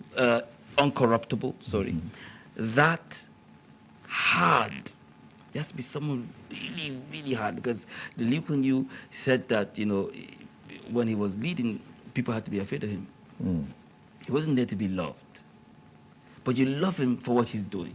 He was so strict that if you did what was wrong, if judgment was, you just get, there's no shortcut, no, he's my brother, no, So instead we're going to have that kind of leader, where Gen Xers, millennials, Gen Zers are forced to abide to a rule of law. If you go off, you face the full wrath of the law. And then, as well, Alpha is now being trained differently. To me, that's the only real solution. That sounds like a book you're writing. There's a midway point. As a midway point as well, where we'll be managing ourselves and fixing everything. As we're managing, we're fixing, we're managing, we're fixing. That one too will work. But I honestly don't have that much hope, because I've waited 40 years and I'm not seeing anything yet. Because what I see is that the rule of law, the respect for simple rules must be enforced. Yes.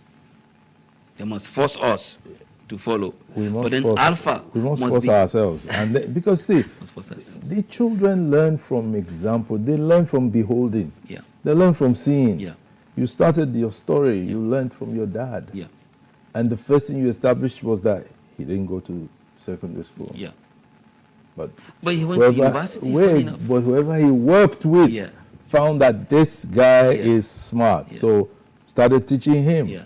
And so he went on to write Cambridge. After Cambridge, went to university. He left you to go through the same thing. That's why you can speak about him now and say, this was what he did, and that's where I copied from. Yeah.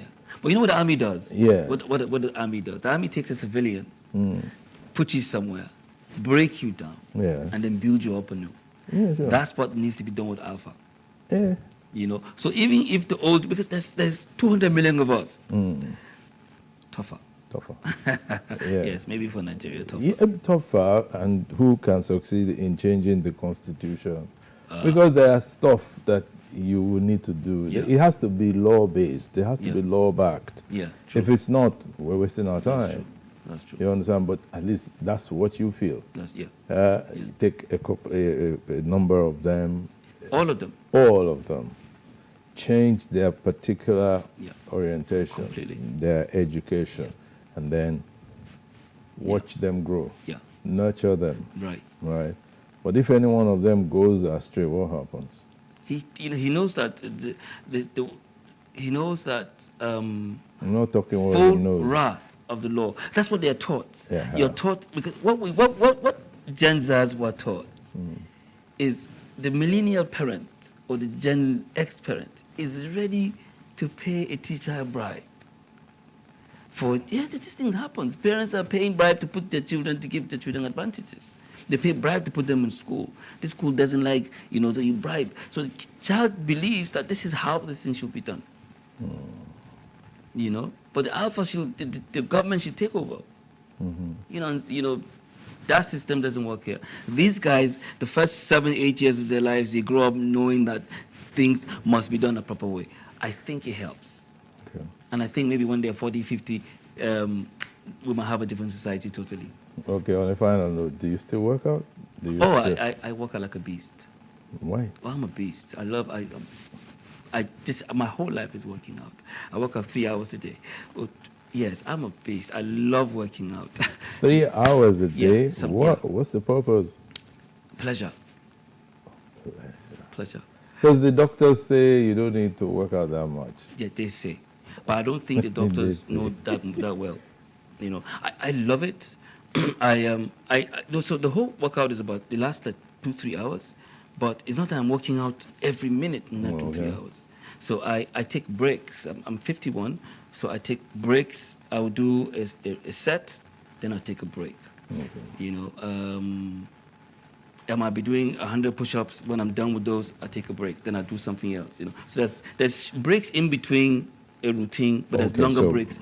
You know, so that's why. So you have a regimen of different sets and all that, but there are infused. Right. There might be like an hour running, an hour walking, 30 minutes running. The different sides, the different things. You know, yeah. Okay. Yeah. So what's your typical day like? My typical day. Some days I'd never have a typical day, but basically my ideal day is I wake up, I do some meditation, do some praying, you know, and then I go to the field to work out, either to a gym or to the field. When I'm done, I come back, I take a little rest, I eat fruits, I try to eat a lot of fruits, oranges, I try to eat a lot of fruits, and then I should write some script. Okay. You know, or write something. The goal is I need to write maybe 100,000, 20,000 words a year. So every day I try to write something. You know, if I have a job, then I work on that job. Okay. You know, if not, then I just do my scripting. And evening I might do a little walk again, an hour or an hour and a half or whatever it is. And that is my day. Exercise, healthy food, and writing. All right. Thank you very much. Thank you, sir. Sage? Yes, sir. It's a pleasure. Thank you for coming. Thank you for having really me. Enjoyed it. It's been a very lovely time with Sami Sage Hassan as my guest on Timeless Conversations. I hope you had a very good time. I did, and I look forward to when next you will come, because I'll call you soon. I look forward to follow up on that. 2 things to follow up on. Remember, 1, in a few months' time, before the end of next year. Before the middle of next year. Before the middle of next year. And then 2, that's your film. Right. Yes. Let's work on that. Yes. Let's work on that. Yes. So, thank you very much for watching. It's been Timeless Conversations. I'm Lekon Obumbanwo. Bye.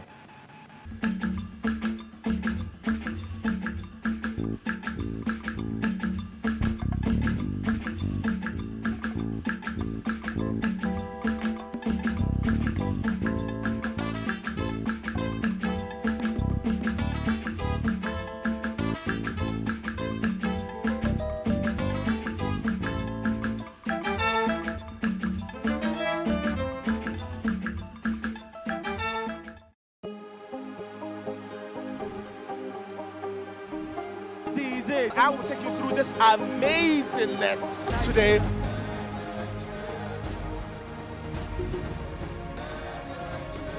Welcome to Plus Trending. I am Buki November, your host, saying thank you for joining us on today's episode. Welcome back. It's tea time on Plus TV Africa. Practice makes perfect. I'm not perfect yet, but I'm a lot better than I used to be. He's a king. He's entitled to marry 100 if he wants to.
My name is Titi Adeose. I'm one of the 3 female co-founders of Naija Kids, an edtech company that develops.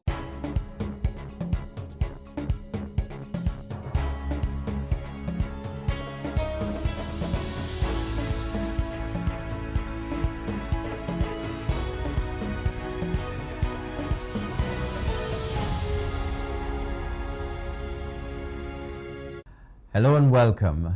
My name is Nyamgul Agaji. This is News Brief.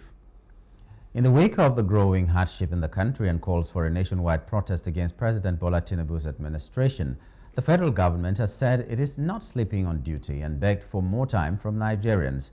Describing the planned protest as a family matter, the government said all issues would be resolved in a way to ensure the peace and stability of the country. Minister of Information and National Orientation Mohammed Idris disclosed this on Wednesday in Abuja after a meeting held by members of the Federal Executive Council at the instance of the Secretary to the Government of the Federation. We don't think that there is need for any protest. We are appealing for calm. We are appealing for a peaceful resolution or peaceful approach to any issue. Advise my fellow young Nigerians to disassociate themselves from the planned protest. We need to look at the entire Nigerian project and what the impacts of the economic reforms, especially the macroeconomic reforms of the President Bola Ahmed Tinubu administration. Governors elected on the platform of the All Progressives Congress APC have appealed to youths to refrain from joining the planned nationwide protest. The governor spoke on Wednesday night after a meeting that lasted over 2 hours in Abuja. There have been reports that youths are planning a nationwide protest between August 1 and 15 against the rising cost of living and economic hardship in the country. Briefing journalists at the end of the meeting, Hope Uzodimma, Governor of Imo State and Chairman of the APC Governors Forum, said the federal government is doing everything possible to address the economic hardship in the country. It is the wrong time for anybody to do any protest because the implication of doing that, if care is not taken, is that it may be hijacked, like the NSAS experience, where criminals now hijacked and innocently conceived agitation by young Nigerians. So this is another kind of temptation that I think too, that those behind the protest, because they have not been able to come out openly to say they are behind it, there is something that is a motive that is yet to be unraveled. So I think that we are not in support of the protest. We are not going to support any protest that has no programs, that is not discussed, that nobody knows what the problems are. Okay, if you are protesting, what do you want government to do? Because the reason for protest is that they want an issue to be addressed. What are the issues? So in my view, I think there is no need to overheat the polity, overheat our environment and put our people in a position that the hardship that is occasioned by economic recession all over the world is further worsened. So I advise against the protest. The minority caucus of the House of Representatives has called on the federal government to dialogue with planned protesters with a bid to address their concerns. This is part of a resolution reached by the caucus at its end of session dinner to end the planned protest in Abuja. While addressing the media after the dinner, Chairman of the caucus, Honorable Kingsley Chinda, however, discouraged the planned protest, especially against the background of insecurity in parts of the country. He called on the government to adopt the carrot and stick method in addressing the problem of insecurity in the country, while also calling on the government to create means to ensure citizens are self-reliant in a bid to tackle the economic downturn in the country. And we want to assure Nigerians that because we have no other country, we will do everything possible to safeguard our nation, Nigeria. We considered issues that has to do with insecurity in our country. We considered issues that has to do with economy. We considered issues that have to do with unemployment and the threatened protest by some of our brothers and our sisters and our children.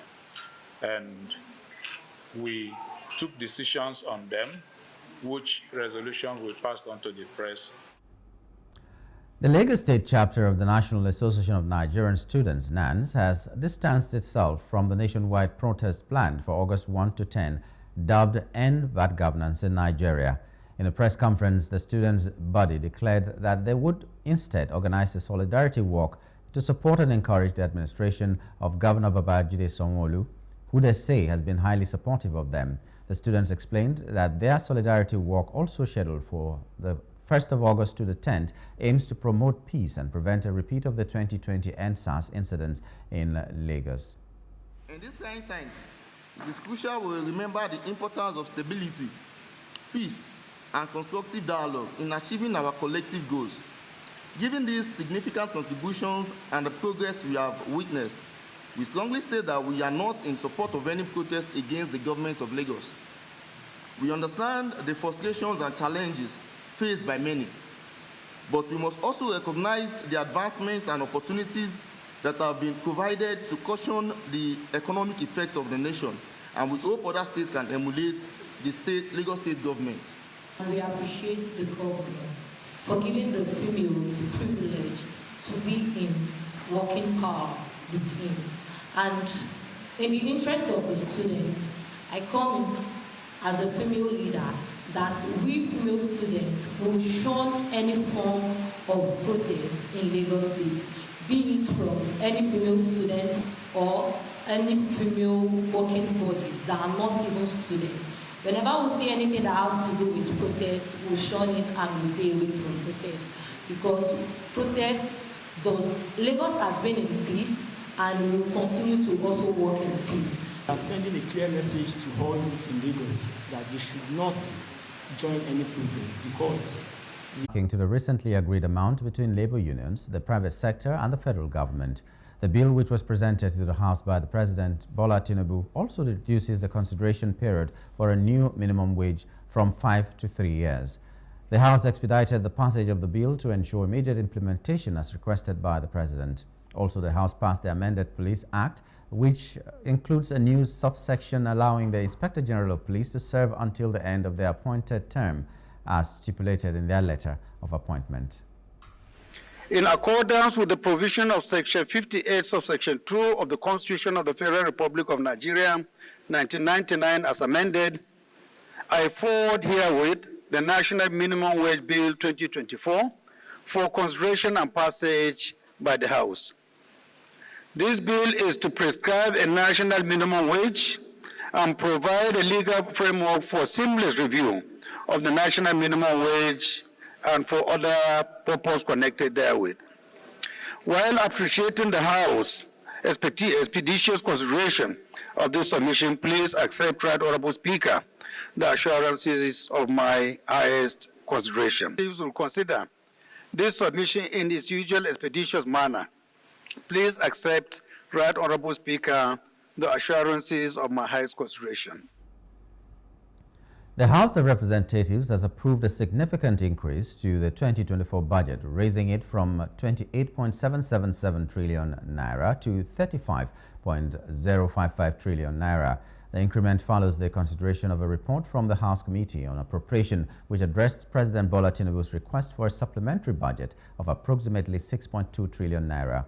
The committee chairman, Honorable Abubakar Bichi, presented the report, highlighting the agreement between the House and Senate on the increase. The amended bill authorizes the issuance of 35.055 trillion naira from the Consolidated Revenue Fund of the Federation, marking a substantial expansion of the federal budget for 2024.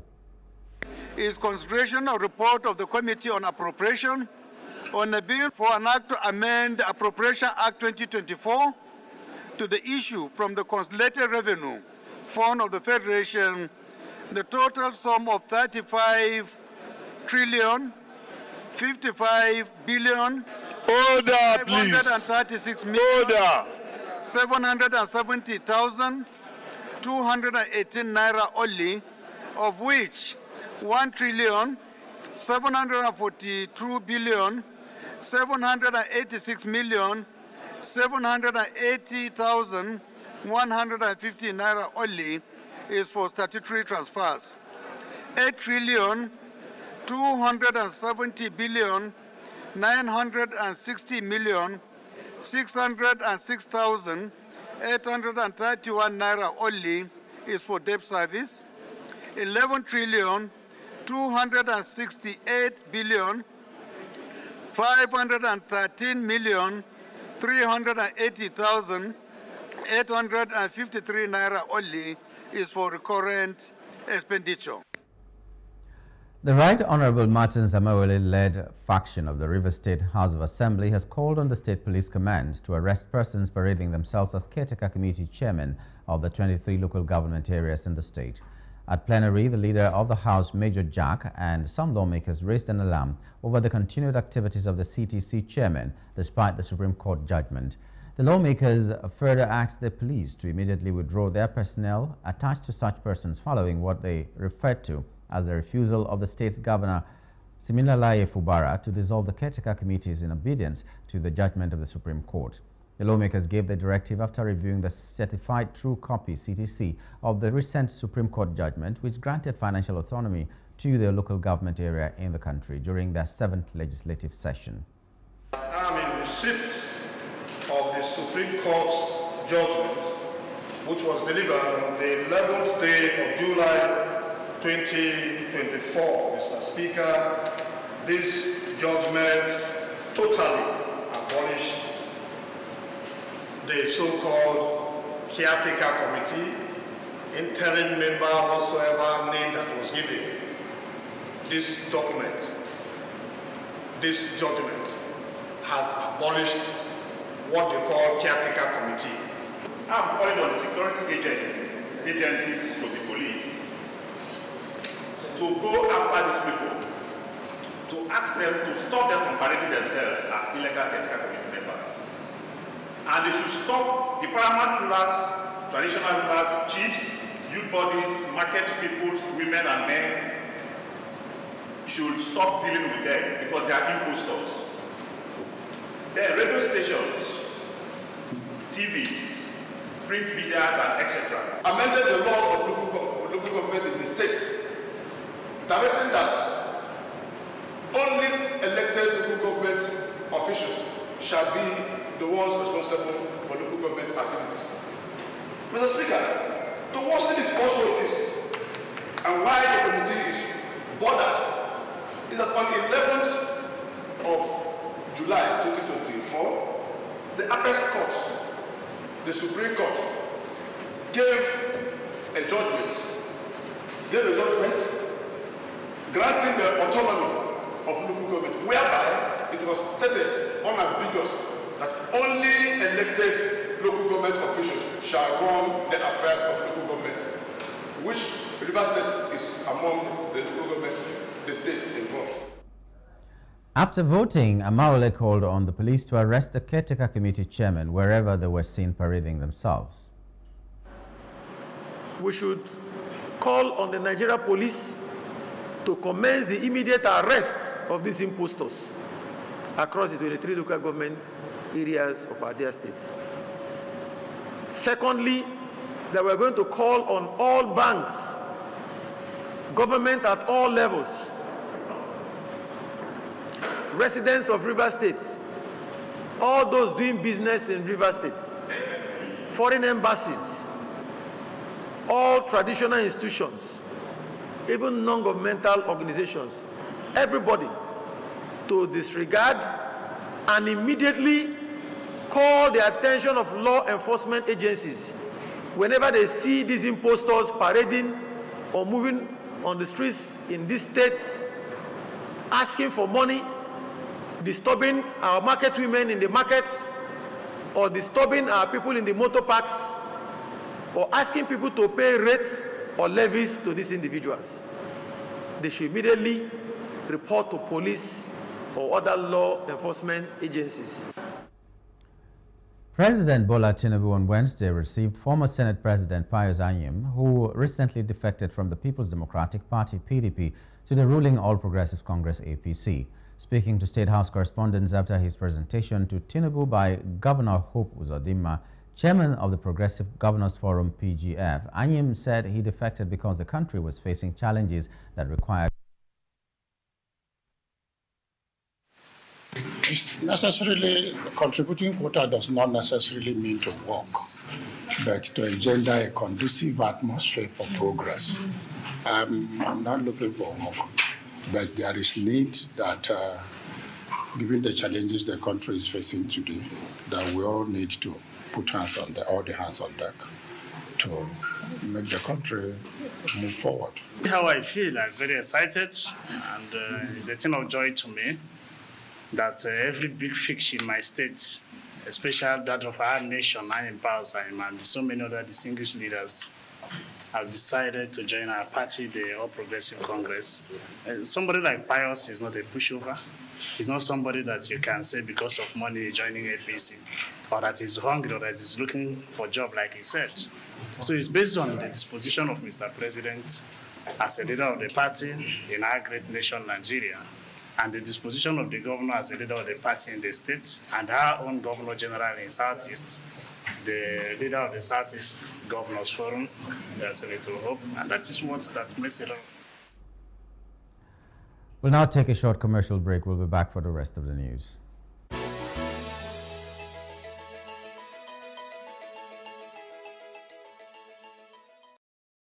Welcome to Bayes University, Abuja, Nigeria, with a legacy of excellence and a vision for nurturing future leaders.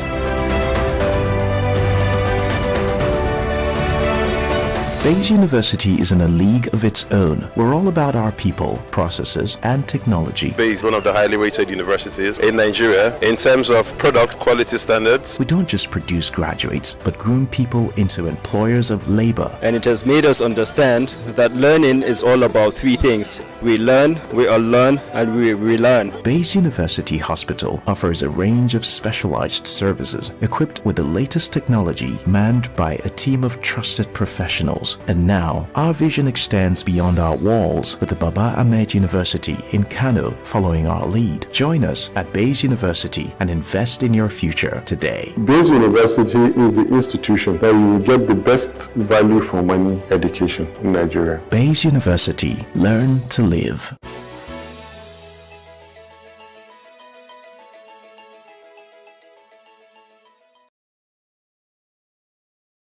We now go to other parts of Africa. The search for survivors of a mudslide that claimed the lives of at least 229 people in southern Ethiopia is still ongoing. The death toll, which increased significantly from the initial count of 55, included many individuals who attempted to rescue survivors, according to local authorities. The disaster in Ethiopia's remote Kencho-Sacha-Gozdi district was triggered by heavy rain. Young children and pregnant women were among the victims, with at least 5 people being rescued alive, according to a local administrator, Dagmawi Ayele. Abiy Ahmed, the Prime Minister of Ethiopia, shared his heartfelt condolences for the devastating loss on Facebook and declared the activation of the Federal Disaster Prevention Task Force to assist in the search and rescue efforts. The exact number of people still missing is not yet known. Outside Africa, U.S. President Joe Biden says he is passing the torch to a new generation, as he explained why he stepped back from the 2024 U.S. presidential race to America for the first time on Wednesday in Washington. At 81, Biden resisted weeks of pressure from Democrats to step down following a poor debate performance in June 27, declaring at one point that only the Lord Almighty could persuade him to leave. My record as president, my leadership in the world, my vision for America's future, all merited a second term. But nothing can come in the way of saving our democracy. That includes personal ambition. So I've decided the best way forward is to pass the torch to a new generation. That's the best way to unite our nation. You know, there is a time and a place for long years of experience in public life. But there's also a time and a place for new voices, fresh voices, yes, younger voices. And that time and place is now. Over the next 6 months, I'll be focused on doing my job as president. That means I'll continue to lower costs for hardworking families, grow our economy. I'll keep defending our personal freedoms and our civil rights, from the right to vote to the right to choose. I'll keep calling out hate and extremism. Make it clear there is no place in America for political violence or any violence ever, period. In business news, the federal government recorded a 29% year-on-year decline in deficit spending to 2.83 trillion naira deficit in the first quarter of 2024 from 3.99 trillion naira recorded in the same period of last year, first quarter of 2023. The Central Bank of Nigeria, CBN, Nigeria's disclosed this in its statistics bulletin for the quarter the first quarter of 2024. The fall in deficit was driven by 20.5% year-on-year rise in revenue and 15.8% year-on-year decline in expenditure. According to the CBN, federal government's expenditure fell at 4.59 trillion naira in the first quarter of 2024, down by 15.8% from 5.45 trillion naira in the first quarter of 2023. However, revenue grew by 20.5% year-on-year to 1.76 trillion naira in the first quarter of 2024 from 1.46 trillion naira in the first quarter of 2023. And that's the news brief. For more stories, please follow us on Facebook, X and Instagram, and do subscribe to our YouTube channel at Plus TV Africa and Plus TV Africa Lifestyle. You can also view us from Limex on limex.tv and Glow TV apps anywhere in the world. My name is Nyamgul Agaji. Thank you.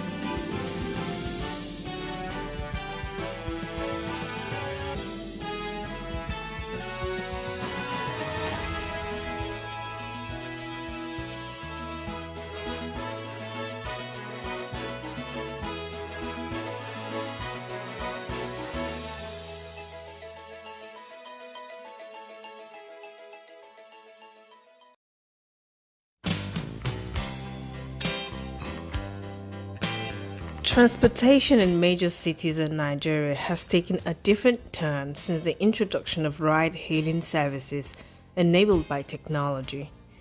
It has provided employment for many and made transportation easier and relatively cheaper. However, because of its peculiarity, the dynamic between drivers and passengers comes with its own conflicts. Drivers and passengers often complain about their interactions with one another. Many issues like courtesy on the part of passengers and drivers, being kept waiting for too long, where a passenger chooses to sit for the ride, the direction of the trip, and many more are some of the causes for conflict in this short relationship. Lawo, a hail ride driver, shares some of his experiences. At times, some of them will set location. The map or the app will automatically give them another location. So by the time you get to the location, on the address, you call them, they tell you, sorry, I'm sorry, I should have told you. The map used to do like that, used to take people to another state, go and turn and come back. You know, that can be ridiculous. And at times, you know, the Lagos traffic, whatever, that the route you pass now, or probably before you even got through, it was hell. Now, having to go back, it can be very irritating. How is this relationship supposed to be navigated? Mutual respect is key, and under no circumstances should riders or drivers disrespect the other.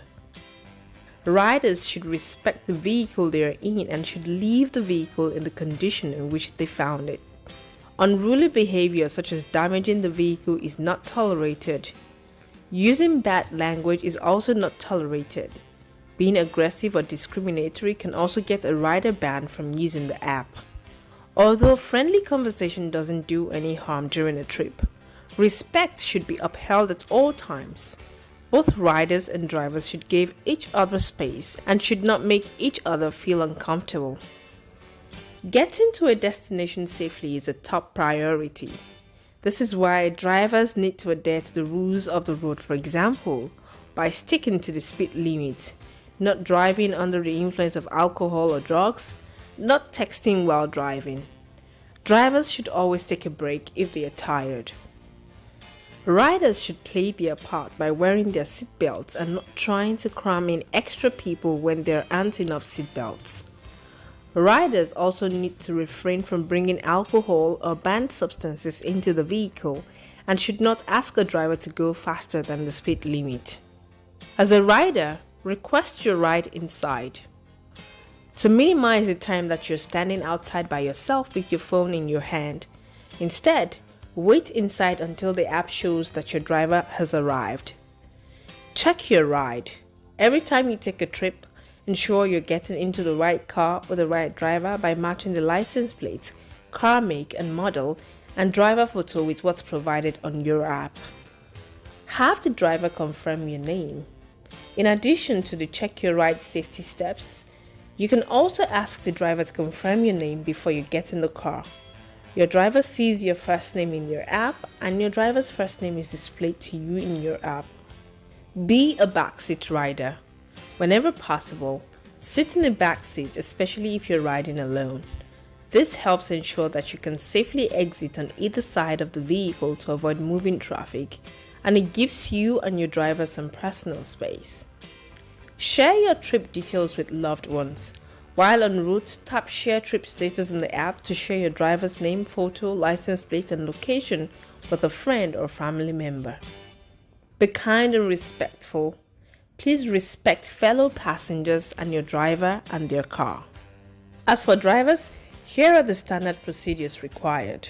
After a rider books a ride, you drive immediately to the location.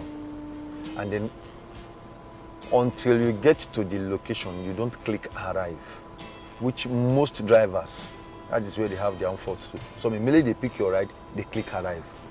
And normally, the app owners have given 5 minutes of grace. The moment you get to a place, after 5 minutes, the person doesn't come out. It will start charging the person a certain amount of money. So, but by the time you click arrive, when the trip is, when getting to the location will take you 9 minutes, and you have clicked arrive. So 4 minutes into his own time, you have started charging him, and you have not even at the location yet. Now, that is actually not good, which I hardly do. The only time I do it is when I'm booked in an estate, and I get to the gate, and they say, call the person to come out. Immediately before I call the person, I click arrive, because that's the estate. So having to navigate my way through that is its own cup of tea. When I click arrive, then the person has 5 minutes before he will start being charged by the app. So after 5 minutes that I've clicked arrive, the person will start being charged. Then once the person gets in and will click start, then I'll ask the person, can we move? He say yes. Then I'll click starting up of the trip. So once I click on that, the trip starts. Then we continue moving.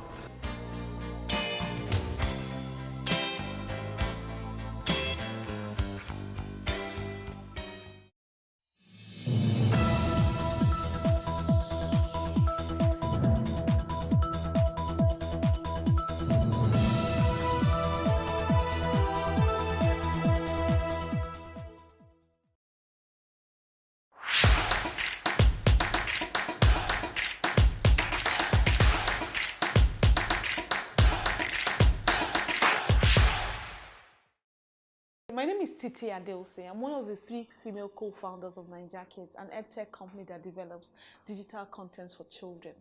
So what we basically do is we provide content.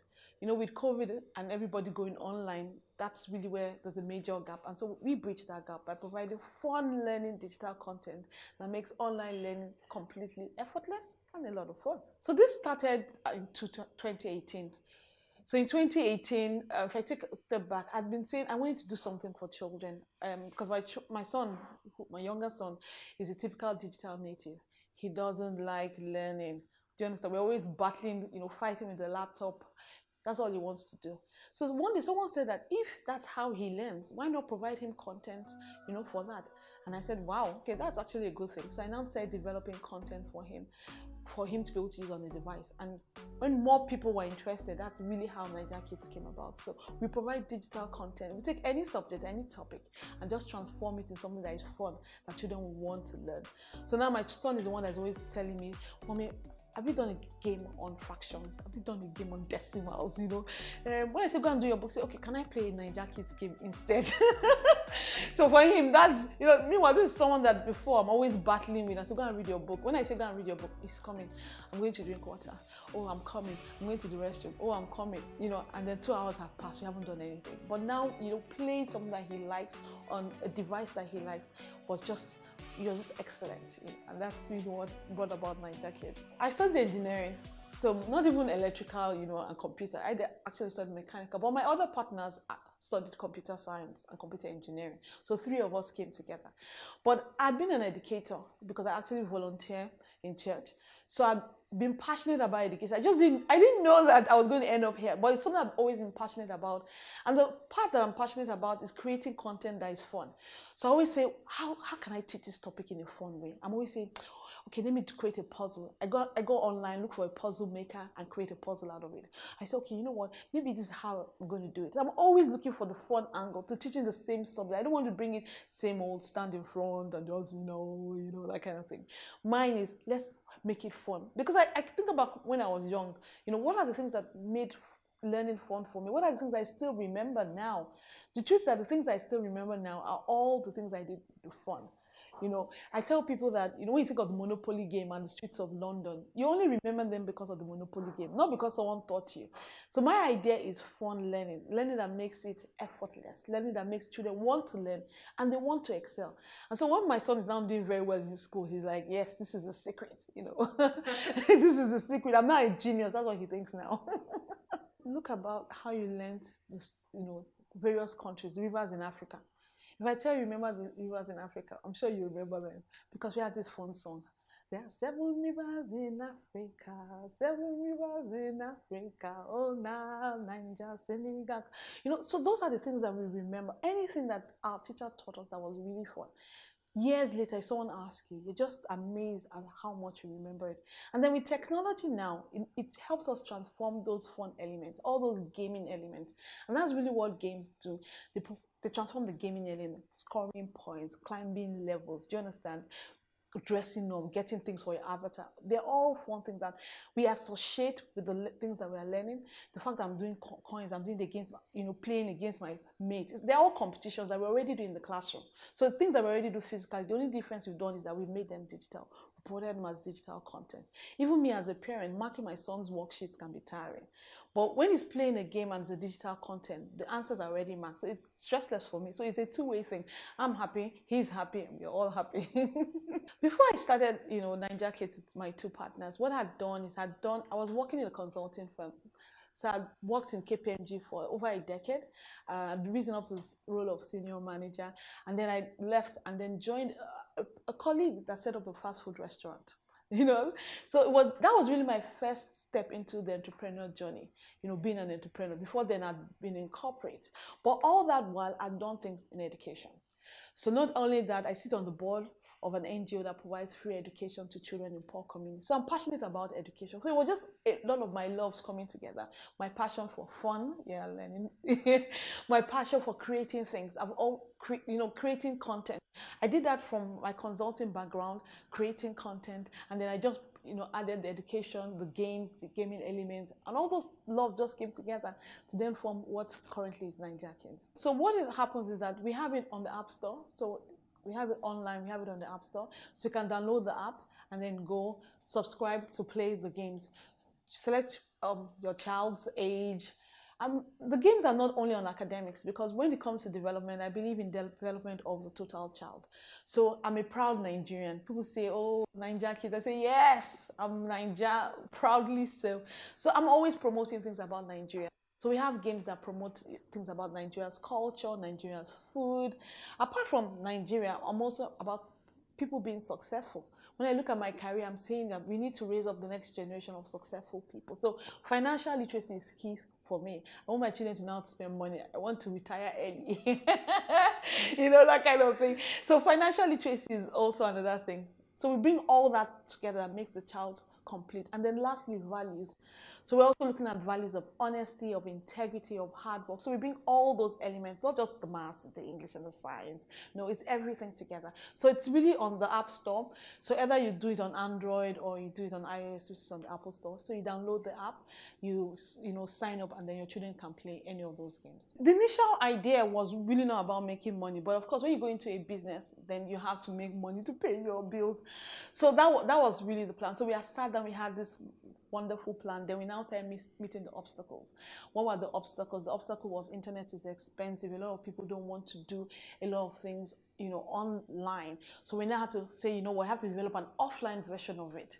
Then apart from that, then people don't have devices. Devices are expensive. So maybe, okay, how do we do it so that it's both on the mobile devices, can also be online? So that was it. It was challenging. So we went to market schools, and schools were like, oh, they don't have the infrastructure for it.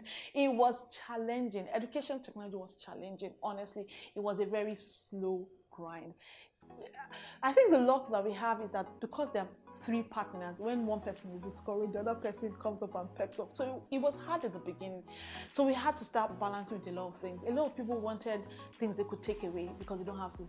We then created an activity book version of our game, something that is hard copy. So that also helped them bring you. In business, you have to pivot, innovate. And then guess what happened? COVID happened. COVID happened, and then suddenly all the schools that were like, no, there's a physical classroom. So they didn't need technology. Technology wasn't a mandatory thing to have. Then COVID happened. And then all the talk about technology just changed. The landscape suddenly became enabling. You know what's so interesting? In 2020, when I started the year, when I was praying to God, I said, God, I was thinking that it was going to be a government policy that would come and create the enabling environment. I didn't know that Almighty God was going to just open the heavens, so to speak. And then that's what happened. So 2020 honestly was our best year. 2018 was like a year of struggle. And I remember months that we look at the revenue and nothing has come in. We look at the revenue, we pay our staff and we'll be the last people to be paid, and we're like, how do we hustle together? So it was tough in the beginning. There were a lot of those obstacles. Even getting parents to say there has to be fun in learning. Say, no, let him go and read this book. Each one is playing games. No, the computer is a distraction. It's a distraction. So when I see all of us now, our kids are constantly on devices, I'm amused, because in 2018 no parent was really about that. But 2020 opened up a whole new world, a whole world of a lot of collaborations, and so we have so many collaborations of people that want to now have the games in their classes, have the games on their various platforms. We've had a number of corporates that we partnered with in 2020. So 2020 was an awesome year, and we came into 2021 all excited and of the various things that will happen.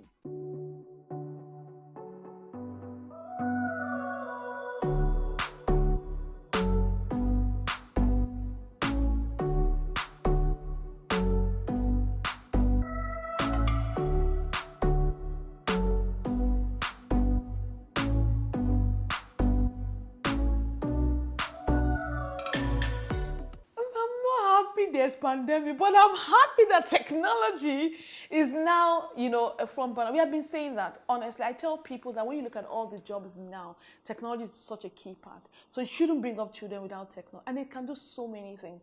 Now, in the last, 6 to 9 months, the schools have implemented all sorts of technology, apps, learning management system, and they can see the difference. Of course, there's also the other side to it. But they can see the difference in terms of the learning. We had a library before in the school, but now with the digital library, they have access to thousands of books that you don't even have in your physical library.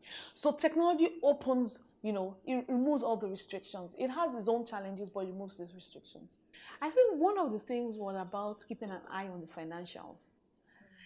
So because I'd come from a consulting, auditing firm, even as the entrepreneur that I was with, my ex-boss, we were always looking at the money. So we're looking at the income, we're looking at the expenses. How are we going to pay the next bill? How is the money coming in? What products are making money, what are not? How do you cut off? I think that was really the most important thing that I took away from that you have to keep an eye on the money. I now tell every entrepreneur that you have to have these financial skills. If you don't know about money and you don't have one of your partners that do, it's going to be a major issue for you. So you need to know about the money. What's coming in? How is it coming in? What are you spending money on? Do you have money, what we call runway? Do you have money for the next 1, 2, 3 months? What if this doesn't work out? How do you keep the books? How are you funding it? It's so important you have that financial literacy. I think the second thing is about building structure. One of the things I've learned, is you have to have a structure for everything. Try and standardize everything. We have team meetings, we have templates for everything. We're having the team meetings, we're having even offer letters. A lot of those structures from corporate was what I brought. So when people see me, they're like, you are so organized. I'm like, yes, that's the background that I have in terms of managing things, ensuring there's a structure to everything, plan it, schedule it, time it, documents, even in setting up our own system and even moving remotely, and it was easier for us because we had done a lot of those things. We had meetings that we could have virtually. One person is not around and the person calls in on Zoom. So those are things we're already doing. We already had a way of communicating. We had our emails. We had things on the cloud. So a lot of those structures that we had made it easier to move. to remote learning. So that's one of the things that I took back. You have to have structure in your business. You have to keep upskilling your staff because you can't be everywhere. As you become the face of your business, it means that you're doing a lot more things than the actual operations. So when you're attending interviews, when you're going for all the marketing, you're not there in the operation. So you need to build that operation into a lot of documentation. We take time to document the process so that whoever is there knows what they need to do. And then we're always seeing what skills the staff need, how do we train them, how do we help them improve. So those are, I would say, 3 key things that help, and then just make it easier when you hit it big or when you're in the process of hitting it big. But I tell people that whatever you want to do, just start. Don't think about the money, just start. In hindsight, I converted a little store in my house to my office. So I brought out everything from the store, cleaned it up, put 2 tables and put 2 chairs, and that's where we started. Till you get to a place where you're going to pay rent. So I'll say start with what you have. Look for your first customers. I'm wiser now in the sense that the next products we do, I'm already looking for who is going to buy it even before I fully produce it. So I'm like, okay, this is our next idea. But I'm saying, let me go and talk to this corporate, let me go and talk. So it meant that in terms of money, that's really not your major hindrance, is to plan to have a goal. Start with your family and friends. The first people that I sold anything to were my family and friends.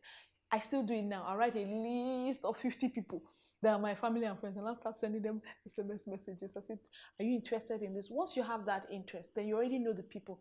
And I said, okay, can you prepare for it? Can you prepare for it? So that means I already have the money for it.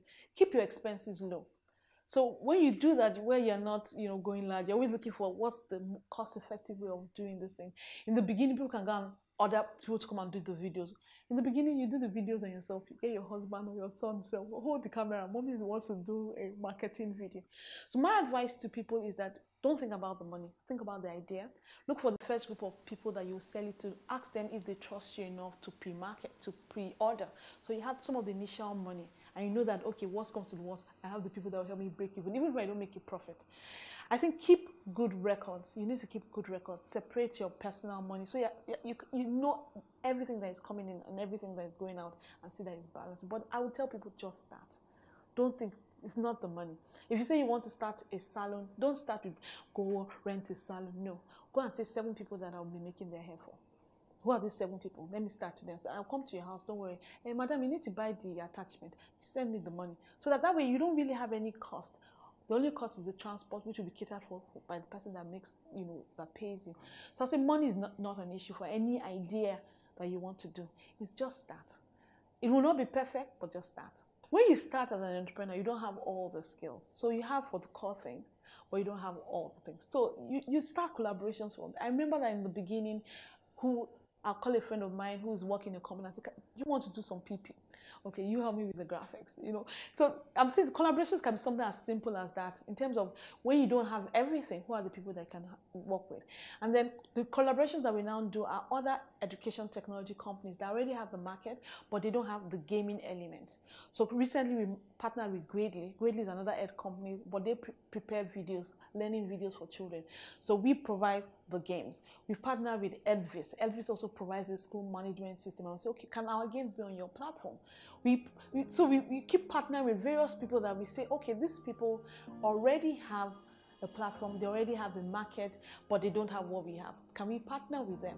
Currently, we're partnering with Glow to have our games on, and we went live this week to have our games on there. So we keep on looking for those partnerships. Sometimes the partnerships are not even that we are having our games on. So sometimes partnerships are, can you just garner the visibility? Our main clients are parents that have children within the ages of 3 to 13. When we first started, we were looking at parents that had the ages of primary school, so between 6 and 10. But as you have more demand, that people come and say, oh, I have a 3-year-old, so we went down to people that are in nursery school. And someone says, oh, but my child is in GSS 1, GSS 2, do you have something? Then now we've gone up to, junior secondary school. So it's really driven by the demand. And that's one of the things that we need to be careful about. When we first started, it was driven by my passion, what my son likes. But I had to sit back, get the feedback of saying, okay, I like this, but not everybody likes this.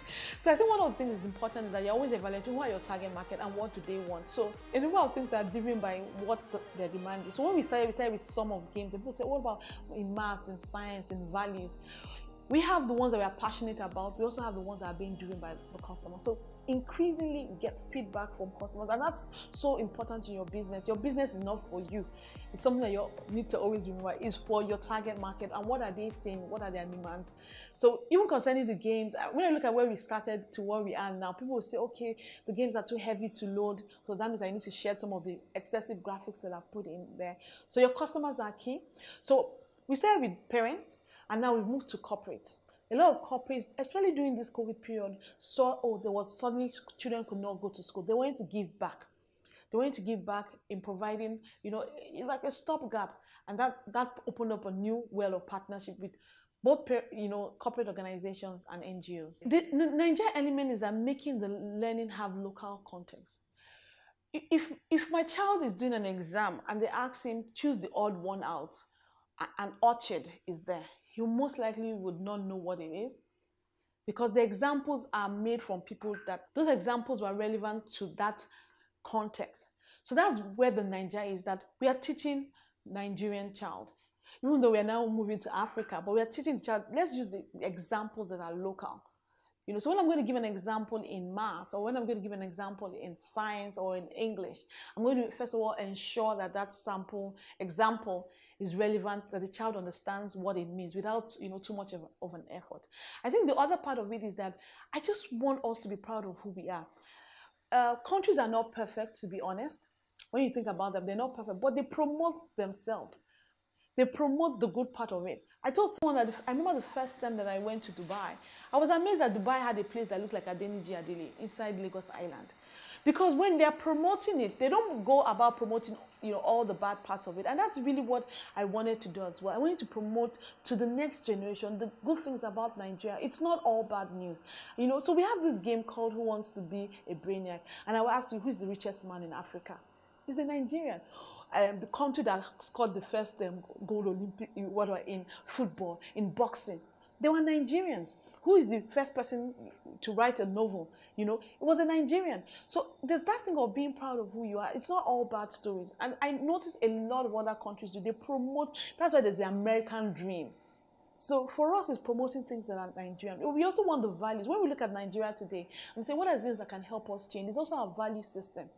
Let a child be ethical. Let a child, want to be responsible. Let a child understand the relevant values for, building our nation building, because this is where we, so to speak, have our bread and butter. And so we need to build up. So I think that those are all the Nigeria elements of the Nigeria kids. We need to build our country. I'm into nation building. I might not go out and, wave a flag and join the riot, but I'm saying I can put those values and that, patriotism in the next generation through all that we do. So they see things all around them that denotes their country and they're proud of it.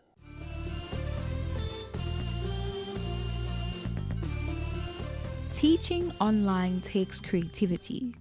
Online environments can be challenging to master at first, but with a little effort and time, your students will be getting the best experience possible. With the home environment being surrounded by potential distractions, keeping students engaged, motivated, and interested in their lessons can be one of the biggest challenges online teachers face.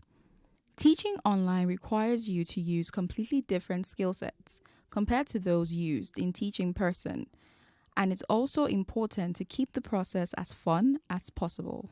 The following are some tips that will guide you in making learning fun for children through digital content. 1.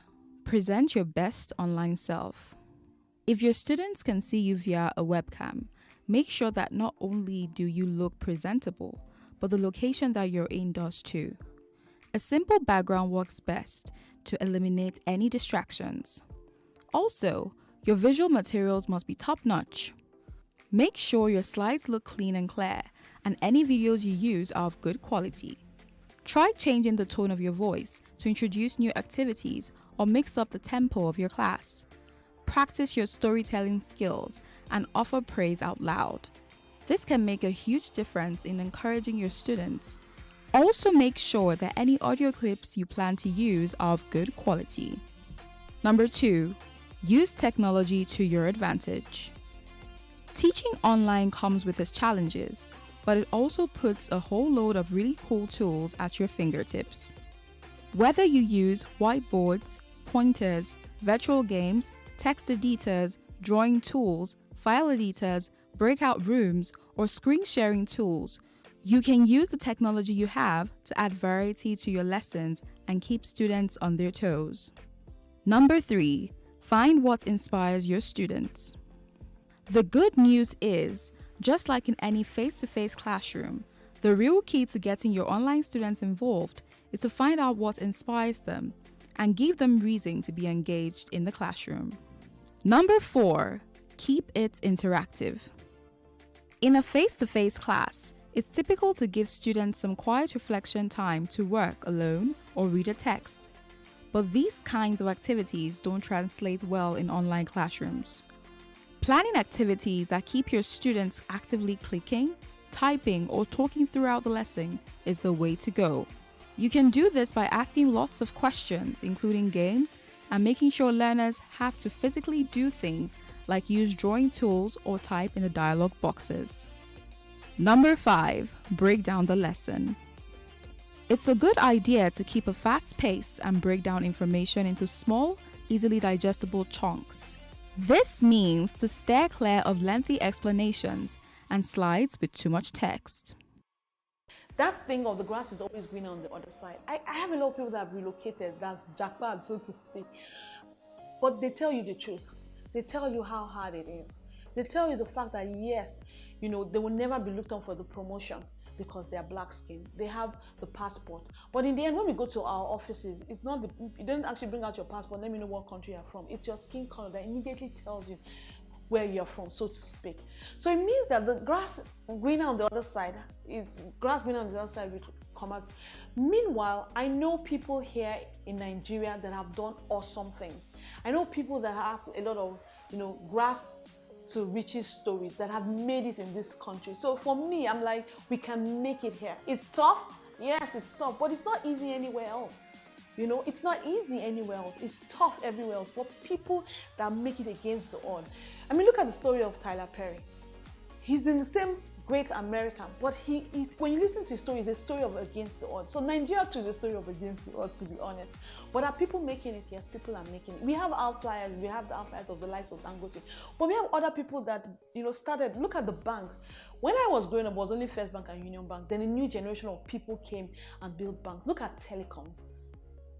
When I started work, I was so junior, I didn't have a mobile phone. Even when mobile phones came out, because it was 30K. But look at it now. So people are building things in Nigeria, making a difference, building the economy.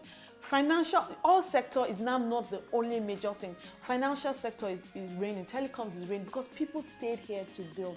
And that's what I believe, that if each of us take our own corner and build, then there's hope for this country. If we all run away, then, but this is the place where we are home. This is the place where we are first-class citizens all the time. This is where your money matters when you've arrived. Do you understand? With no comma. So let's stay and build it. I believe that if we stay, we build it, it will be a Nigeria that we're proud of. Like I said, when you start, it's tough. You need to start and say, what do I need? The things I don't need money for. So like I said, when I started, there was the one storage in our house that I sorted out all the stuff, through all the things, just got 2 tables and chairs and started that way because I didn't want to pay rent. So even when I started renting, so this place that I rented, the first year, because we actually live in the front part of our house, so my office is at the back. The first year, I told my husband, I'm not going to pay you no rent.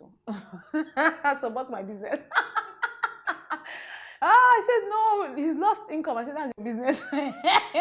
Your investment in it. So that was, but I said I wanted to be an ethical business. I want to do everything right. So I found a list of all the things I need to do. I found out about, payee. I have to pay, you have to pay your taxes. So I said, okay, how do, in terms of taxes, I have to do pension.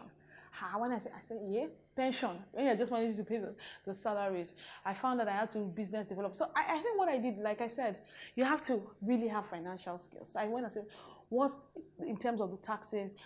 Spoke to a friend of mine that's a tax consultant and said, in terms of structuring the salary, how can I structure the salary such that adhered to all the things, but we are paying that. The pension, what do I need to do? So she then told me how we needed to structure the salary, because pension is based on a particular amount and your taxes as well. So, that's the first thing. So you need to know all that your business, that's what I'm just saying, in terms of registering your company, when we first started, our company was a business name. So we just had to register the business name first. And then when you register the business name, it means that there's some taxes you don't have to pay.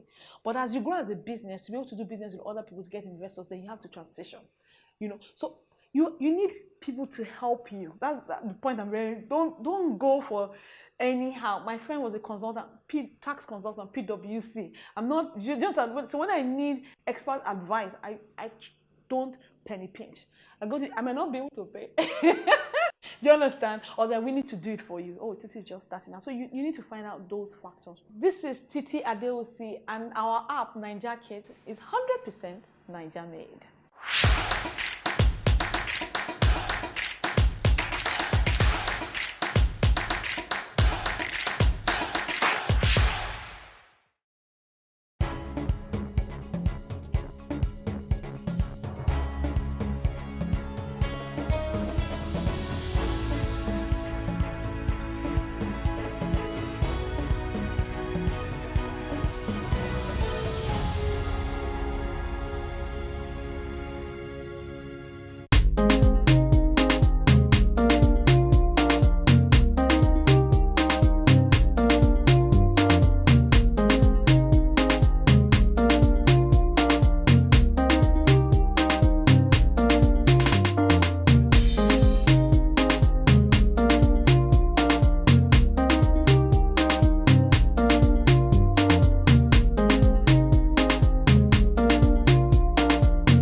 A 20-meter cliff, a couple of ropes, freezing cold water, and me trying to cope with all of that. I did make it down in the end, but this outing with a couple of guys really had me testing my limits. And that's precisely our topic this week on Made, leaving the comfort zone. I'm Chris Kober, welcome. We don't want to be bogged down with details, do we? It is the result that counts. Well, sometimes it's the details that unveil an inconvenient truth. Take meat production. We know that for us to be able to slap that steak on our grill, an animal needs to die. Often enough in anything but a gentle or respectful way. Our reporter Kai Steinecke, an avid meat lover, decided he wants to leave his comfort zone and does want to know how the sausage gets made, literally. A word of warning, the report contains scenes some viewers may find disturbing.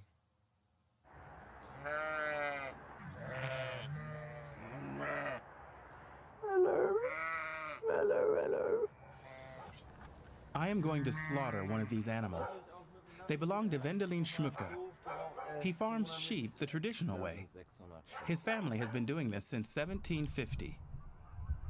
His sheep are out to pasture for most of the year.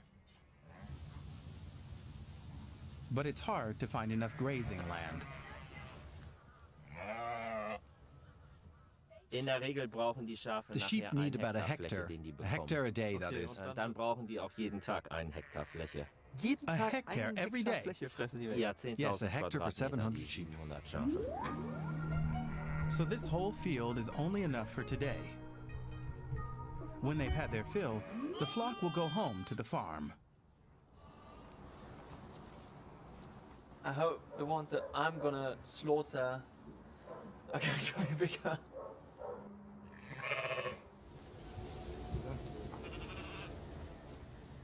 Oh yes, this one is bigger. It's 6 months old and weighs about 40 kilos. That's huge. I had no idea how quickly they grow. I really don't know if I can do this.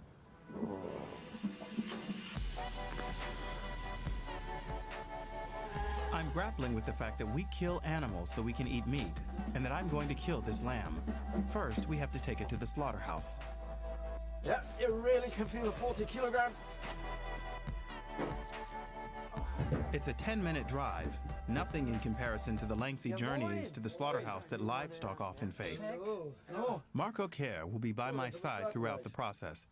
He's been a butcher for more than 10 years, and he only slaughters what people bring him for their own consumption, like this lamb that I've bought. Das ist das Schlachthaus hier und hier wollen wir das gleich drin machen. What was it like for you the first time? Ja, das erste war. You don't forget the first time. I had to leave the room. It was all a bit much. Es war ein bisschen viel. Gar nicht so das Not because of the blood, but the fact that an animal is dying. Und das wird dir erst bewusst, You don't really grasp that until you see it. And when it's done, you can't undo it. But we'll manage. Wir schaffen das schon. Wir schaffen das. Oh God. Marco shows me how to use a bolt gun. It destroys the sheep's brain, and it won't feel anything afterwards. Hold it loosely and then press once. Einfach trauen. That was it. Oh! Yeah. That's like a real gun. Yeah.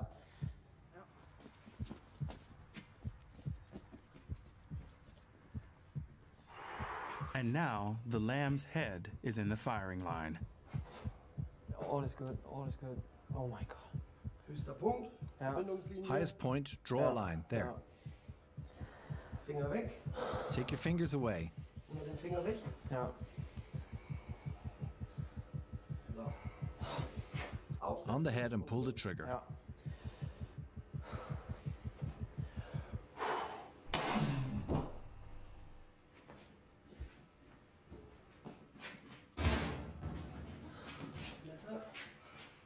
Knife, slice it through, all the way.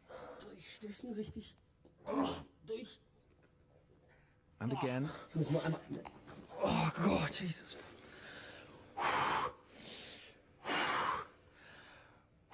That's a lot of blood. That's a lot of blood.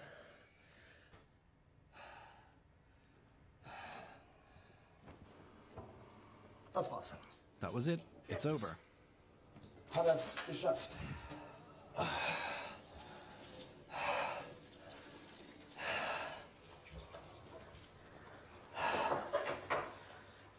So, how was it?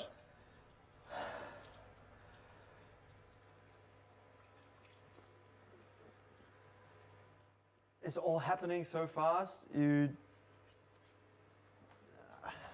I think I'll need time to process that.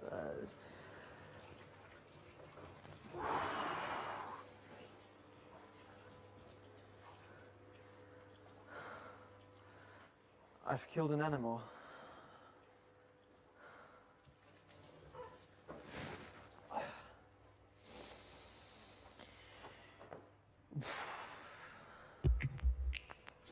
Super geschossen, wirklich. Great shot, really.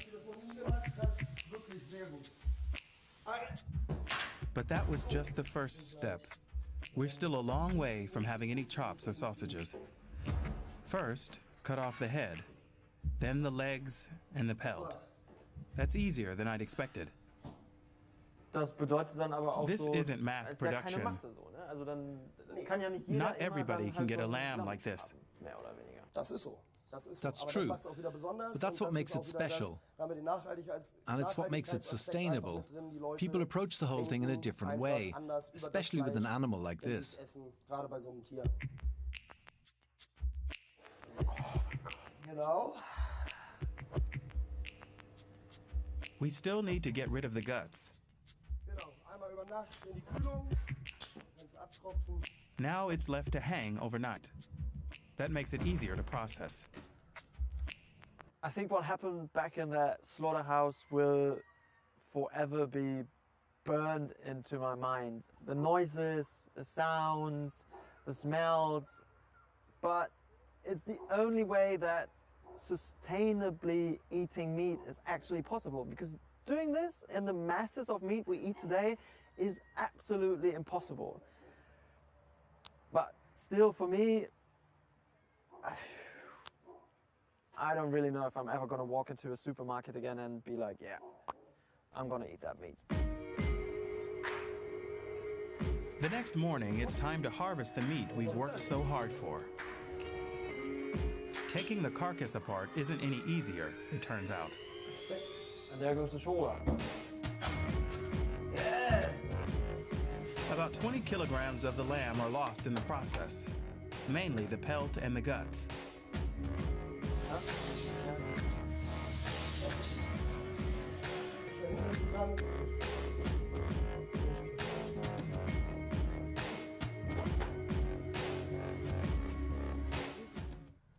That looks great. Da haben wir es. Dann Bratwurst als erstes. How about a sausage for starters?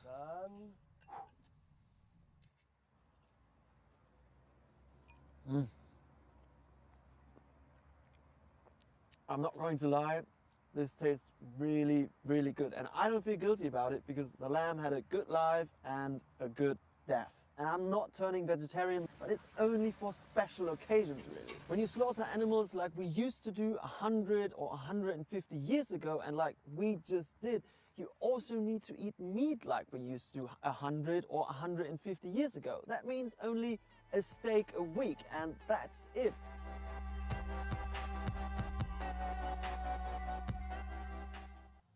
Oh my, what a day for a reporter. Leaving your comfort zone doesn't always happen voluntarily. People losing their jobs because businesses are suffering under pandemic restrictions. Now, that's a real problem.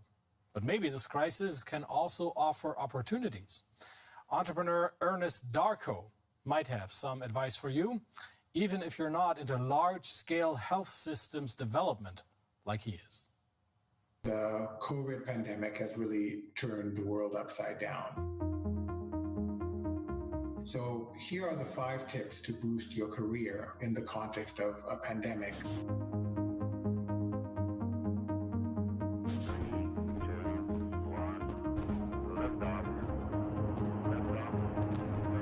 It's really important to focus on things that you're passionate about.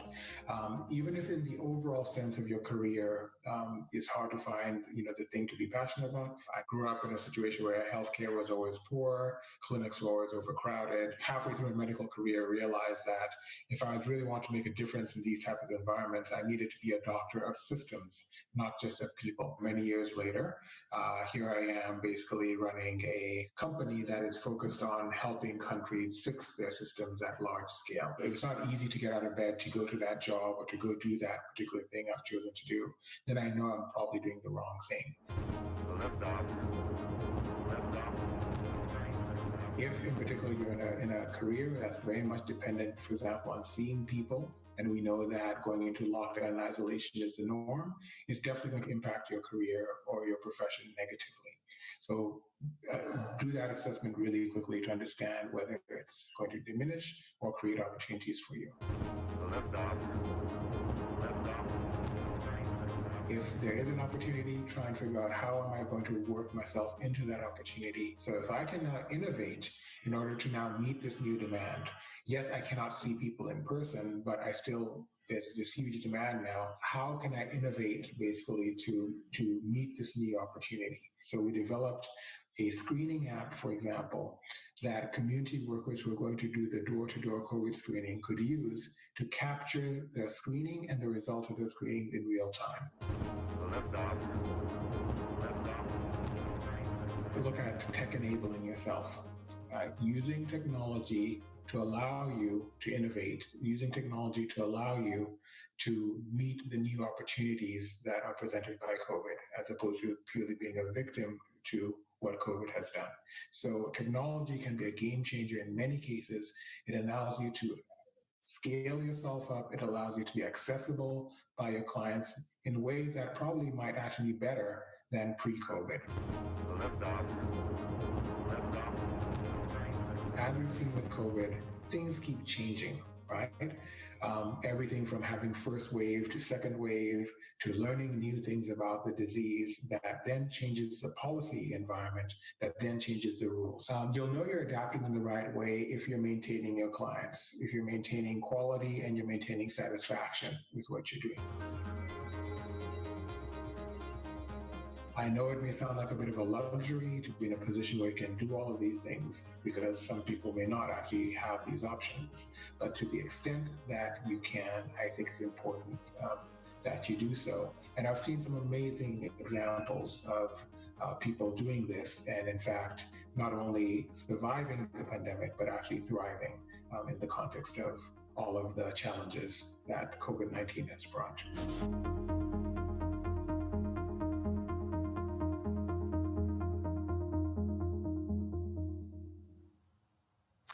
Readjusting your career can be difficult, no doubt, particularly if your plan was to have one of the coolest jobs ever, flying a plane.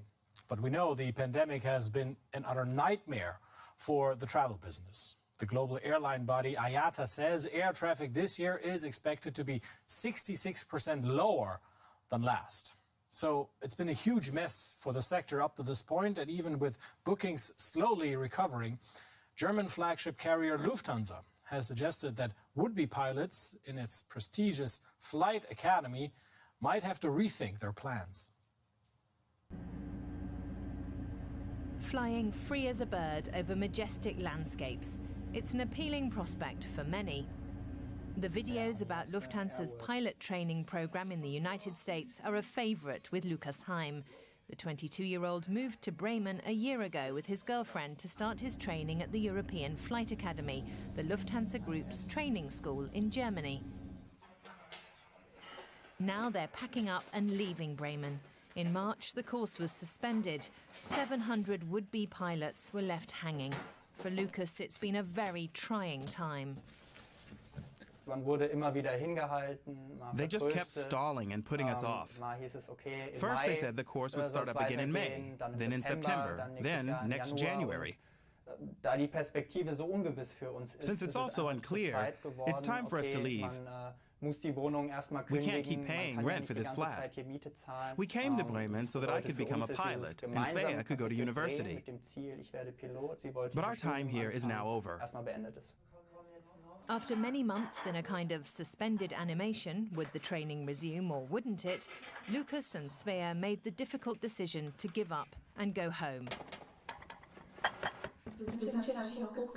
We had a plan when we moved here. Lukas was going to complete his training. And now we're leaving again, and he hasn't completed it. It's like running in a marathon and turning back halfway and never reaching the finish line. Lufthansa, Germany's biggest airline, was brought to its knees by the collapse in air travel caused by the pandemic. It was saved from bankruptcy by a €9 billion bailout.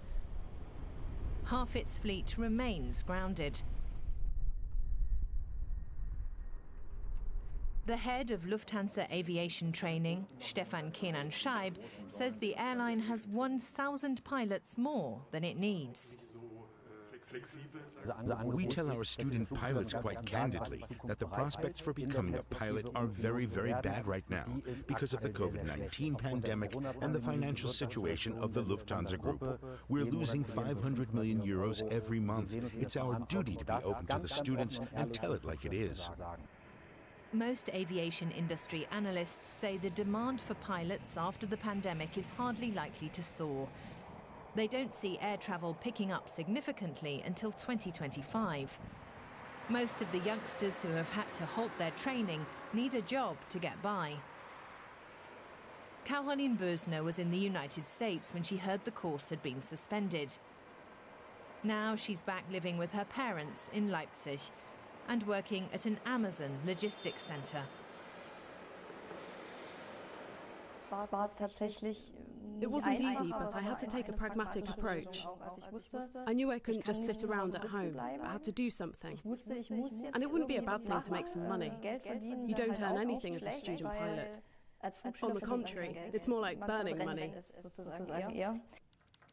Many student pilots now find themselves in a precarious financial situation.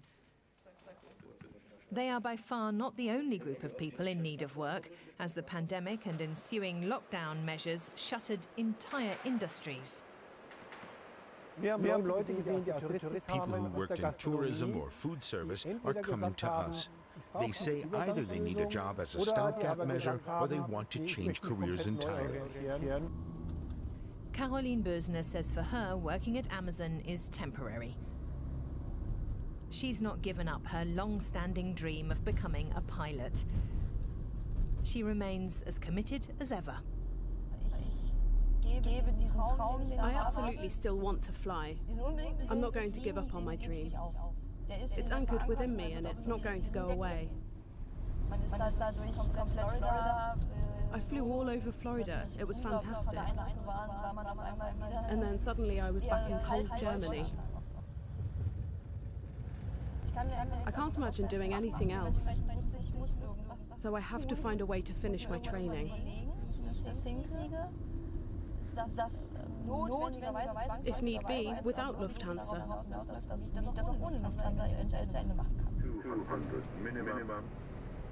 The enthusiasm may be great, but facts on the ground are not encouraging. Lufthansa has recommended its students actually give up rather than wait for the course to restart. If they complete the programme, they're going to be charged €80,000, and they won't have the guarantee of a job, as used to be the case. Lucas's father, Christopher Heim, is appalled. He's been a pilot at Lufthansa for 32 years.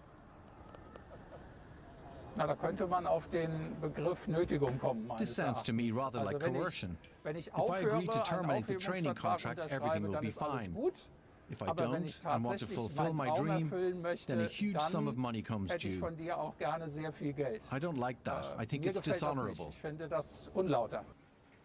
It's quiet and empty at the European Flight Academy in Bremen. This is the first time Lukas Heim has been inside since March.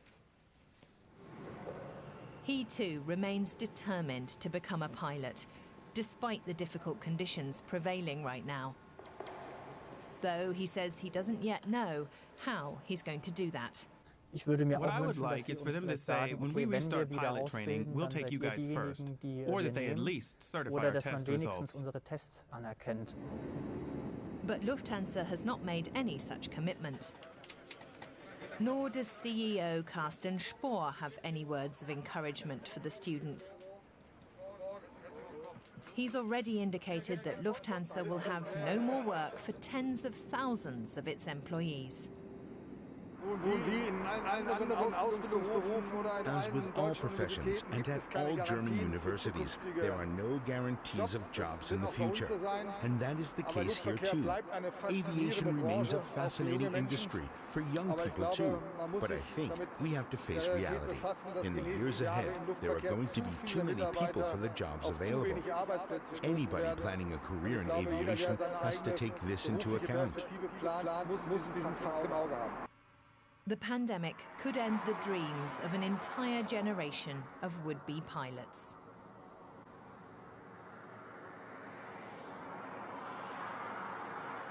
"2020 has brought dread, distress, and disappointment, sure, but there are exceptions.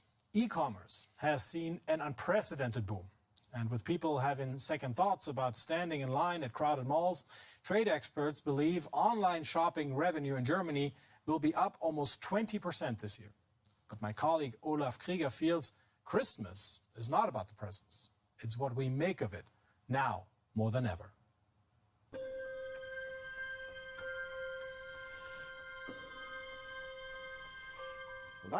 Christmas is what we make of it.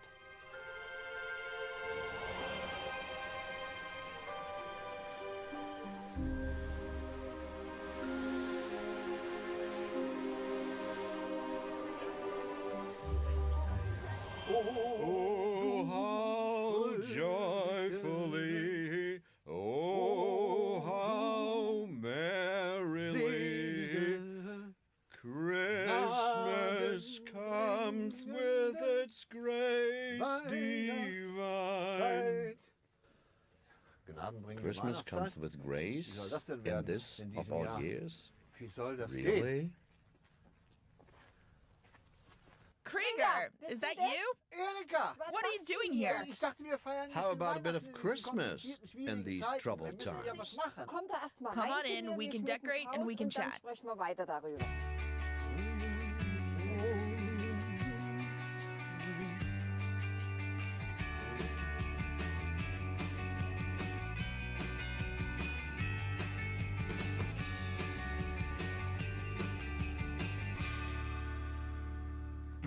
You have children, grandchildren, great-grandchildren. How many altogether? I have 3 kids of my own, 2 girls and a boy, 5 grandchildren and 4 great-grandchildren. What's your favorite Christmas memory? My childhood, with my parents and grandparents and with my kids when they were little, in the Ore Mountains. And who helped decorate? Just me. Alone? Yes, I start putting up the decorations in early December, but I wait until the 23rd to get the tree ready. Not a day earlier. No one helps? I don't want any help. How about the food? Really? Yes, absolutely. Christmas Eve is lentils with sausages. The next day, potato salad and maybe roast goose with red cabbage and kale from this garden. From your garden? Yes. So tell me, Krieger, how is Christmas with your family? Do you spend Christmas at home or do you go somewhere? I'm going to try to be with my mother, but it might not be possible. She's in a home, and I may not be allowed in. But we hope that whatever the conditions, we can celebrate Christmas and be together. We can make that happen somehow. I hope. But suppose we can't meet up the way we used to at Christmas. Yeah, if my son comes, we'll sit together with him and my daughter-in-law and my grandchild.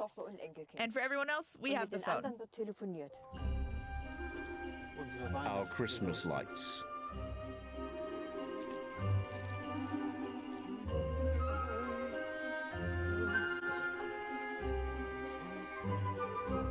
Suddenly people are so important again. Forget about the presents. Christmas won't be cancelled. It'll just be different.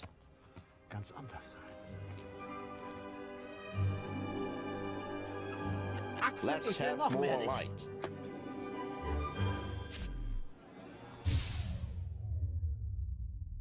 Let's have more light. What a splendid idea. That's our show. Thanks for watching. See you back here next week.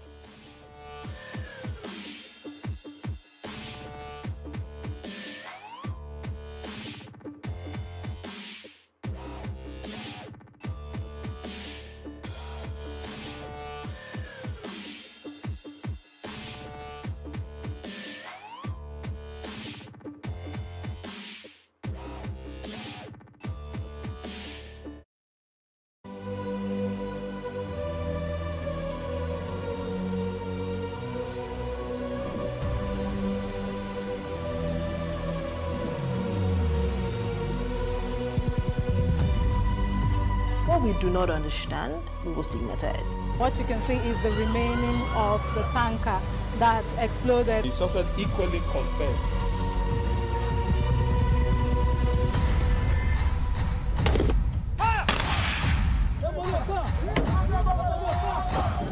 A 500 naira they collect am. If you no talk, dem go beat you. Na 2,500 they pay.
Easy and relatively cheaper.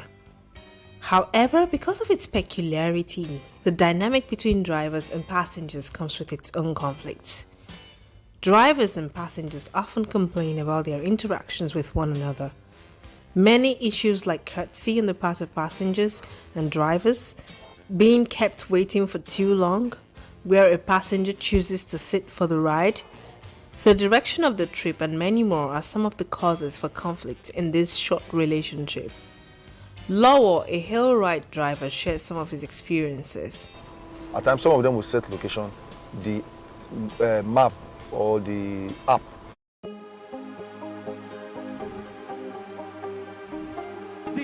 I will take you through this amazingness today.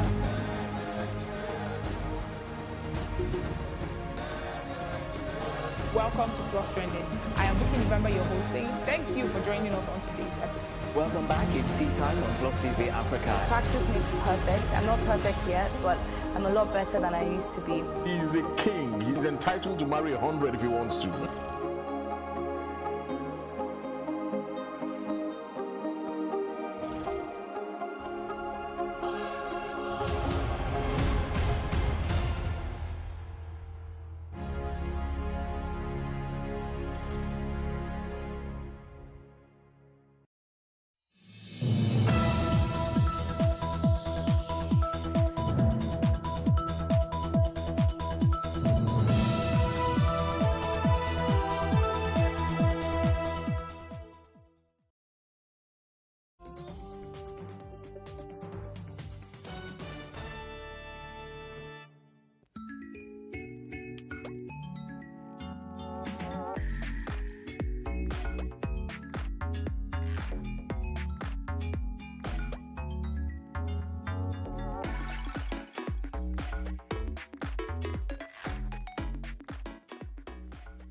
Across the African continent and many remote areas around the globe, the lack of access to menstrual hygiene products due to high costs has had a major impact on millions of women and girls.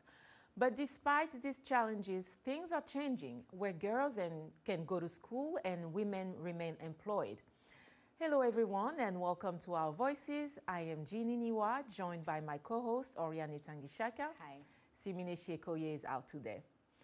On this edition of Our Voices, we'll take a closer look at how many initiatives have been launched in sub-Saharan African countries to promote greater access to sanitary pads initiatives that will have far-reaching implications for the future of women and girls.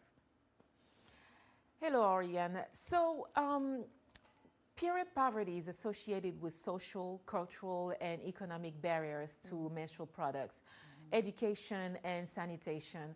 What have been your experience regarding access to menstrual products? Well, being in the West, I can say that I'm fortunate that that's not one of the things I have as an issue on my list because of, it's very accessible, it's everywhere. And so the access issue is not really a problem. But, when you look at some places on the continent, women and girls really struggle with accessing these products, let alone them being expensive. But you know that nonetheless, women in places like Kenya are fighting to have these products available. They're the ones that you've seen recently in the protest, trying to protest because sanitary pads were going to be one of the items that were going to be taxed. Yeah. And so you can understand that, it's worth the fight. Yeah, definitely. And like you say, living in the West, you do have access to it. However, shame is a serious factor that prevents people, women, from talking about menstrual issues, including access to pads. Despite what we say, menstruation is still taboo in modern society. Definitely, definitely. I mean, you still, even a grown woman, when you walk into a store, you're like, oh my God, who's watching, who's looking, as if, it's ingrained in you that it's a shameful thing, but as a grown woman, you still feel that. Yeah, and when I was young, I remember using my mother's pads just because we didn't have this conversation. So I never felt comfortable saying, hey, I'm missing. No, I was just waiting until, there was pads available and I will use hers. And if there weren't any, I would just use toilet paper, just because I was young and, it was never a casual conversation. The only time we had this conversation is when I had my menstrual, and then you have this conversation. They all goes to boys, now, you can get pregnant. So it shifts to sex. Yes, like exactly. What's the connection? None. This is just period. It's, yes. And now that pressure, that embarrassment is also, so imagine when it's, the culture is very taboo. It's for sure, for sure. Yeah. Well, yes. Thank you for touching on that difficult topic today as we dive right into it. In our next report, we'll see how public-private partnerships in Kenya is providing female students with free sanitary napkins dispensed from a converted ATMs at school. The goal is to provide students from poor families with sanitary pads so that they do not have to miss school because they are in their menstrual cycles. Victoria Amunga reports from Nairobi. Often female students in Kenya who come from poor families are forced to miss school during menstruation because the price of sanitary pads out of reach. But the Kenyan aid group called Slum Sana launched an initiative at a Nairobi high school in May that provides free pads for female students. Here is how they're dispensed to students at schools.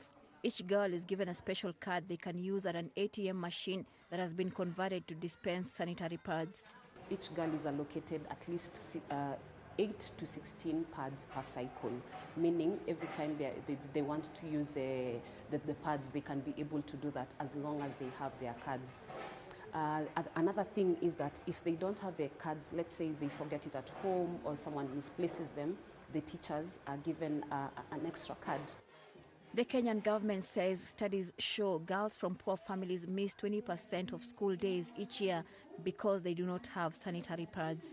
The pad dispenser machine can hold up to 36 pads and run on solar power in remote areas, says Munira Twahir, the creator of what's called Ari the Pad ATM. Technology is very important in solving these problems, especially in the space that we're in, which is menstrual health management. There's not a lot of hardware technology or hybrid technology to solve it. So I think this allows for students to have autonomy, so we cut off the middleman. Officials say the initiative is being implemented in Nairobi and they hope to expand it to other parts of the country too. Quinta Atieno is one of the about 1,200 students who officials say have a pad dispenser card. It's going to help us maintain being in school. Now you see most of our parents are not going to be required to buy the sanitary pads themselves since it's easily accessible in school. A 2017 law, Kenya says female students who reach puberty must be provided free sanitary pads, but educators say a lack of access continues to be a big problem and affects students who cannot afford them. Our girls suffer from low self-esteem because of those issues of begging from people. They beg from the teachers who are in school. They even come to the principal's office to say they don't have a pad and they are on their menses. And we've tried to support as many as possible, but the numbers are beyond our ability. Activists are pressing Kenya to waive taxes on sanitary pads to lower the cost. Until then, advocates say technologies like the pad dispenser help lift the burden from the girls and allow them to attend class just like other students. Victoria Amunga, VOA News, Nairobi. Thanks, Victoria. This is such a game changer for these students' initiatives that we love to see here. To discuss further about menstrual pad accessibility, joining us via Skype is Michelle Chink-Willink, Head of Partnerships and Communication at AfriPad, the world's leading social enterprise manufacturing reusable sanitary pad. Did I say your name right? You did. Oh, that's perfect. Well, let's dive right into it. Do you see this as a solution in combating period shaming? Because, avoiding going to the stores. And if so, what should be done to make these dispensable, these machines available in much more locations? Yeah, no, I think that's a great solution. It allows girls more privacy to access the pads and as they need them. So that solves one of the major issues. But stigma is incredibly complicated around menstruation. So at AfriPads, we make the reusable pads, which means the package that you have can last for 2 years. So that also reduces the need to be searching every month as you get your period for products or in the shop or having to ask others. But with a reusable pad, you do need to wash and dry it. So there's not one perfect solution combating stigma, but I think the importance and what we saw with the dispensers is that it's being talked about, that we're bringing it out in the open, that it's natural, it's normal, and that you have this education around it. And I think that's probably the most important part to combat this these Right. feelings of shame. Yeah. And 2 years, that's a very good longevity. Is there any other features about your pad that makes it different than the other ones on the market? Yes, so AfriPads was founded as one of the solutions to combat this period poverty issue. And we saw that perhaps the most sustainable solution could be this washable product so that it can last longer. So it's a much more sustainable product for the individual and also for the environment. But it's also that that what you see on the market is a lot of products have very many chemicals. And the quality is not so high. So that causes other issues, rashes, itching, potential for infection. So that's another reason for this high quality. Some of the challenges that the company faces in its mission to promote reusable sanitary pads. Yeah, that's a good question. So indeed, the cost efficiency is wonderful if it can be communicated well. Buying a reusable product like this is in the lifespan of the product, it's about 6 times cheaper than always buying disposable pads or throwaway products.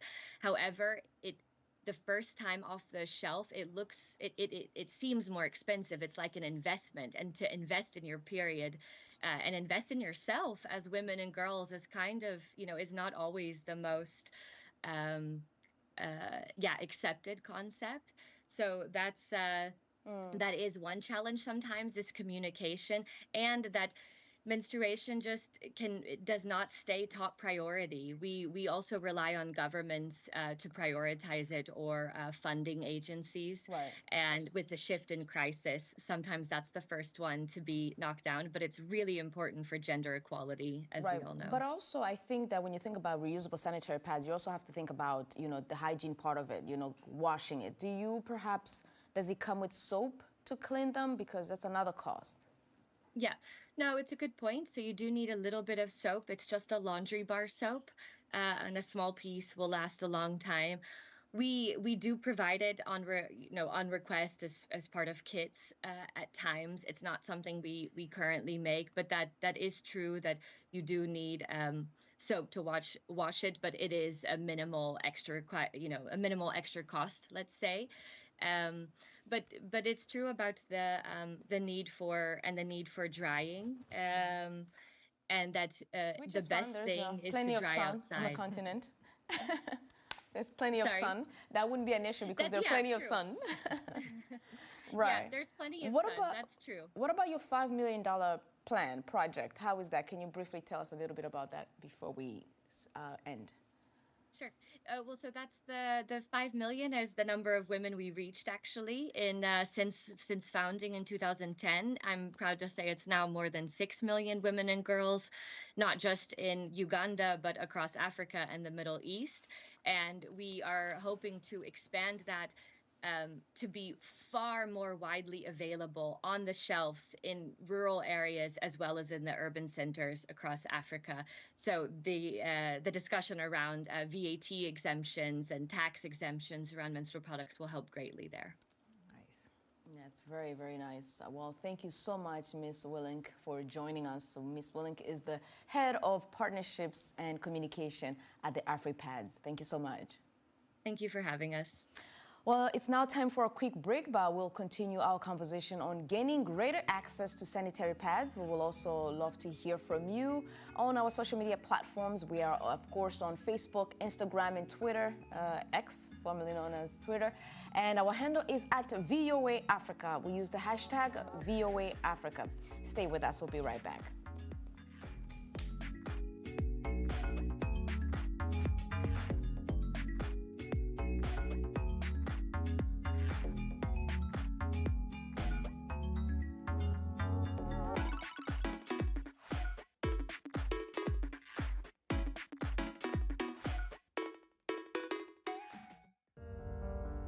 In times of change, when the world seems uncertain, and what we hear doesn't reflect what we see, we seek the truth. When we are told only part of the story, we lose trust. In moments of crisis, our dreams, hopes, and wishes for a better tomorrow depends on a free press. At Voice of America, we bring you the stories that people take risks to see. We connect the world and unite it with truth. At Voice of America, we show you the whole picture.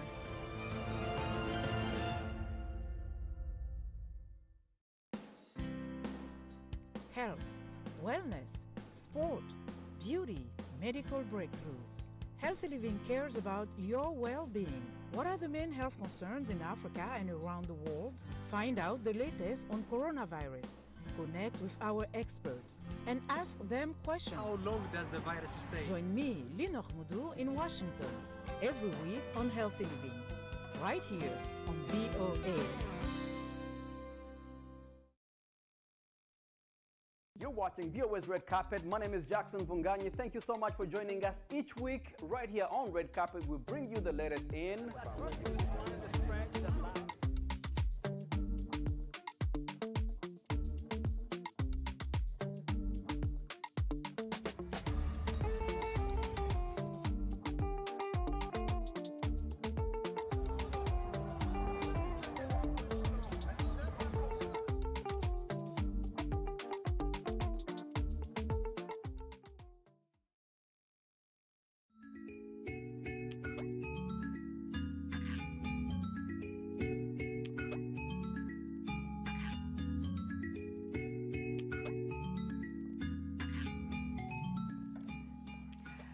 Welcome back. You are watching Our Voices, and we are discussing gaining greater access to sanitary pads. Now let's hear about the experience of women in Johannesburg, South Africa, from Loni Twala, Nolwandu Sokutu, Nelisiwe Songelwa, and Naledi.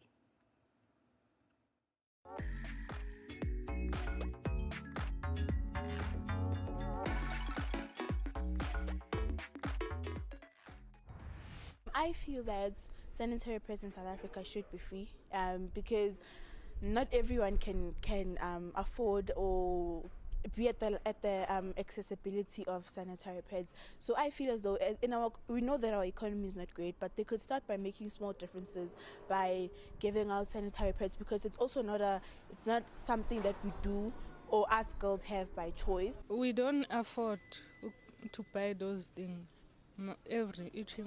each and every month. Can they please provide us with pads for free, maybe from the schools, the public places, the clinics? Yes, and not those ones that we get for 5 rands. No, the ones that we get for expensive prices. Can they at least provide us for free with those ones? If it is hard for them to get sanitary pads, like to give out sanitary pads for free, I think they should take some of their tax money that other people pay, so that they should invest it in something else other than the infrastructure that needs to be rebuilt every now and again, when you can get bright young girls being not worrying about pads and worrying about something else that's going to invest in their future. To discuss this further, we welcome Ms. Najma Mohammed, the program coordinator at We for She community-based organization working towards gender equality based in Mombasa, Kenya. Ms. Mohammed, thank you for joining us. Thank you for having me. Great. So can you tell us more about the situation in Kenya regarding access to menstrual products? The situation in Kenya is actually dire when it comes to menstrual products. For instance, according to the African Medical Research Foundation, over 65% of young women and girls are not able to afford sanitary towels. And there's another study that even shows us that one in every 10, 15-year-olds engages in sexual activities to get money to buy sanitary towels. So it is dangerous because it's one of the factors that lead to teenage pregnancies and teenage school dropouts. So yeah, the situation is very sad. Wow, this is a very big issue in many parts of the continent, many parts of underdeveloped world. Yeah. Now, what is your mission, and what are some success stories that can give hope? Yeah, so our mission at We for She is to make sure that every girl gets education, and by that we want to ensure that nothing stops them from getting education, because so many of these girls miss school, like we had before, 20% of their school days due to sanitary towels. Whenever they're on their periods, they can't go to school because they don't have sanitary towels. And some of the options that they use or alternatives are quite unhygienic or unsafe. There are people who use cow dung. There are people who use cotton. I've heard about that. Yeah. How does that work? Cow dung? Yeah, they take the cow dung, shape it in the form of a pad, and then let it dry and then use it on top of their panty. But worse still, in the places that I have personally experienced, is we had young girls, when they were menstruating, they would go somewhere like under a tree. So they would miss school for the 5 days, and they would go somewhere like under a tree, dig a hole and sit on it for the whole day. So they would sit on it and let the blood flow to the ground. Oh, God. And then in the evening, they would go home and they would be given a piece of cloth to use for the night. Oh. So because those places mostly lack water and clean water to be, so they wash their cloth in the morning and then they have to go back to the place the whole day. So what does this do? One, of course, they lose their dignity, they suffer from self-esteem.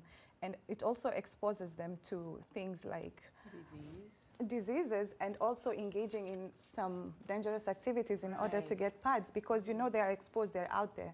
Yeah. Anyone who passes by, there's these people we call boda guys in Kenya. So they would pass by and they'd be like, why are you out here? And they're like, you know, I'm in my days and I can't afford sanitary towels. And so they buy them the pads. They buy them first month, second month, third month, and then at some point they want to be paid back. Yeah, for sure. So how do you pay back? Yeah. And you're talking about this financial burden. You are in Kenya. We cannot, you know, ignore what happened for days, you know, on a female tax on products. You're also fighting against the financial bill. Where are we with that?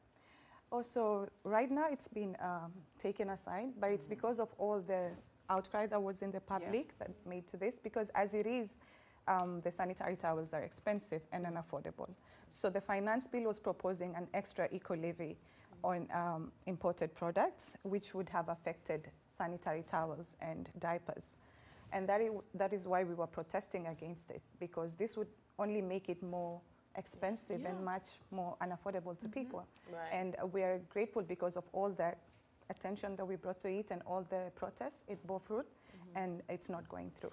Right, wow, that's great. And you know, Kenya being a very strong economy on the continent, we're hoping that when things change there, it's a good indication that things might change elsewhere. But thank you, Ms. Mohammed. Stay with us now. It's time for our Women to Watch segment. We go to Ghana, where a teacher, Amdia Abdul Latif, is making a difference in the lives of young girls who are forced to miss school days, as you've said, due to menstruation by providing reusable sanitary pads. Hamza Adams tells us more.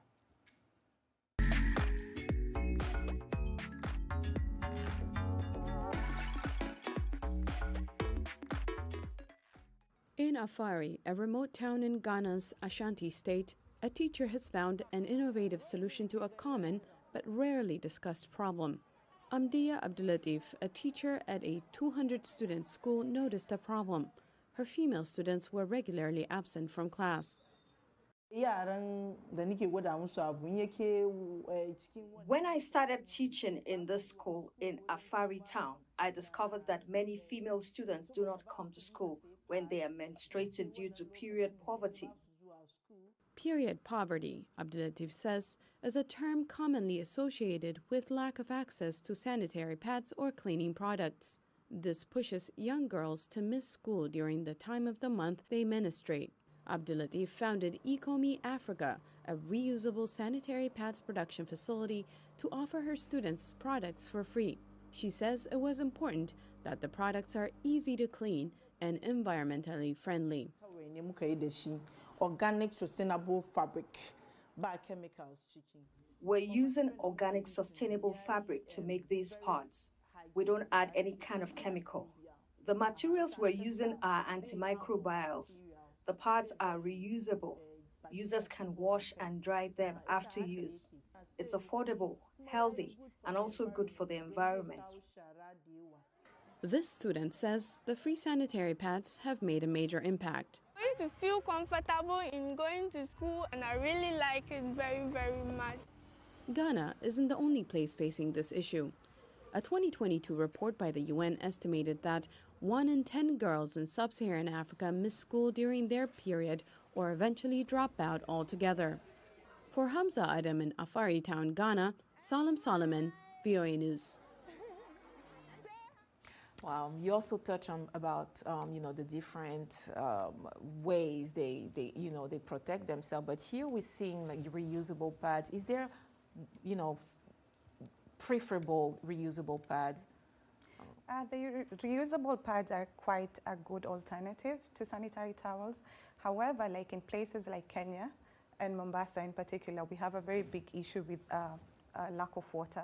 So, and the reusable pads, you need to wash them really well to prevent yourself from getting diseases, you know, if it's not washed well and dried up well. So to get that water to clean the pads every day or twice a day is not very easy for the people that we've worked with. I mean, the places that we've visited, they have very little water, and even the water is not as clean as it should be. So that definitely wouldn't be a solution. It wouldn't be a solution to the places that we go to. Okay. Well, I guess at least it's a good solution in terms of longevity. Yes. Of really trying to curb that buying every day. Yes. And also I think pollution as well, because you find it's good for the environment. Right. I mean, for places where they don't have an issue with water, that's actually a solution to the sanitary towels. So I think that's a legitimate concern, and also you pointed out very well that it needs to be really washed well so that it doesn't bring any infections. But I think it's also a way for African problems, African solutions, making sure that these reusable sanitary pads are there so that you don't have to keep buying. Right. Yes. But it's a legitimate concern. Yeah. Still more progress to be made. Yeah. Do you see a light at the end of the tunnel in terms of making the pads accessible in school systems by the government, perhaps? So the government has a program to distribute sanitary towels in Kenya. Is it working well? I can't say that it's working well. It has its challenges. Okay. And it's there. It's there, but it's not sufficient, and that is why. To do? Yes, that's something we're looking forward to do. Very well, because I mean, definitely to close the gaps. Yes. I mean, it has to be a collective responsibility. Correct. I agree. Well, this is where we end our show. We thank our guest, Michelle Chink-Willink, Head of Partnership and Communication at AfriPad, and Ms. Najma Mohammed here, Program Coordinator at We4She, for joining us. It was an absolute pleasure. Be sure to watch Our Voices on VOA website at voaafrica.com or our YouTube channel, where you can catch up on the latest episode and top news stories from around the world.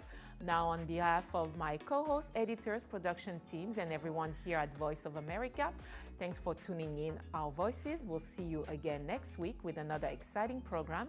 Until then, be a light for yourself and others. Cheers.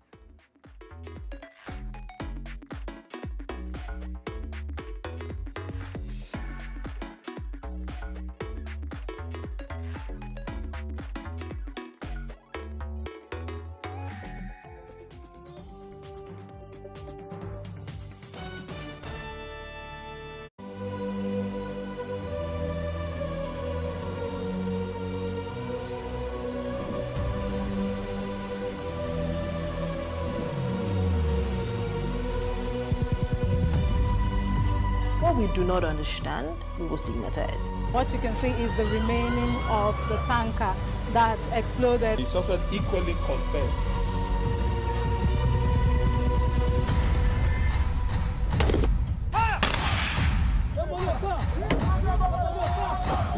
Now 500 naira they collect them. If you no talk, they go beat you. Now 2,500 they pay.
Hello and welcome to the news update. My name is Nyamgul Agaji.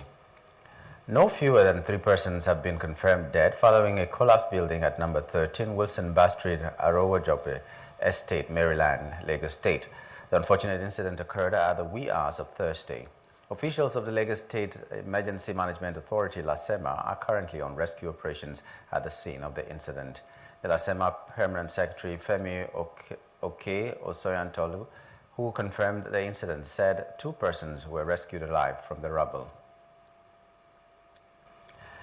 The Nigeria's Governors Forum has reiterated its commitment to improving the security and protection of lives and property at the subnational level. The nationwide protest set to take place from August 1 to 10 has been generating tension and a variety of response from Nigerians. Numerous groups expressing interest in leading the campaign stated that the protest was sparked by the escalating cost of living and the economic hardships faced by the populace. In a communique signed by its chairman, Kwara State Governor Abdul Rahman Abdul Razak, made available to journalists on Thursday, the NGF emphasized the importance of implementing robust security measures to ensure the safety and well-being of citizens within their respective states. This announcement followed the forum's meeting early on Thursday morning. In the wake of the growing hardship in the country and calls for a nationwide protest against President Bola Tinubu's administration, the federal government has said it is not sleeping on duty and begged for more time from Nigerians. Describing the planned protest as a family matter, the government said all issues would be resolved in a way to ensure the peace and stability of the country. Minister of Information and National Orientation Mohammed Idris disclosed this on Wednesday in Abuja after a meeting held by members of the Federal Executive Council at the instance of the Secretary of the Government of the Federation, Senator George Akume. There's no need for any protest. Let us all calm down. A lot is happening. Nigeria is going to move and march on. And we believe that whatever government comes up will be in the interest of Nigeria. We don't think that there is need for any protest. We are appealing for calm. We are appealing for a peaceful resolution or peaceful approach to any issue. Advise my fellow young Nigerians to disassociate themselves from the planned protest. We need to look at the entire Nigerian project and what the impacts of the economic reforms, especially the macroeconomic reforms of the President Bola Ahmed Tinubu administration. The Defense Headquarters has warned those mobilizing for a nationwide protest that while it is their right to protest, it will not condone anarchy. Tagged End Bad Governance, organizers of the protest have lamented about widespread hunger and inflation in the land. Addressing a press conference in Abuja on Thursday, Director of Defense Media Operations Major General Edward Buba said the military won't allow anarchy to befall Nigeria. He added that the military has uncovered plots by unscrupulous elements to hijack the protest and turn it into a violent one by attacking innocent Nigerians and their businesses. The level of violence being envisaged can only be described as a state of anarchy. The armed forces on its part will not stand by and allow anarchy to befall our nation. This is because we have seen wars and have witnessed anarchy in countries in which we have operated, particularly during the times of ECOMOG or during our peacekeeping operations in various countries. I believe that some people out there may fantasize about war or state of anarchy, thinking that it is like what they see in the movies. I assure you that war or a state of anarchy is not what you see in the movies. It involves real people, real situations. The Right Honorable Martin Zamawele-led River State House of Assembly has called on the State Police Command to arrest persons parading themselves as caretaker committee chairman of the 23 local government areas in the state. At plenary, the leader of the House, Major Jack, and some lawmakers raised an alarm over the continued activities of CTC chairman, despite the Supreme Court judgment. The lawmakers further asked the police to immediately withdraw their personnel attached to such persons following what they referred to as the refusal of the state's governor Similarly, Fubara to dissolve the caretaker committees in obedience to the judgment of the Supreme Court. The lawmakers gave the directive after reviewing the certified true copy of the recent Supreme Court judgment, which granted financial autonomy to the local government area in the country during their 7th legislative session. I am in receipt of the Supreme Court judgment, which was delivered on the 11th day of July 2024. Mr. Speaker, this judgment totally abolished the so-called caretaker committee, interim member whatsoever name that was given. This document, this judgment has abolished what they call caretaker committee. I'm calling on the security agencies to the police to go after these people, to ask them to stop them from parading themselves as illegal caretaker committee members. And they should stop the paramount rulers, traditional rulers, chiefs, youth bodies, market people, women and men should stop dealing with them because they are impostors.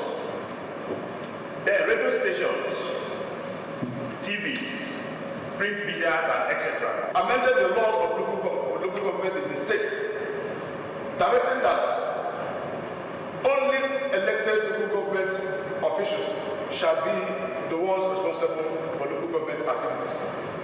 Mr. Speaker, the worst thing it also is, and why the committee is bothered, is that on 11th of July 2024, the Apex Court, the Supreme Court, gave a judgment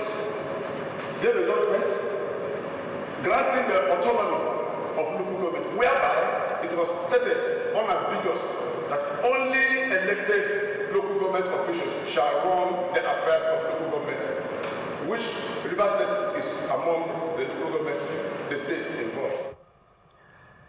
President Bola Tinubu on Wednesday received former Senate President Pius Anyim, who recently defected from the People's Democratic Party, PDP, to the ruling All Progressives Congress, APC. Speaking to State House correspondents after his presentation to Tinubu by Governor Hope Uzodinma, chairman of the Progressive Governors Forum, PGF, Anyim said he defected because the country was facing challenges that required collaboration. Anyim defected from PDP to APC in Abakaliki, Ebonyi State, during the grand finale of the APC local government election campaign on Saturday. It's necessarily, contributing quota does not necessarily mean to work, but to engender a conducive atmosphere for progress. I'm not looking for work, but there is need that, given the challenges the country is facing today, that we all need to put hands on all the hands on deck to make the country move forward. How I feel, I'm very excited, and it's a thing of joy to me that every big fix in my state, especially that of our nation, and so many other distinguished leaders have decided to join our party, the All Progressive Congress. Somebody like Pius is not a pushover. He's not somebody that you can say because of money joining APC. We'll now take a commercial break and we'll be back for more news.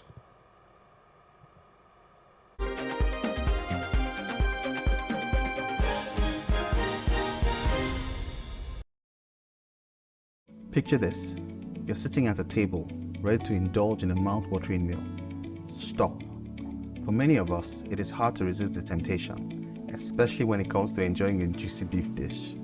But have you ever stopped to think about the impact of your food choices on the greater good? Our food choices have a great impact on others. The beef industry is one of the leading contributors to deforestation. As trees are cleared to make way for cattle ranching, it not only disrupts the delicate balance of ecosystems, but also contributes to climate change. We can make a difference with our choices. It does not mean we all have to become vegans overnight. Imagine enjoying fish and poultry a few times a week, indulging in beef just once a month, and filling our plates with plenty of plant-based goodness. Every little bit counts. And even small reductions in our intake can make a huge impact on the climate. By making smarter food choices, we're not only taking care of ourselves, but also the planet we call home. Remember, the choices we make today lead to a better tomorrow.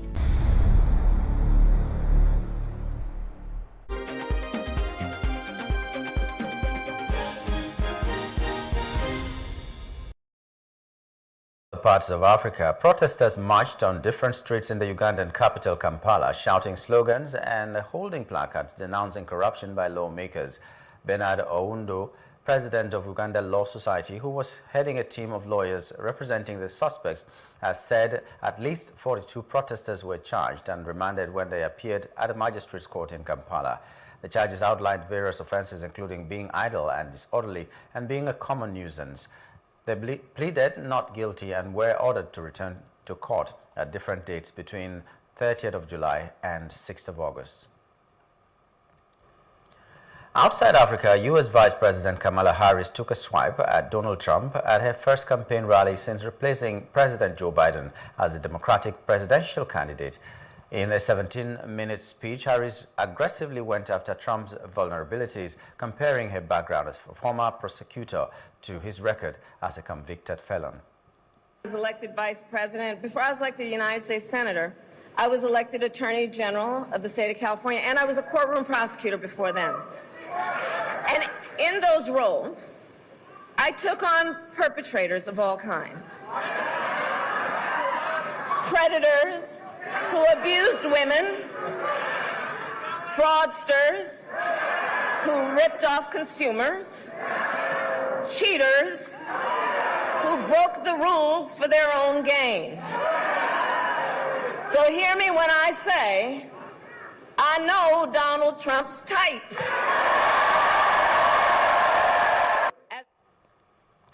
On his part, Donald Trump ripped into the vice president, casting her as a lying Kamala Harris, mispronouncing her name as he dubbed her the most incompetent and far-left vice president in American history.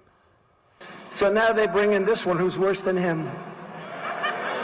She's worse than him. Because he's a fake liberal. You know, he wasn't that liberal. He was fake. She's a real liberal. She really is a real liberal. She's much worse than him. Now, if we start beating her in the polls by 10 or 15 points, are they going to bring in a third candidate? It's like, you know, Trump is killing this guy. All right, out. Let's bring in a new one. Out. Out. And then maybe at some point they get one right, but when will that stop? In business news, the Corporate Affairs Commission, CAC, has given over 91,000 dormant companies a 90-day ultimatum to file all their outstanding annual returns or risk being disregistered or deregistered. CAC disclosed this in a statement released on its official website on Wednesday. According to the statement, this is to inform the general public that the Commission, under its powers contained in Section 692, subsection 3, subsection 4 of the Companies and Allied Matters Act, Number 3 of 2020, intends to strike off from the register names of defunct or dormant companies that have not filed annual returns for 10 years. AC urged stakeholders to note that, CAC urged stakeholders to note that it is illegal to carry on business with the name of a company that has been delisted from the registrar. As such, a company is deemed to be dissolved. Recall that last December, CAC announced its intention to deregister 91,843 companies over failure to file their annual returns. In entertainment news, Cardi B has officially surpassed Nicki Minaj as the highest certified female rapper in the United States, according to the Recording Industry Association of America, RIA. While Minaj has sold more records overall, Cardi B holds the edge in credited units. Meanwhile, Alicia Keys achieved a historic milestone with her first diamond single, Empire State of Mind, featuring Jay-Z. Across the Atlantic, Eminem was honored with the Brit Billion Award for being the best-selling American rapper in the United Kingdom. And finally, sports news. Ahead of today's opening match between Super Falcons of Nigeria and Brazil female national team, Super Falcons midfielder Christy Ochebe has expressed confidence in the team's ability to overcome any opposition at the Paris 2024 Olympics, asserting that Nigeria can compete with the best teams in the world. The 23-year-old Benfica player believes the Super Falcons are well prepared for the challenges ahead, despite being drawn in a tough Group C alongside world champions Spain, Japan and Brazil. Nigeria's best women's Olympic football tournament performance was in Athens 20 years ago, when the Super Falcons finished sixth after reaching the quarterfinals. The match between Nigeria and Brazil will take place at the Bordeaux Stadium in France on Thursday, with the kickoff time slated at 6 p.m. Nigerian time. And that's the news update. For more stories, please follow us on Facebook, X, and Instagram, and do subscribe to our YouTube channel at Plus TV Africa and Plus TV Africa Lifestyle. You can also view us from Limex on limex.tv and Glow TV apps anywhere in the world.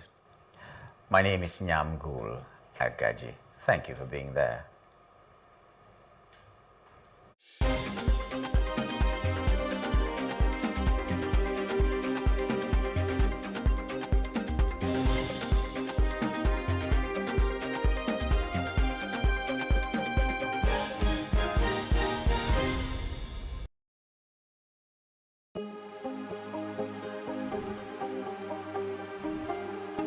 I will take you through this amazingness today.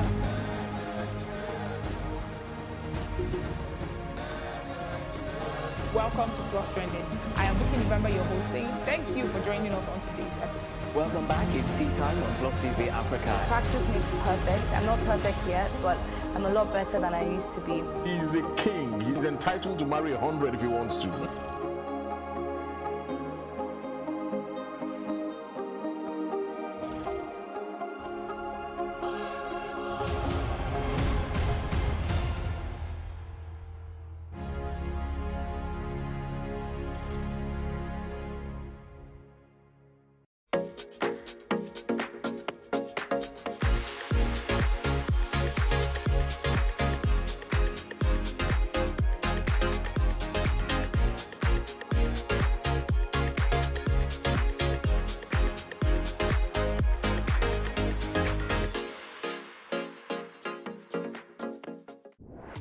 Hello and welcome to VOA's Red Carpet. I am Sunday Shumari. This week on the Red Carpet, we chat with guitarist John Collins, who left England, his home country, to move permanently in Ghana. The South Proteas, South Africa's men's national cricket team, are relaxing their quota system, much to the delight of their supporters. Those stories, plus it is fair to say that popular Mexican actor Eugenio Derbez has made it in Hollywood.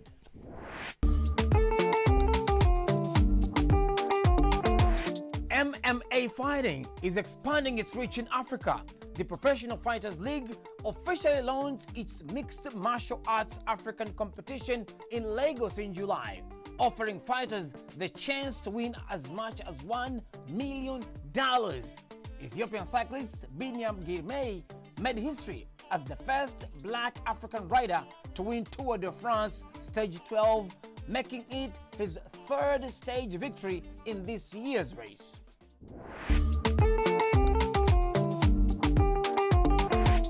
John Collins visited Ghana as a child with his father, but life brought him back years later, and the musician never left. VOA's Isaac Kaledzi met him in Accra, and Anthony Labruto narrates the story.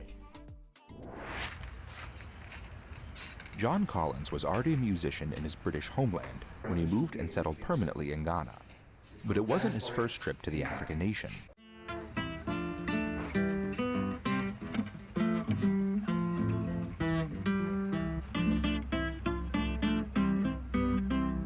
I came to Ghana as a child, not with any purpose, but then I came back to Ghana in 1969 to be with my dad, because my parents, my mum and dad had divorced, so I wanted to be with my father.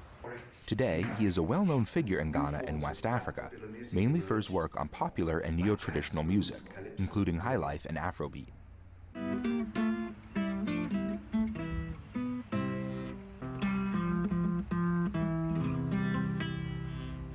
I joined so many different bands, I formed so many bands. I went to Nigeria, I played with people like Victor Owaifu, and worked a lot with Fela Kuti, Anikulapo Kuti in Nigeria, worked with bands in Ghana, went on TV, I did so many things, but it was all a labor of love. John Collins has also worked as a music journalist, writer, and historian. His academic publications on African popular and neo-traditional music are used in universities all over the world.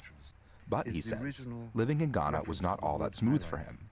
Well, it's very tough, of course. I mean, I never in Britain experienced things like coups and curfews, shortages, and so on. Dumso, all these things.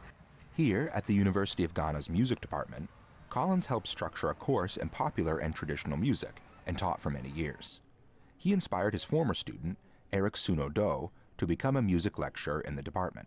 And what fascinated me about him was, like you're saying, that here is a foreigner, a white man, teaching us our music, whilst our people were teaching his kind of music. So I found that to be quite interesting, intriguing, and that is what drew me more closer to him. Collins married a Ghanaian and has a son and a grandchild. He feels that it is the Ghanaian people who have made his stay in Africa memorable. All I've been talking about is not about the climate, not about the food, the sunshine. Everything that's positive is ultimately people. It's people who create the world. Collins has spent his career learning popular and traditional Ghanaian music and helped inspire young Ghanaian musicians like these ones who gather here at the University of Ghana every month to keep both genres alive. For Isaac Kaledzi in Accra, Ghana, this is Anthony Labruto, VOA News.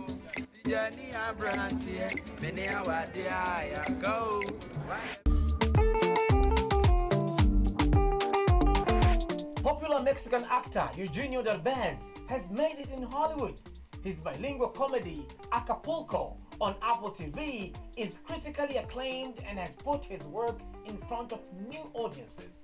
The show's star and producer spoke with Veronica Villafañe about his mission to create an authentic, family-friendly series that positively represents his home country. It all started with a job at Las Colinas. Bilingual comedy Acapulco, now in its third season, has become a global hit for Apple TV and its star, Dad? Mexican actor Eugenio Derbez, who is also the show's co-executive producer. It was 1985. Set against the backdrop of 1980s Acapulco, Mexico, it weaves between the past and present as Derbez, who plays multi-millionaire Máximo Gallardo, I can be tough when I... narrates embellished memories of his rags-to-riches life. Along the way, he reflects on his younger self, played by Enrique Arrison, through stories full of humor, love, and life's lessons. In Acapulco, it's like something fresh. You can watch Acapulco with your kids, with your abuelitas, with anyone, and you're going to enjoy it. What's up, Memo? The series is about the importance of family, friendship, doing the right thing, and staying true to oneself. Its feel-good, nostalgic storyline resonates across cultures, says Acapulco co-creator and executive producer Austin Winsberg. Young Maximo is someone who wants a better life for himself and his family. The stories that were Narcos. Producers say having a predominantly Hispanic team of creatives, writers, cast, and on-location crew was crucial in building an authentic story that challenges negative stereotypes and provides more accurate representation. Resources to keep evolving. However, Derbez acknowledges there's a lot more work to be done. In the meantime, he revels in knowing that Acapulco continues to win hearts around the world through the power of great storytelling. Buckle your seatbelt. Veronica Villafañe for VOA News, Los Angeles.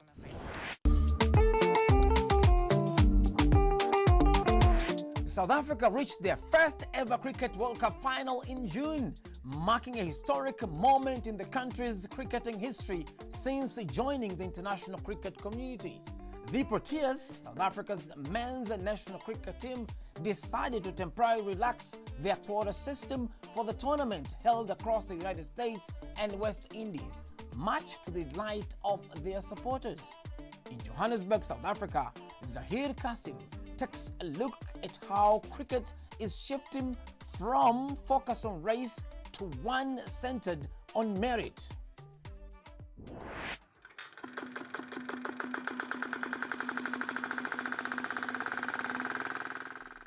On this cricket field, the pitch requires a swift flow. For Sean Noble, a seasoned groundsman at Johannesburg's Rivoli Cricket Club, this moment is significant. Noble, a cricket enthusiast for almost 2 decades, had hoped that the Proteas, South Africa's men's national cricket team, would win their first international trophy at the 2024-2020 World Cup tournament hosted in the West Indies and the United States. This final means to me that it's very important to our country and that this is the first time that we're not going to choke in the final. South Africa had a promising start, but faltered against India in the final stages, causing the cricket team to miss out on the trophy. This tournament also marked a relaxation from the quota system that had been enforced over the past decade, which required at least half the squad to compromise players of colour to ensure inclusive representation post-apartheid. Ashwin Desai, the author of a book on cricket looking at post-apartheid South Africa, explains how the excellence of players of colour has led to the call to drop the quota system. Constantly the quota or targets were being questioned and re-engineered. But I think there's a solid body of evidence that quotas could be anti-black. Why are they anti-black? Because originally when they came into being, it was to deal with white gatekeeping. But most of the cricket unions are run by black people. The selection committee is overwhelmingly black. And so the idea that there could be racial gatekeeping starts to lose its resonance. Noble shares Desai's sentiments. You select a person on merit, not on name, color, or creed. But Noble is not the only person who feels this way. Emotions were mixed among fans at the Johannesburg fan park. There was a lot of controversy around it at the beginning because there were more white players in the team, or not a lot of players of color, sorry. But I feel like we should just get our best people, especially for a World Cup. We should have our best people in the lineup. Despite the national team fielding only 3 players of colour, one short of the mandated quota, some fans rallied behind the Proteas, advocating for a merit-based system. So we would like to see better representation. However, at the same time, we want to race and all those things. Many cricket experts and fans expect a return to the traditional quota system, which has been in place since 1999. However, the 2024-2020 World Cup highlighted a desire among fans for on-field results, no matter who achieves them. Ziri Kassim, VOA Africa, Johannesburg, South Africa.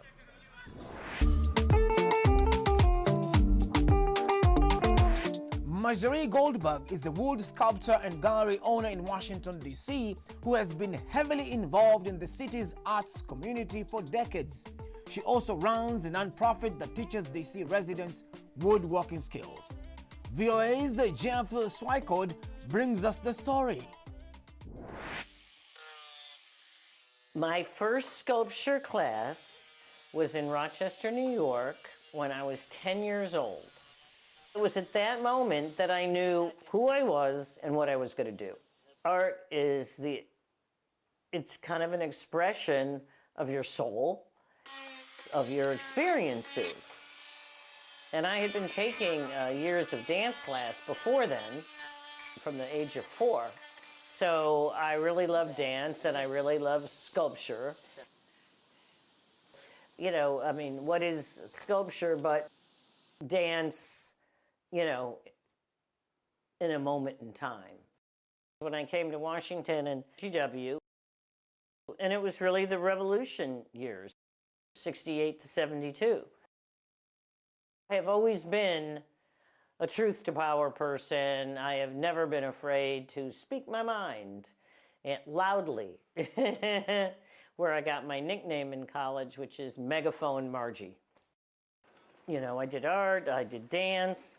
I was very interested in Eastern religion. I figured I'm going to spend my life in art, so I want a well-rounded degree. And your art is only as good as your life experiences. One of my clients was the National Association of Home Builders, and they put out a statistic that said within 5 years, 50% of all carpenters are going to be retiring. It is the most endangered trade in this country and in Europe. We wrote a grant to build a mobile wood shop. This is spinning this way. And to train a new generation of carpenters. Whoa, that's so good. What we often do is teach young kids how to turn things on a lathe, which they just adore doing.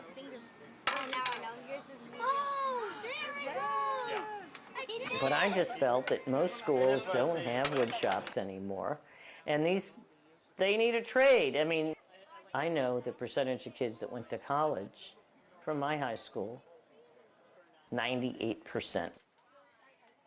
There isn't one school in the city that would even come close to that. tonight there's classes here in our stationery wood shop. It was just something that I really had wanted to do and felt there was a need for. The city, we really built something. Now we're helping a lot of students. Thanks for watching VOA's Red Carpet. I'm your host, Sunday Shomari. For more on your entertainment news, check us out on voaafrica.com, on Facebook, Instagram, and YouTube. Don't forget to like, share, and subscribe. Until next time, goodbye, everyone.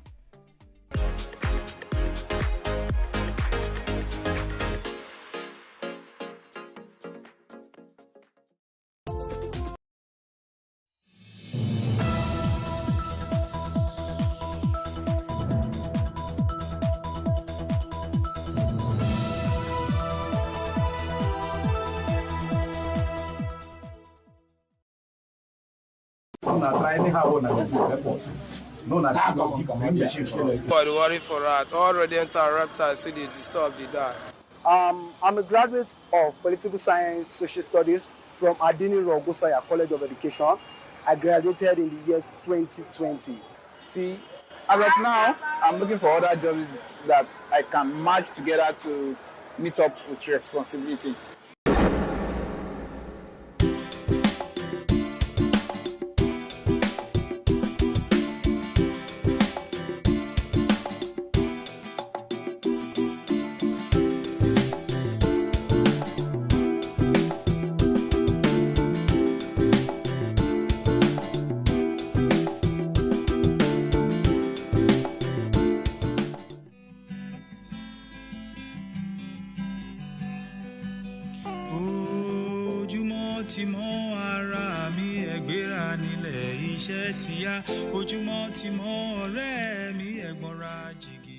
One time I remember trekking from Oriental Hotel to Eko Hotel, dropping my CVs at every place, dropping my CVs at different restaurants, different bars, different hotels, just hoping for something. Pius is a graduate of computer science, but he drives an Uber for a living in the city of Lagos. Although underemployed, Pius is considered a tad lucky because 41% of the labor population with bachelor's degrees are without employment. I got several jobs. When I go for the interview, I'll pass it. They'll say I'm too young, they want an older chef.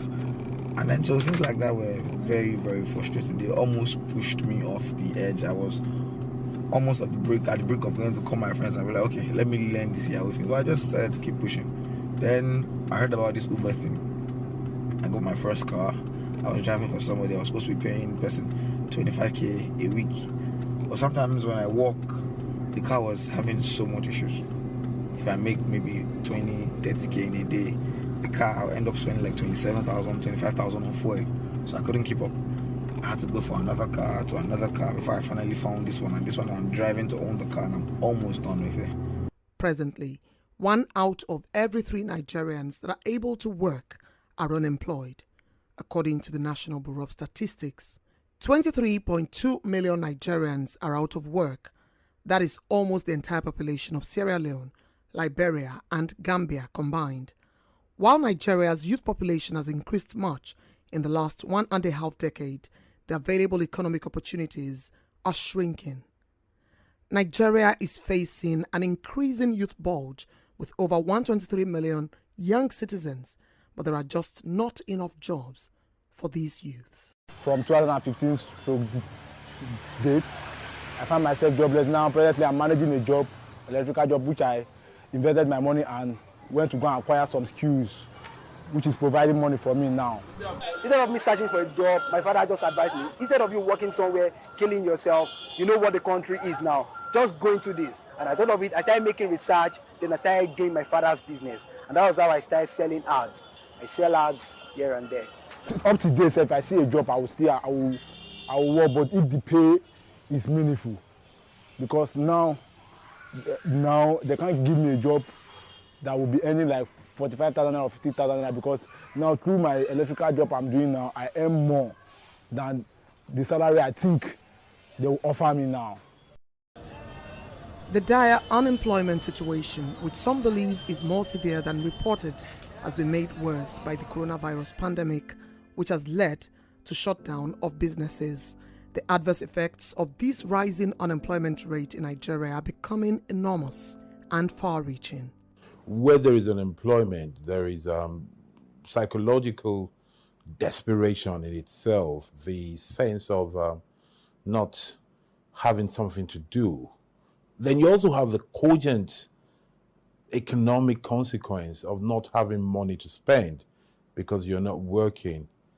This economic consequence then falls into a sociological consequence, which is a criminal side, because if people cannot fend for themselves, they either beg or steal or engage in any kind of disruptive criminal act.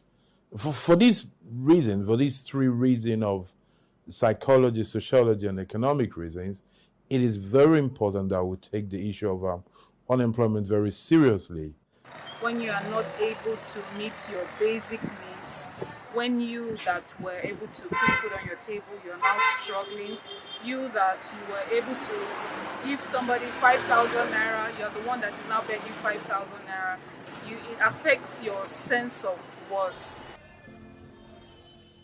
The unemployment problem is compounded for those living with disabilities who have to deal with extra hurdles, people like Christiana, who is a visually impaired business owner and tutor in Lagos. We have this misconception that when there is no sight, there is nothing you can do. But in my own case, it's not like that. But one of the problems that we have is like people never had that trust with people living that disability that they can deliver it. And at the same time, people look down on us, low esteem, and there is discrimination and stigmatization that you cannot deliver. The problem of exclusion is also gendered, as the numbers show.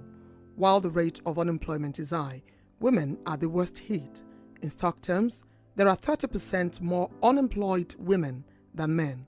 Women face barriers that men don't have to deal with.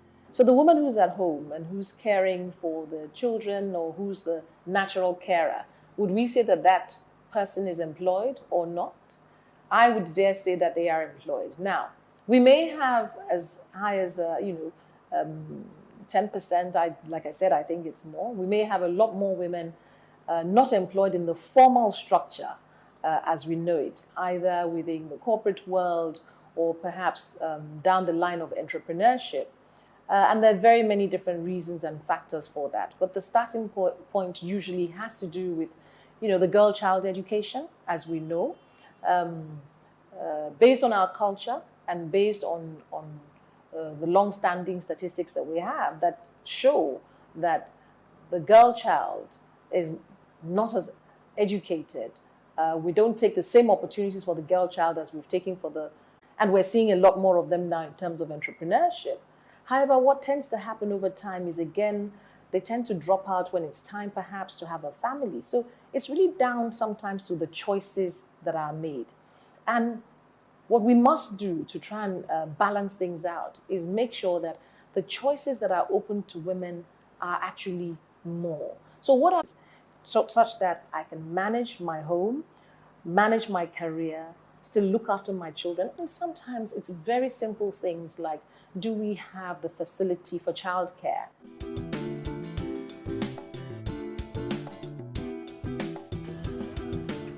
Unemployment in Nigeria is not just about availability of jobs, but also about the education system producing the right type of manpower in the right quality and quantity to industrialize the country.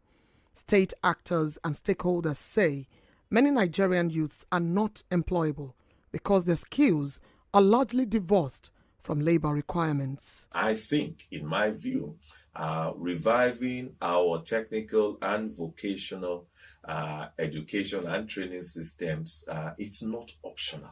As a matter of fact, it's where we must go, pari passu, our other academic institutions like universities and co, such that you find that we have a lot more focus around disciplines, around trades, around disciplines, around specializations. we're in the, I'm in a room now, and I'm in your station, where journalism is a profession, right? But then there are also certain skill sets, whether it's graphics, whether it's creatives, that work very well with your industry. Now, not all of the skill sets that you need in this radio house require a university degree.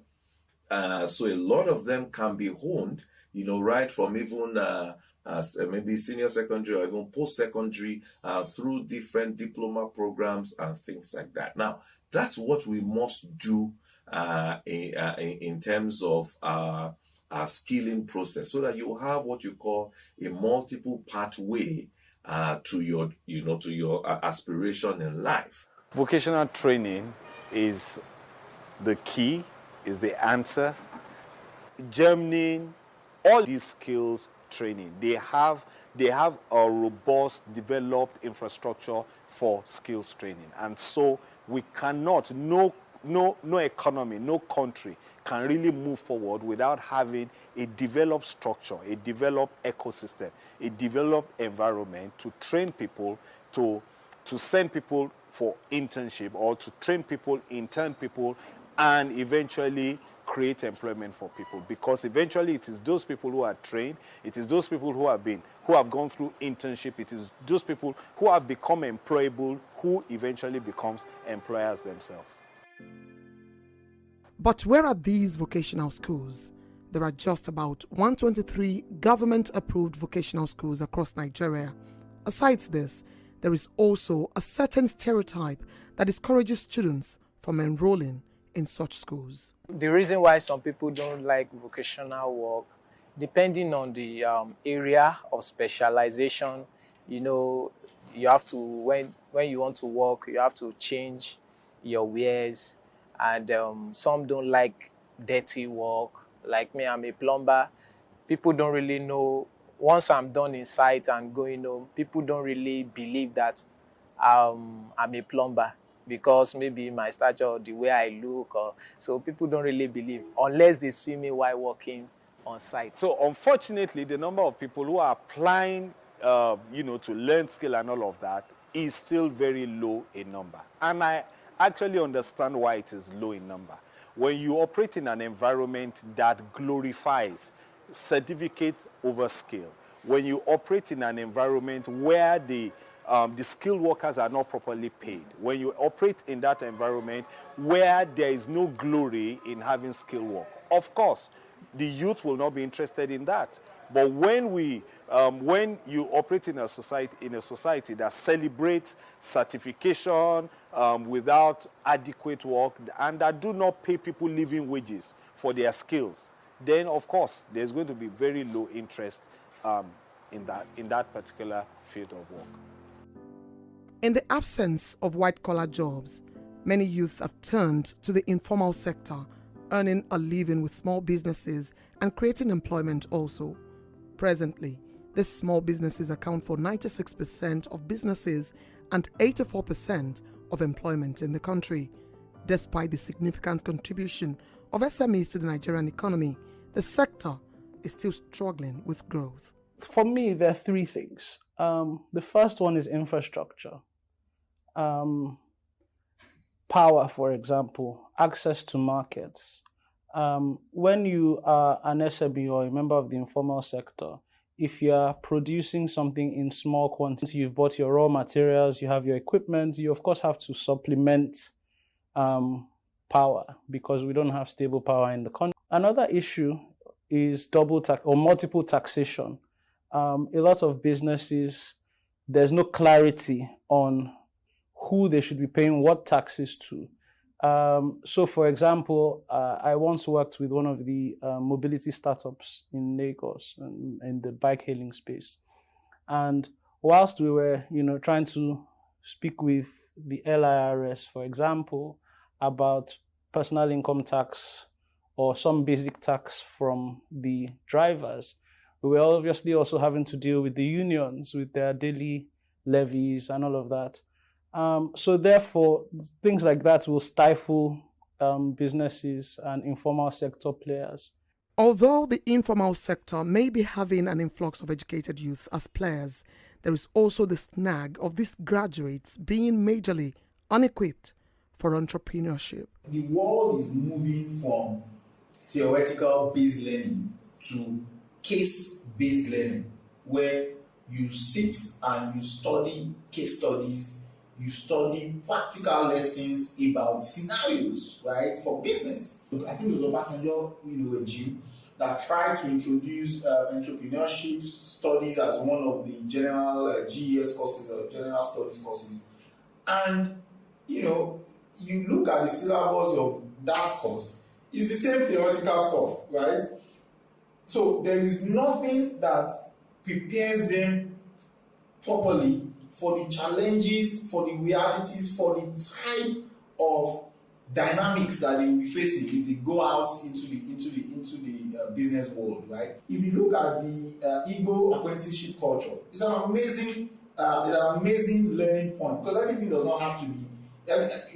All your learning, your education doesn't have to come from the classroom, right? It does not always have to come from the classroom. So I think if government was serious enough, right, I would expect that the SMEDAN, for example, should have put in some type of structural support for the Igbo apprenticeship model, so that we can replicate those models across various societies. The government acknowledges there is a bulging youth population with overwhelming unemployment figures. They, however, also insist they are addressing the problem. The government has been consciously. Yet, there are many unemployed youths as these intervention programs have failed in dropping the increasing unemployment rates.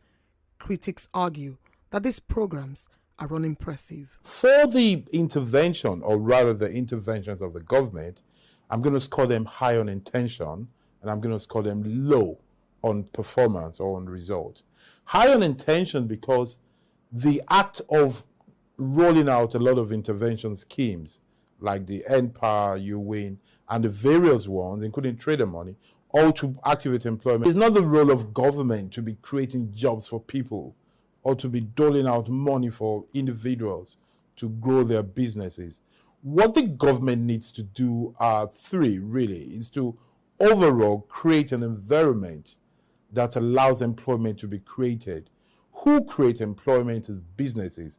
So the government needs to create an environment that allows business to thrive and create employment, and thus doing, fight unemployment. Government will tell you, BOI, CBN, all of these guys, they'll tell you that financial statements, look, that already by design excludes majority of those in the MSME space. To bridge its unemployment gap, experts say Nigeria will have to create 5 million jobs annually for the next 10 years. Is the Nigerian government ready to tackle this problem? If Nigeria is to turn its large youth population into an advantage, then Nigeria has to rapidly reduce the disastrously high rates of youth unemployment. You see, luckily and unluckily for us, we are an underdeveloped country. And most of what we have, what we need, we don't have enough of them. We don't have enough schools. We don't have enough hospitals. We don't have enough, almost anything. I can't think of anything that we have enough of. That problem of scarcity of assets should become the solution to our problem, in the sense that we should just sit down and try to create what we lack. To create what we lack, we need to think of what is needed. Why is it that we're not producing, and why is it that we're not consuming what we produce? Why is it that there is no urge to produce? Why are we having more pastors and politicians than manufacturers? If we want to boost Made in Nigeria, for example, I think we need to sit down and say, the first thing we need to do is perhaps create 5,000 production managers as a pilot scheme across the country, so that each one of them will go to different areas and specialize in one sort of production or the other. I repeat, I'm insisting on production, knowing fully well that where there is production, accountants will be needed, photographers will be needed, salespeople will be needed. The core of progress since the Industrial Revolution lies in production. they really need to go fast because boys are not smiling, and then it can lead to early bloodshed. Early bloodshed in the sense that there will be serious competition. Boys know they smile again. Boys are willing to get their hands on anything just for this bar. And the government, if they are this slow, they will not be able to withstand what will come.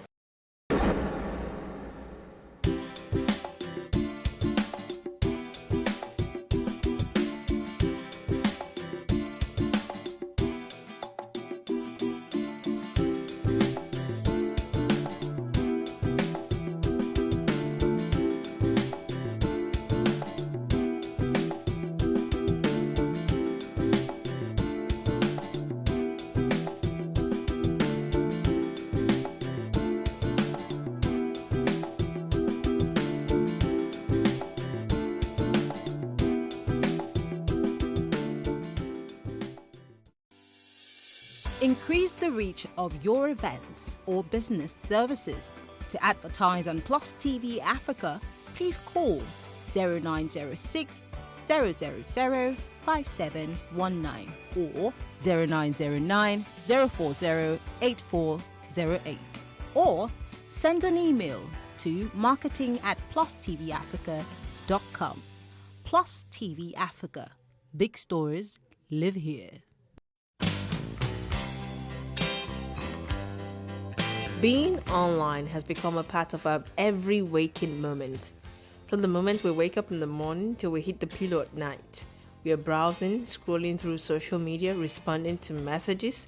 We live our lives online almost as much as we live it in reality. These anonymous interactions, like any other human interaction, comes with complexity and challenges. People get into civil discussions, debates, banter, and share with one another. With these interactions come disagreements, arguments, conflicts that can soon degenerate into trolling, bullying, and general unpleasantness. The discretion we employ in face-to-face interaction is further decreased online. In fact, according to psychologist Robert Sutton, disrespectful, demeaning, and downright mean-spirited behavior is worse than ever. This behavior is especially true of online discourse, which researchers describe as the online disinhibition effect. Stanford psychology professor John Sula in 2004 said, "The online disinhibition effect can cause people to act out in either a benign manner, wherein they overshare their personal information, or in a toxic manner wherein they become abusive or threatening." "I am in my house, come and beat me" is a common saying online that alludes to the inaccessibility that emboldens even regular people to behave in less than civil ways online. Another factor responsible for this behavior, apart from anonymity and availability, is solipsistic introduction, formed by your own personal history and expectations. You might also hear his or her voice as your own, which makes you feel more comfortable with the other person and further lowers your inhibitions. As we have rules that guide our interactions in real life, unspoken rules need to be developed for our online interactions. Social media etiquette, or social mannerism simply put, means do's and don'ts for social media interactions. These etiquettes are also referred to as netiquettes. The term netiquette refers to all aspects of online communication, including email, instant messaging, social media, multiplayer gaming, and other forms of online communication. The main goal behind netiquette or mannerisms on social media is to treat others with respect and take care of intellectual property rights and associated implications. Personal information, images, or videos of anyone should not be shared without consent or mentioning credits where due. Except we seek to change such behaviors, it will pervade. Here are some social media netiquettes. When sending a DM, be polite and go straight to the point. When responding to posts, even if you disagree, be careful not to use condescending and insultive words. Take a 5-minute pause before you post any comments. Don't comment on topics that people tend to be passionate about. Always request for permission before tagging. Post only flattering pictures of sense of humor, but your photos will live on forever. Use caution when posting. Don't take screenshots of other people's private moments that is shared with you in confidence. Censor yourself. You might treat your Facebook or Twitter accounts as diaries. Don't share everything with your readers. Some things are meant to be kept private.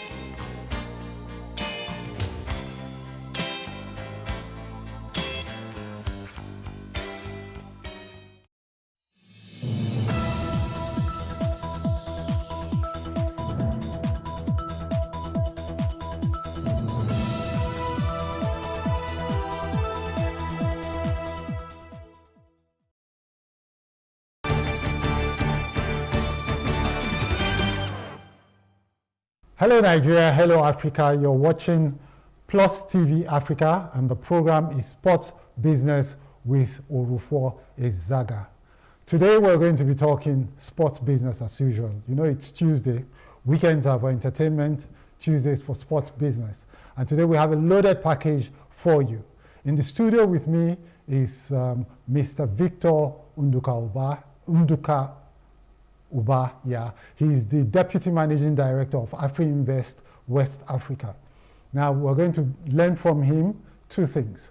One, we're going to find out from his wealth of experience in investment banking, what we need to do in the Nigerian sports industry to attract the sort of investments we need to grow the sports industry in Nigeria. And then also, we're going to be talking to him about his company's role in sports in Nigeria. They already have gotten into the, into the industry in basically getting their hands dirty to try and get the sports industry where it should get to the lofty place it should get to, as shirt sponsors of Nigeria champions Enugu Rangers. Now, sports is big business. We can't say that enough on this program. And what you're going to be hearing today, if you are a sports investor or a sports entrepreneur, is what you need to do to ensure that you maximize your investments in the industry. But before we get started, I have Mr. Unduka Uba in the studio, but before we get started, we're going to take a very short break. And 1 minute no more, keep the dial on Plus TV Africa. When we return, the business begins.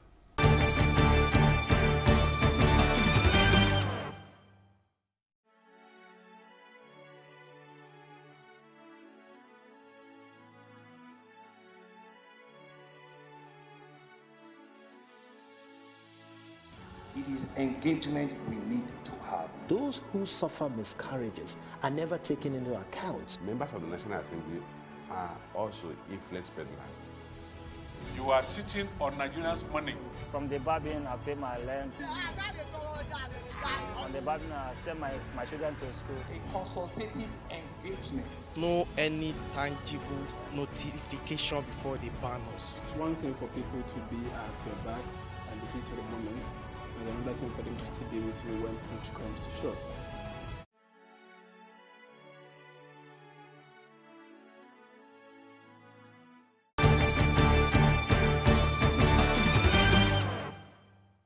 Welcome back to the program Sports Business with Orufo Ezaga. We're reaching you from Plus TV Africa live from our studios in Lagos. Today we're going to be talking sports investment, and in the studio with me is Mr. Unduka Uba, Victor Unduka Uba, who is the Deputy Managing Director of AfriInvest West Africa Limited. Hello, Victor. You're welcome to the program. Hi, good afternoon, Orufo. Thank you for having me. Okay. It's you I should be thanking. Because it's you. We want to drill your brain and get as much as we can from you this afternoon. All right? So look, do you get a sense that the sports industry in Nigeria is beginning to maybe grow in a different direction, the right direction? Well, when you say sports, generally, I think it goes beyond. There are several facets to it. Okay. Perhaps the response would be there are green shoots in several areas. Okay. I think basketball, we've seen some exciting things happening there with FIBA and some of the talent that the Basketball Federation is able to attract now to play for Nigeria. especially diaspora Nigerians who are exposed to better facilities and training in the US. So that's positive. The Nigerian football is also beginning to see some investments by private sector participants, and that is also beginning to tell on the league. There's increased focus by the NFF to try and improve things, and the league body itself. So to that extent, especially with respect to the male football league, I think there's been some improvements, and there are green shoots there as well. I was following the Africa Table Tennis Championships as well. So there's some little, improvements we're beginning to see, but I still think there is quite a lot of room for improvement across board. Several areas. Powerlifting, weightlifting, Paralympics. Sports generally can be a lot more lucrative, but I think these are still very early days. Very early days.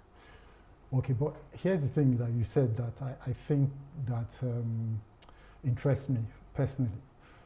It is the fact that the private sector is beginning to look into the industry. It's still sort of passive attention, so to speak, but we're getting something. An investment banking firm is involved in the league.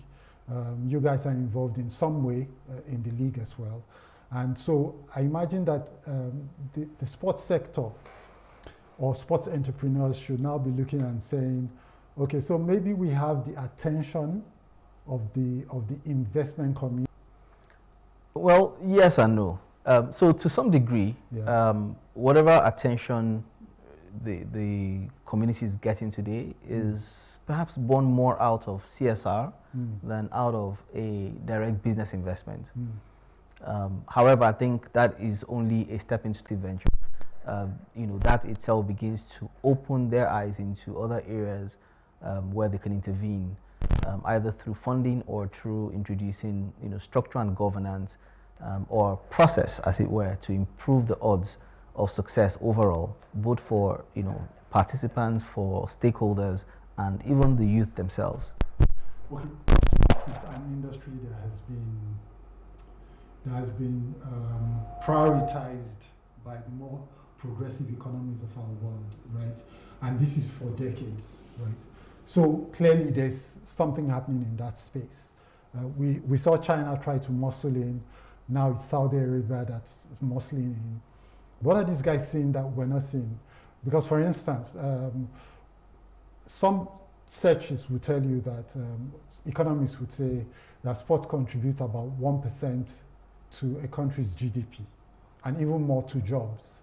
And as a matter of fact, the study that was done by the EU as of 2021 showed that sports contributed about 2.12% to the region's GDP and about 2.72% to jobs, right? So it is happening. People, when I hear you speak, I remember reading about stuff that hearing you speak takes me back to America of 1980. Do you understand? They were there in 1980. They have gone 44 years ahead now.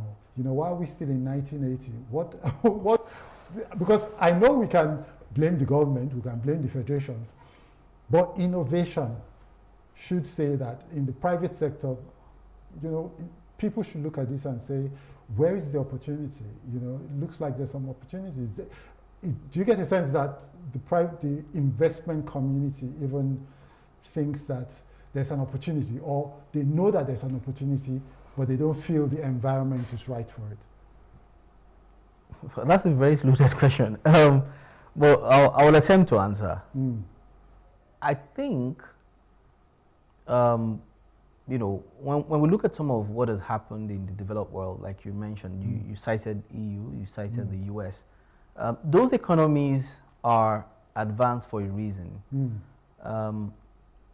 We often talk about, for example, rule of law.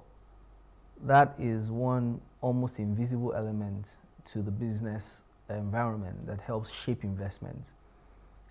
If you have a legal system where whenever there are disputes, you can't categorically make a judgment call as to timelines for resolution, then you find that it doesn't lend itself to investments, and that's part of the challenge we have in Africa.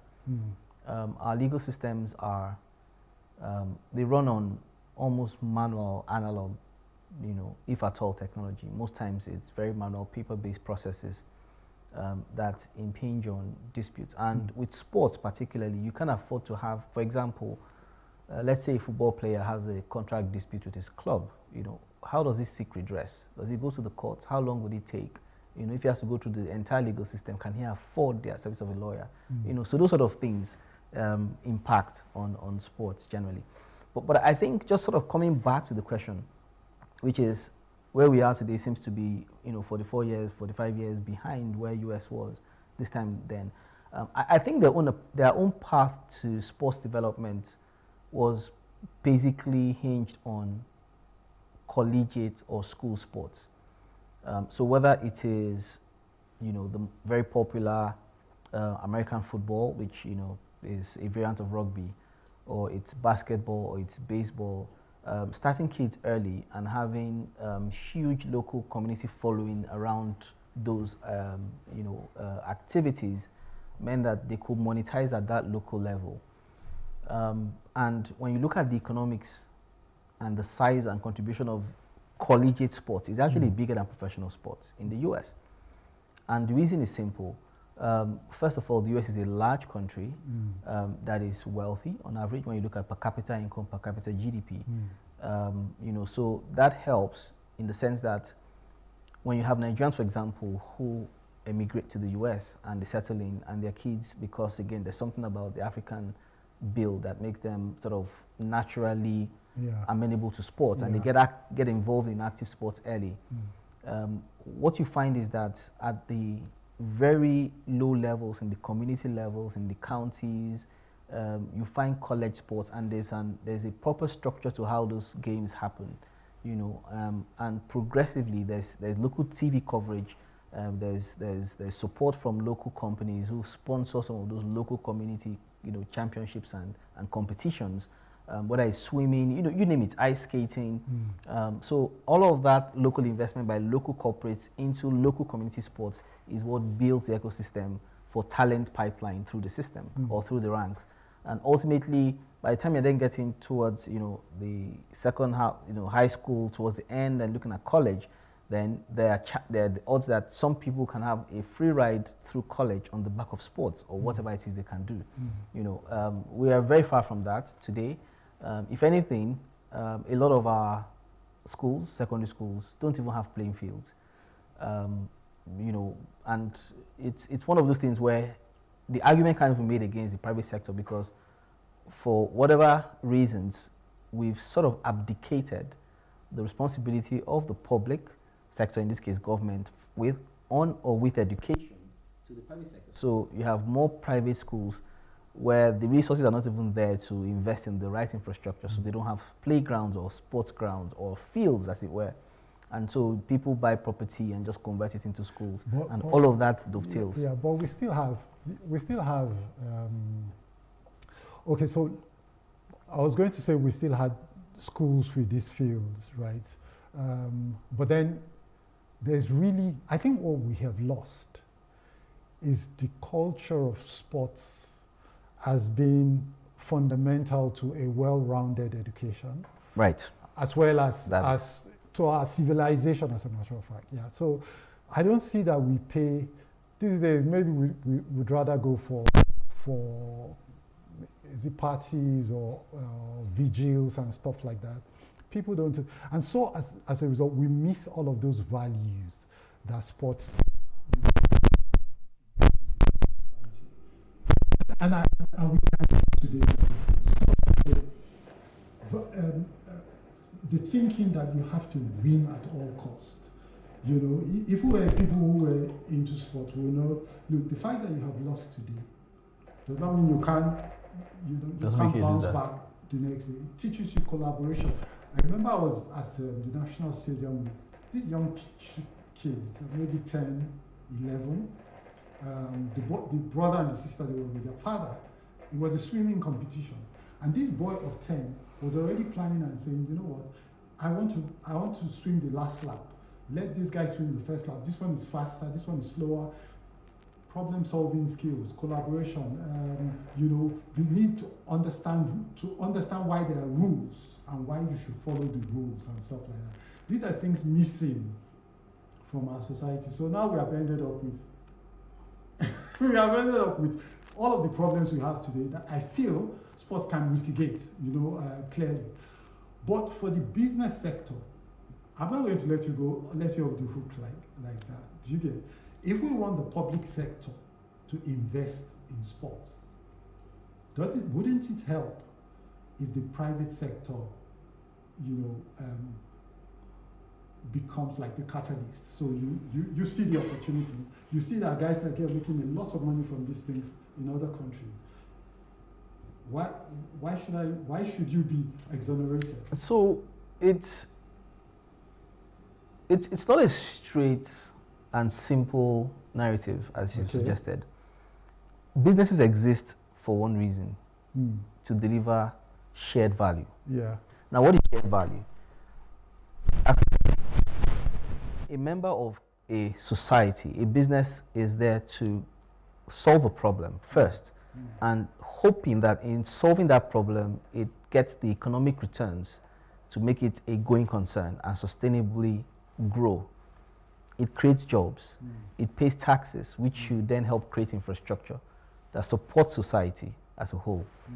Now, in speaking about sports and talking about the opportunity, I would rather flip the question and ask, is there really an opportunity in Nigeria for sports? Yeah. And the reason why I ask that question is, there is the activity of sports, and then there's the business of sports. Yeah. The activities can happen, but if the purchasing power of the people is too poor to support those activities, then it's not quite a business. Aha. Okay. Right? Now, you know where I'm going, right? You can get where I'm going. So, and I will use football, for example. Okay.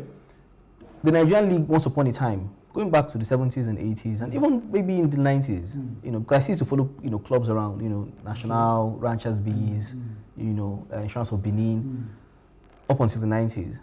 But you find that progressively, as the economy got decimated, as SAP, and all of the consequences of SAP, military rule, and people got poorer, the propensity to want to spend money to leave your home to go watch a football game reduced.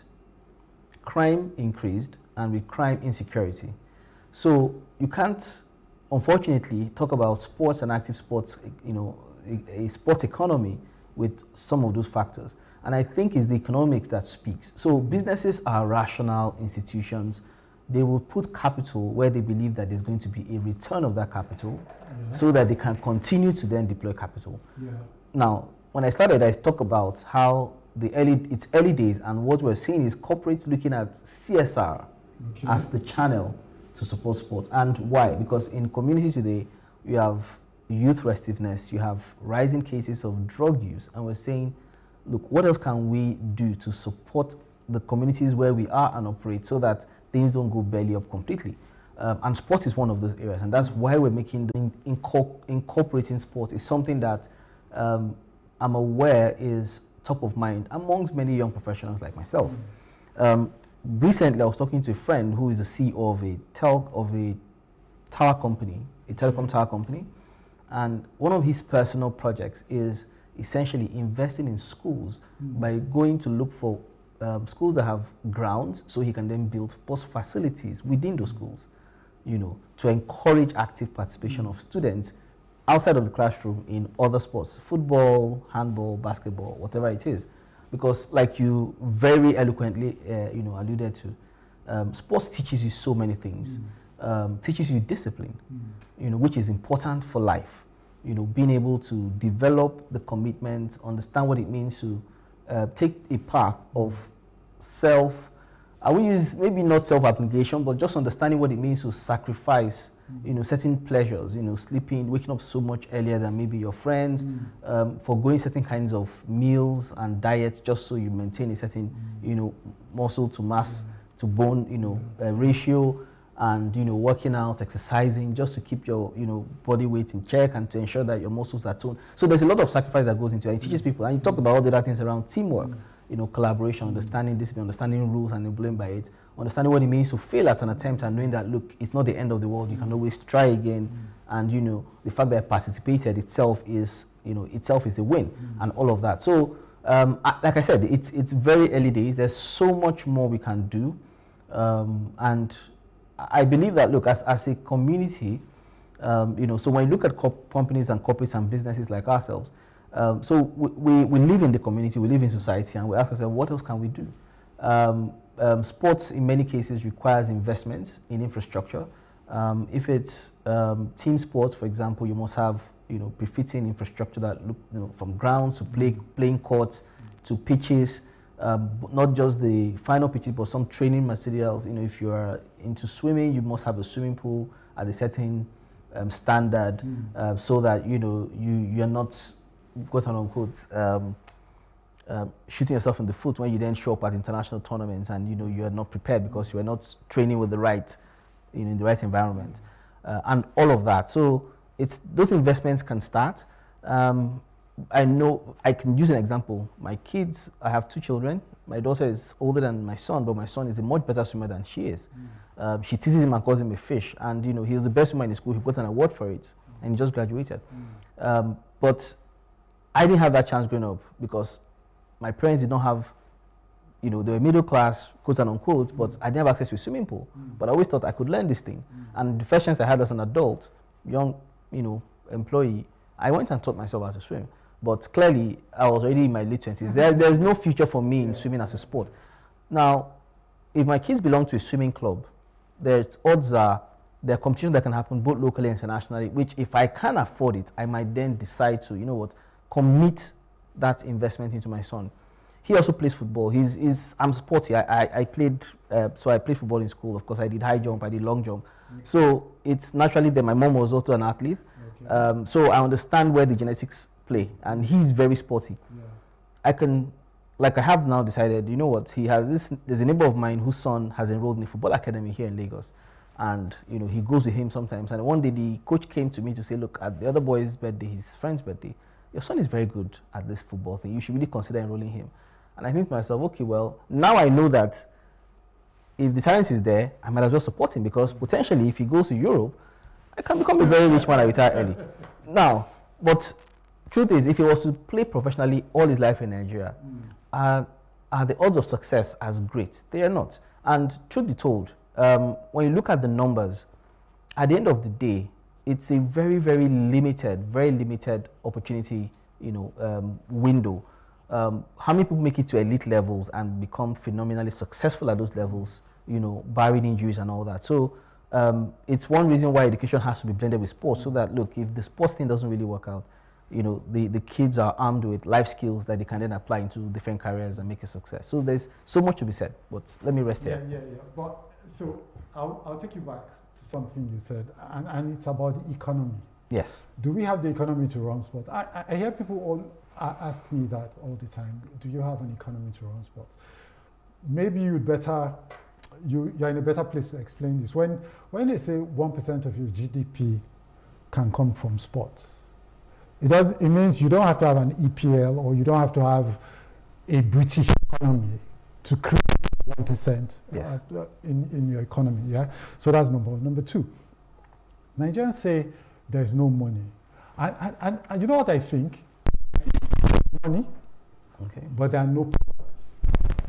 Yeah. So I'll give you an example. The English Premier League has been the rave in Nigeria for the past 20 years plus, right? As of the last time that I checked, the current deal for the English Premier League broadcasting rights is 168 million pounds for sub-Saharan Africa. 168 million pounds, yeah? I don't want to convert to Naira because I don't want to lose my cool, yeah? Okay, so 168 million pounds was for sub-Saharan Africa. As of 2009 and 2010, HITV was paying $40 million. That's what Tony Subai himself said. That $40 million to get the right. Absolutely. That's $40 million. In that time, the rights have doubled more than once. So Nigeria is probably paying at this point in time somewhere in the region of $100 million just to watch the EPL. That doesn't sound like we don't have money. The money is there. What we need to then do is, how do we trap that $100 million in Nigeria, such that even if you still want to watch the EPL, you give them $10 million and you put $90 million in the MPFL. That's mad jobs for everyone, quality jobs. So I think the challenge has to then be, if we have $100 million, I've not talked about tourism, EPL tourism. I've not talked about thousands of Nigerians, I'm sure, who are season ticket holders of their English clubs, right? So it's a lot of money that we sink into the EPL. And if you ask me, it's part of the reasons why today we're grappling with an economy that's on life support.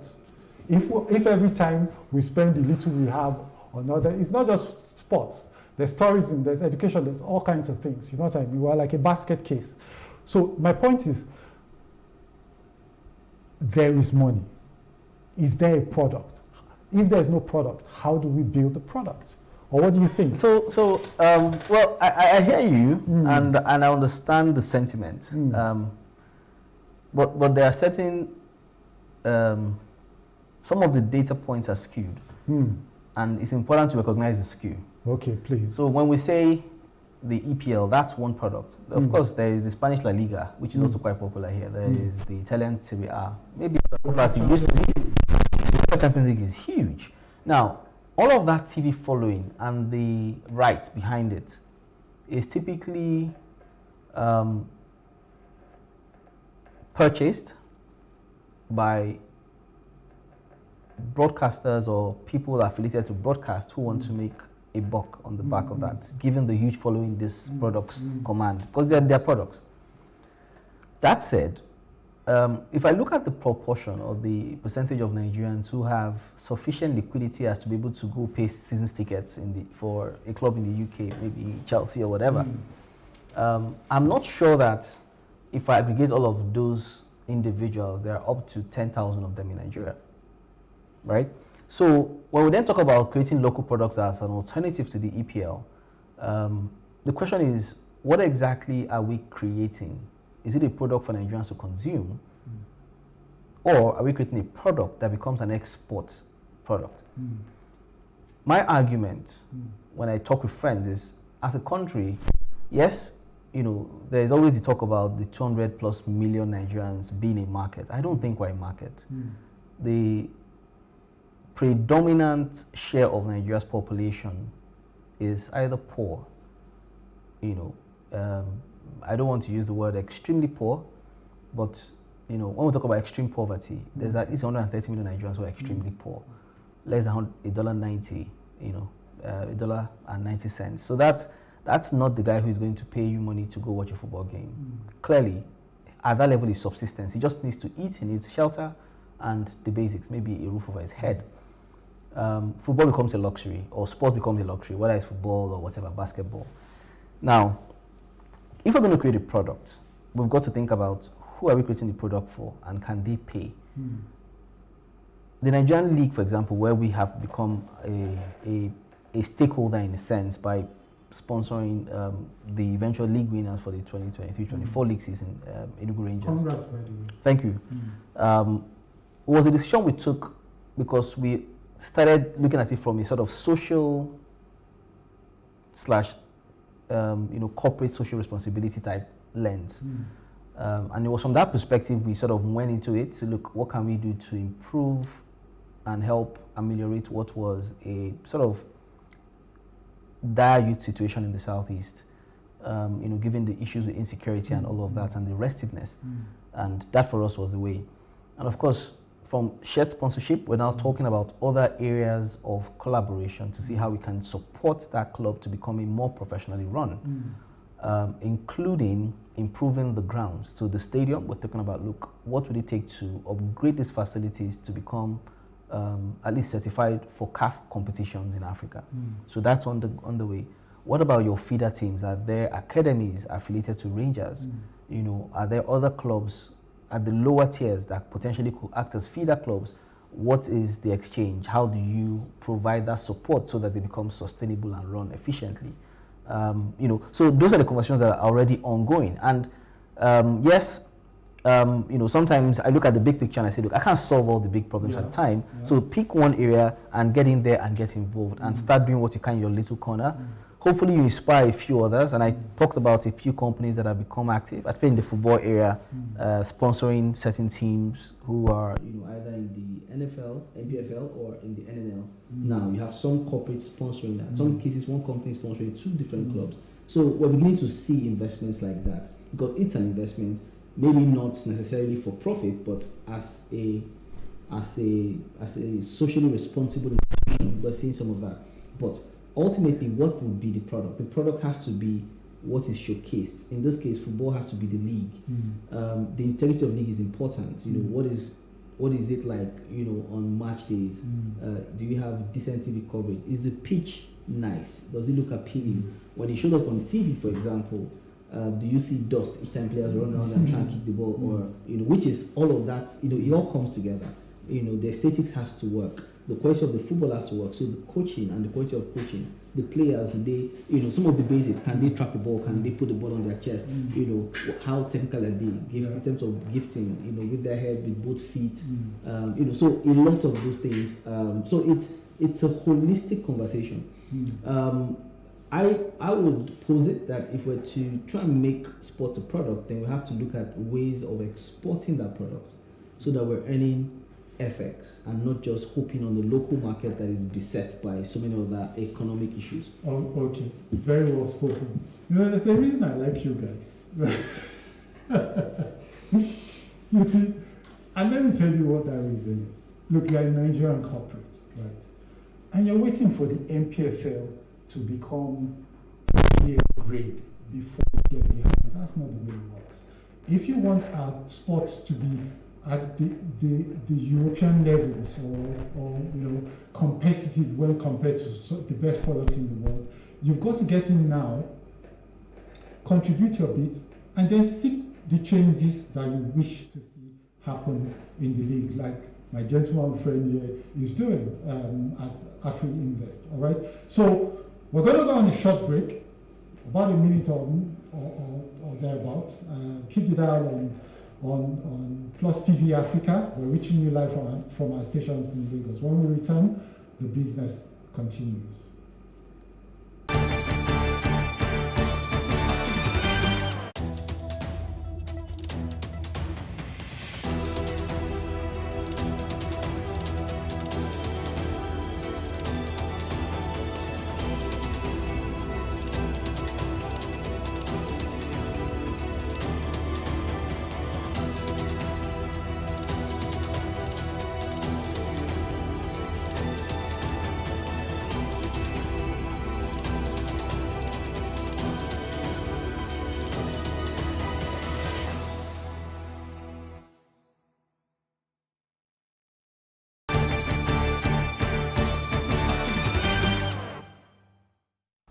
Welcome back to the program Sports Business with Orufo Ezaga. We're reaching you live from Sport Plus TV Africa and from our studios in Lagos, Nigeria. We've been talking about sports investments, and in the studio with me has been Mr. Victor Nduka Uba. He's the Deputy Managing Director, Afri Invest West Africa. They are not just investment bankers, they are also investors in the Nigerian sports, in the Nigerian local sports space.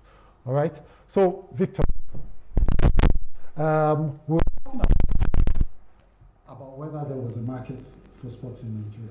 Is there a market? And you were talking about if you need to build a sports product, you've got to think about exporting that sports product. Yeah. But then, has anybody tried, for instance, to build that? Have you had maybe